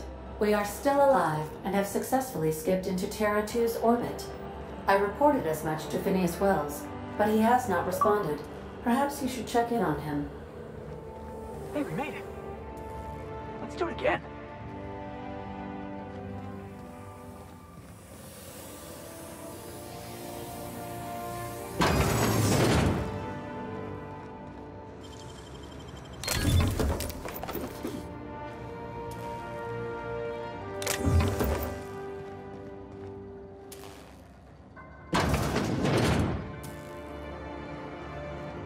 That is awesome.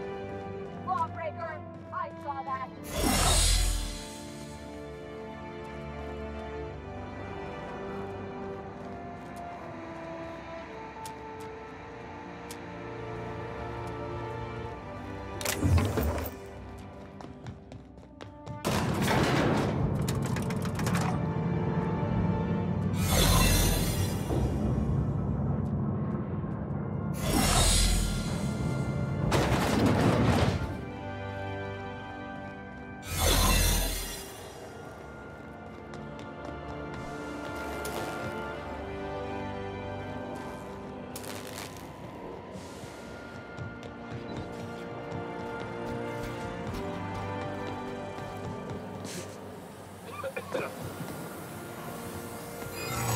What was that? Lawbreaker! Huh? What was that? Heads up!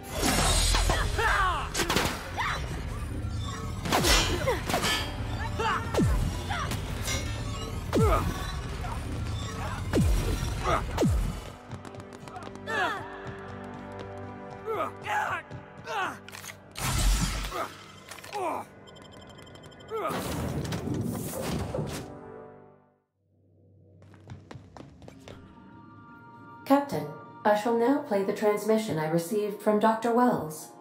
The board is here. They've found me somehow. They're about to blast my door open. I can't can't stop them from getting me, and there isn't enough time to explain everything. But there's something very important you need to remember. The board, all their lackeys, they're all a bunch of swine. Do you hear me? They're fucking corporate swine. You fucking pigs!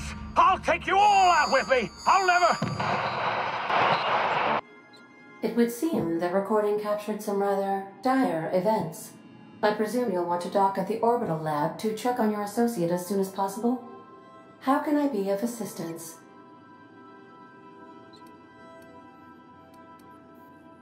I'll be here.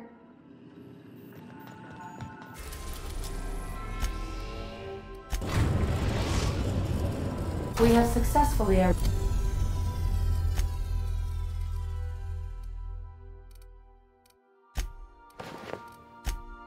arrived at Phineas's orbital lab, Captain, and we are still in one piece. Shall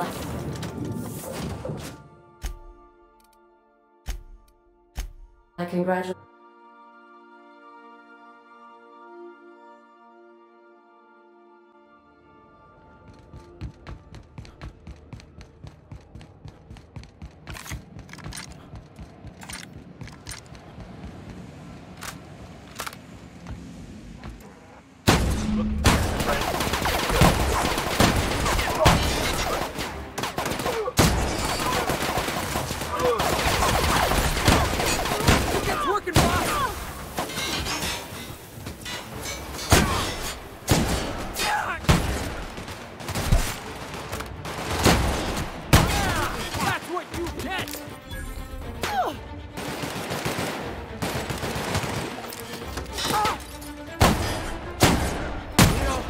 In one piece?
Huh? Oh. Captain, as it appears we may soon be embarking for a maximum security prison planet, I believe the crew would like to speak with you to, as you humans put it, air some concerns.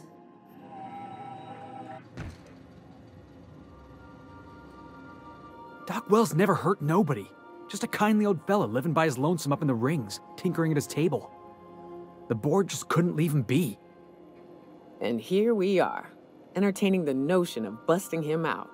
That's insane, and likely a hell of a lot of fun.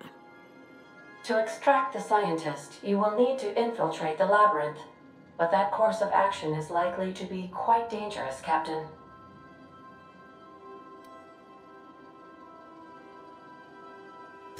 I am programmed to warn you whenever you exhibit inclinations toward risky behavior.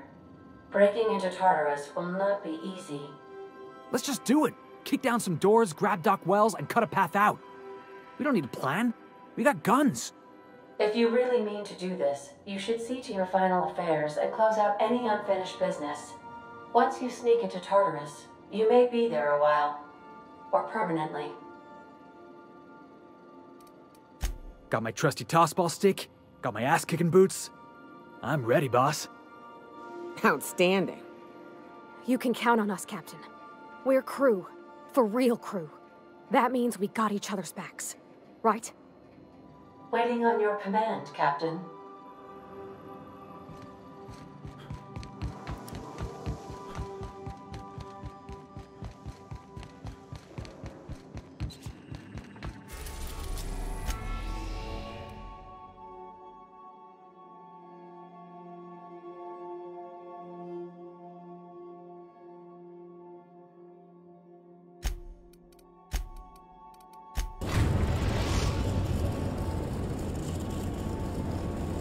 I am pleased to inform you that we have arrived at the labyrinth. Please be advised that the punishment for trespassing is execution. Please be advised that electrical storms on the surface of Tartarus make departure impossible at this time. Resident count is as follows: 3,071. Resident deaths, including but not limited to executions, are as follows: 1,684. Resident escapes are as follows: 0. The interior can be chilly. Take a scarf with you, Captain. I would also ask that you leave your captain's ID with me, in the event that you do not return.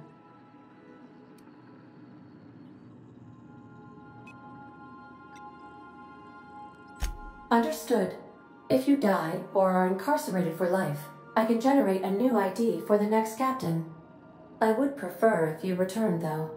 Oh, speak of the devil. Captain, I am receiving a transmission from the prison's docking authority now. Attention, unauthorized spacecraft. This is a maximum security installation. Your presence here is an explicit violation of UDL corporate policy. You are hereby confined to your docking platform until a ticket detailing your crimes has been filed and notarized, at which point your vessel will be seized and you will be executed.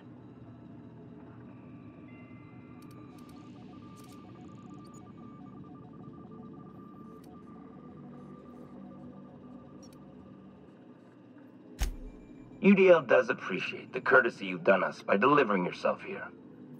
As a show of our deepest gratitude, we will make your execution quite swift.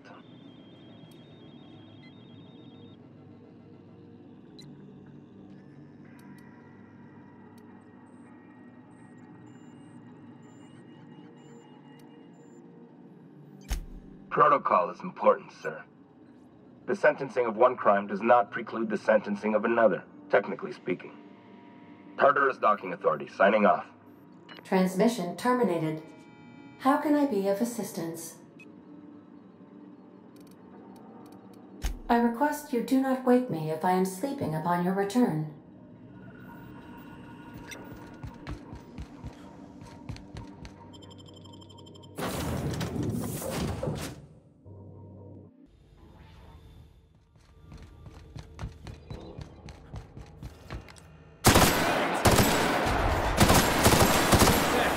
Nobody? Yeah, that's what I thought.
I wonder how long we'd last out on the surface. I've got to admit, I'm not too keen on walking into a prison. They lock me up, I'm liable to kill everyone trying to get back out.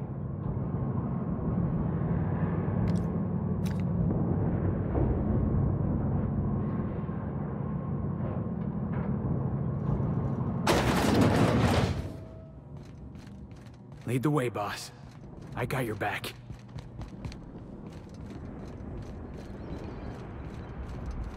Out of my way! Die, miscreant!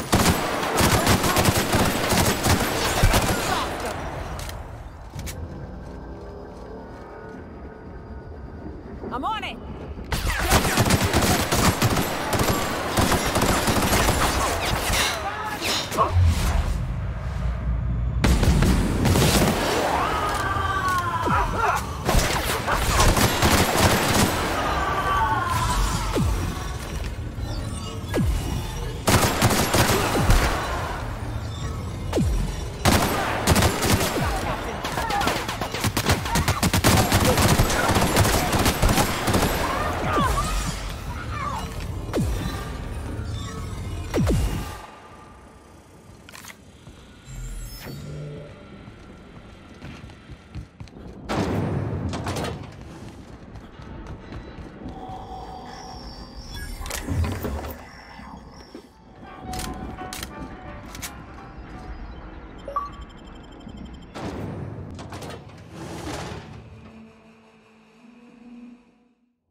Well, look who it is.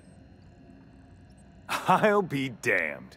I was prepping the studio for our announcement, and here you are as a bonus. And I see you've brought the kid along. Babysitters may be expensive, but they're worth it, you know. Yeah, keep talking, pal. I'll just keep thinking of a place to bury your body. Ah, I knew I smelled Monarch when you lot walked in. The stench of sulfur, depression, and desperate bravado is unmistakable. Keep talking, and you'll be smelling iron. Ain't nobody so important I won't put a bullet in him. When you go off and get yourself shot, try to avoid taking one to the face. I'll want it recognizable to show to my citizens.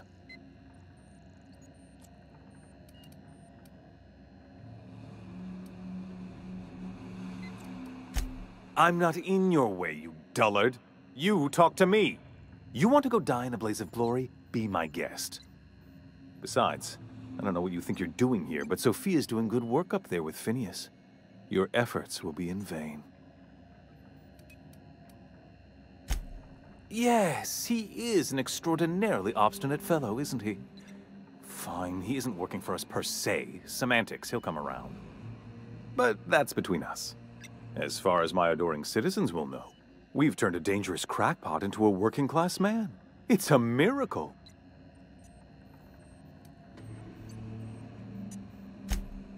Oh yes, go on, wake them up, add more mouths to feed. That'll solve our starvation problems. I don't know what half-baked plans that simpleton in a lab coat has been leading you through, but it's done. It's over. Let me ask you something, Captain. Have you at any point thought about not fucking up our entire society? Are you kidding me? We're out here trying to clean up your mess. I'm making actual progress towards stabilization and recovery. You're just getting in the way.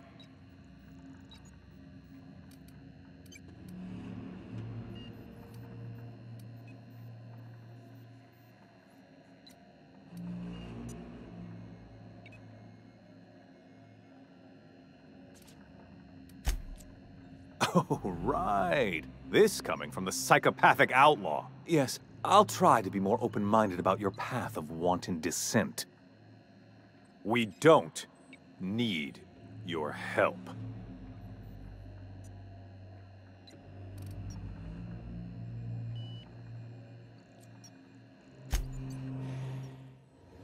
Right, let's dance!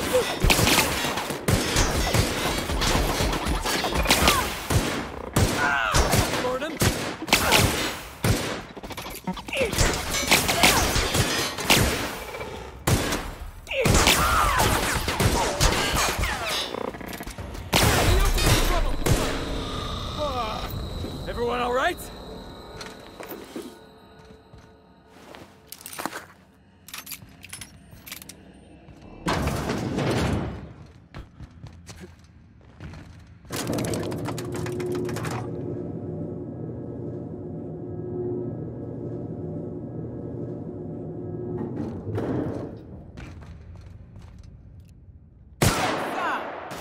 Next. Nobody? Yeah, that's what I thought.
You, ain't feeling jittery, are you?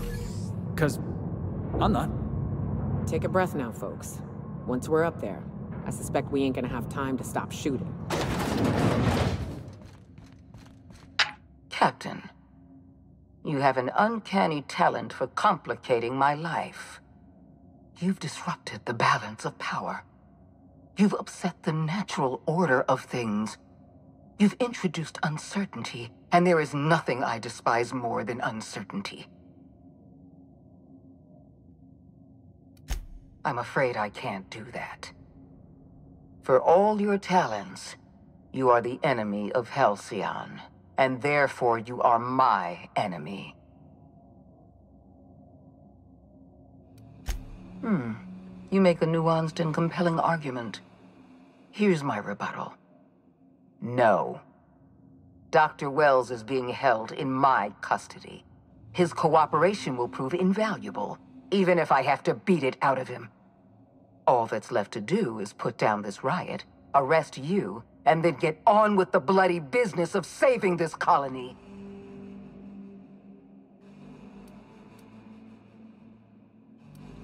Fair enough. I'm giving you exactly one chance to parley with me.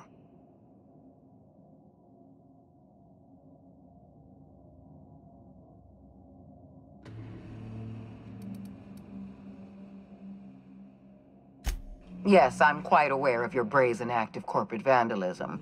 By the way, those test subjects you killed, they died in agony.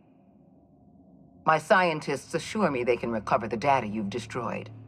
You've succeeded in temporarily delaying our research. Nothing more.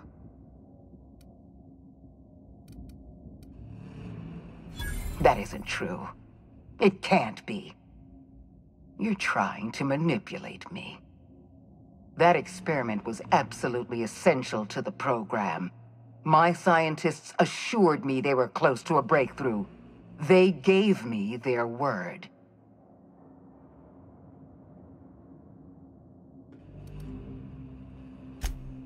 Damn you. You are telling the truth. My scientists have been lying to me, and I was stupid enough to trust them at their word. We're going to have to start all over again. All that research, all those experiments, you've set us back decades. You were always an unknown variable. I tried to recruit you, but you threw your lot in with that madman, Phineas Wells.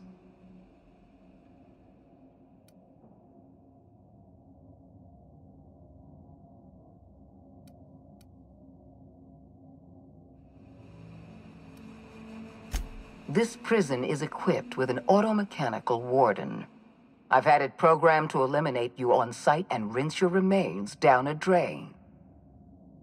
And don't worry, I will inform Dr. Wells that you died heroically or something.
Get me out of here!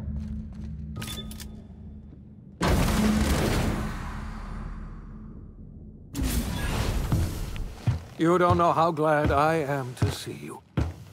You did the right thing. Akande was a monster. Her death was much deserved, and long overdue.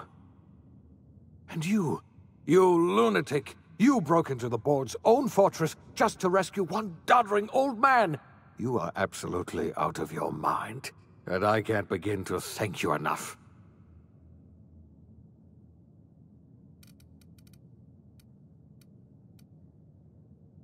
ha! All in a day's work for you, huh?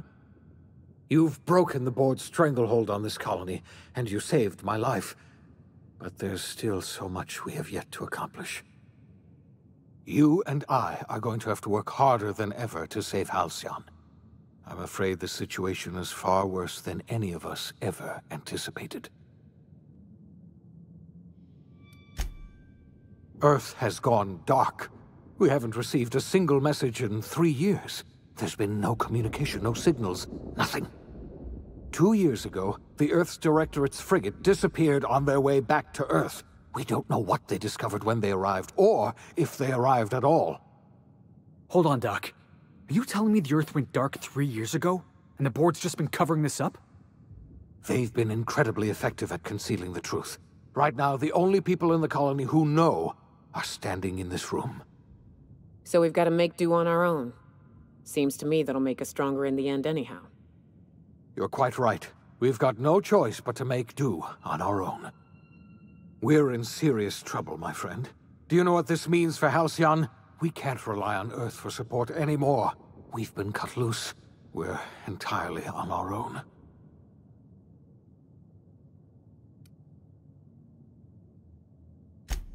Yes, we do. You've done a marvelous thing.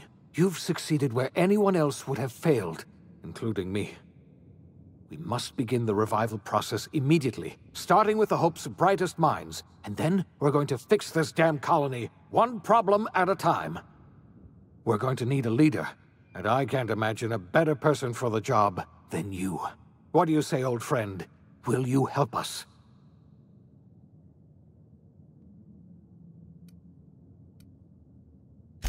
I can't tell you how glad I am to hear that. When I revived you, I thought we were going to save this colony all by ourselves. But I was wrong. We can't save Halcyon on our own. We're all going to have to pull together, somehow. We are not a colony anymore. Our last connection to Earth has been severed. I don't know if we'll survive, but we're going to have to try our best.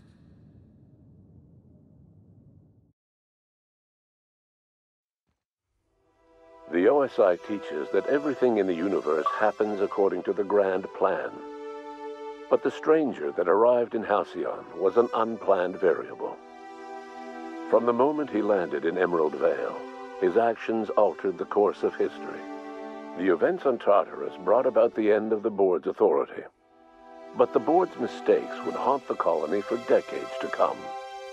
The damage they left behind would require the work of a generation to repair.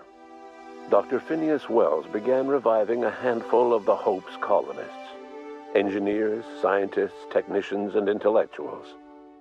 They were among the brightest minds the Earth had ever sent out into the stars. The Hope scientists and engineers woke up in a colony descending headlong into total collapse. With no way to return to Earth, they had no choice but to band together and devote themselves to the cause of saving Halcyon. The people of Halcyon were nothing if not hardy. In the absence of the board's authority, many of the colony's settlements banded together with a single purpose in mind: survival. Life was especially hard in the years to come. Some towns dissolved by attrition and starvation, but most of them found a way to carry on. In the years to come, Halcyon was forced to reckon with its newfound freedom. The board was gone, and for better or worse, the colony was responsible for its own destiny. Left unchecked, the war on Monarch consumed both MSI and the Iconoclasts. And when the sulfur clouds settled, only stragglers from both factions remained. Some found their way to Sublight, some to Terra 2, and some lived their final years fighting for food in the wilderness. In the end, only the beasts remained. Adelaide McDevitt replaced Reed Thompson as the leader of Edgewater. She and her followers transformed Edgewater in their image. Anyone loyal to Reed was pressured into leaving town, and those who stayed behind adapted to her way of life. Adelaide transformed the old cannery into a new garden. The nearby Edgewater Cemetery provided a convenient source of fertilizer. As for Reed Thompson, it was said that he lasted exactly 2 days outside the walls of Edgewater. Years later, a marauder was found in possession of his hat. Junlei Tennyson fought to protect the groundbreaker's independence. While the board's influence faded, mechanical difficulties forced her to rely on parts that only corporations could provide. The cost was high, and time would tell if Junlei could balance the work with her aspirations for a better future. The rediscovery of the Hope and the abandonment of the lifetime employment program forced Byzantium to come to terms with some uncomfortable realities about the state of Halcyon. While Byzantines were reluctant to surrender the luxuries they'd grown accustomed to, the board's diminished authority gave them little choice in the matter. Nearly everyone had to learn to make do with less. Some even had to get jobs. It was a dark time indeed. Life in Halcyon was sobering for Felix Millstone. The grand revolution he dreamed of never came. There was no great awakening for the colony, no celebrations in the streets. There was only the hard, desperate work of trying to repair a broken colony. Felix never had a head for numbers, but if there was labor to be done, he was there to help. Eventually, Felix realized that the work of a revolution was done with 2 hands. Though Parvati eventually grew comfortable aboard the Unreliable, she never quite came out of her shell. She seemed to prefer the company of Ada to the crew, and she could often be found neck-deep in cables and grease, telling Ada funny stories from her childhood. While the colony fell into chaos, she found an island of relative peace with Ada, and they formed an unusual bond. She decided to remain aboard the Unreliable permanently as its chief and sole engineer. Nyoka returned to Monarch to take another crack at making a permanent life for herself. She formed the Charon Group, a mercenary outfit of ragtag survivalists and wilderness experts. Anyone in need of a guide or just looking to throw back a beer and swap stories could find her camping on the trail or clearing an infestation. Before his untimely death, Captain Alex Hawthorne had plans to restore and modify, for combat purposes, a sanitation and maintenance automechanical that he'd found in a state of disrepair in Emerald Vale's scrapyard. That unit remains broken down and forgotten in the Unreliable supply closet to this day. Minister Clark was released from house arrest, and his contact with you gave him a sense of renewed purpose and vigor. Once it became clear that no help would be coming from Earth, he threw his considerable efforts and talents into helping Halcyon manage the crisis before it. As for Dr. Phineas Wells, he spent his remaining years in his orbital lab. Though he was always haunted by the failures of his past, he was determined to make things right by building toward the future. Dr. Wells was able to revive many more scientists and engineers than he first expected, thanks to the additional batch of chemicals you stole from the Ministry. Wells never forgot about the human lives that were lost in acquiring these chemicals. The revival project was hard and painful work, but in the end, despite limited resources, over half the Hope's colonists were successfully revived. Even after Wells passed away, the Hope scientists and engineers worked night and day to pull Halcyon from the brink of collapse. Their efforts continue to this day, which may be reason enough for optimism. Dr. Wells laid the groundwork for the project to save the colony, but he would never live to see the fruits of his labor. He passed away a few years later. His work was carried on by the scientists and engineers he revived. Life will never be the same in Halcyon. It is widely agreed that the colony has a chance of stabilizing within a generation, owing to the hard work and determination of the surviving colonists.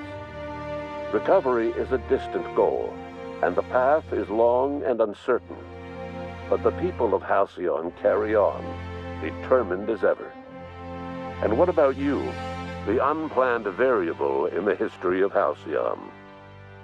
Long after Wells passed away, you carried on his work with more energy, determination, and brilliance than he could ever muster. The years that followed were hard, but Halcyon survived by the efforts of the Hope's most promising colonists, the greatest of which was you. No one knows what's happened to Earth, and no one knows what the future has in store for Halcyon. All we know for certain is this: the name of the Unreliable and that of its intrepid captain will remain the subject of countless stories for years to come.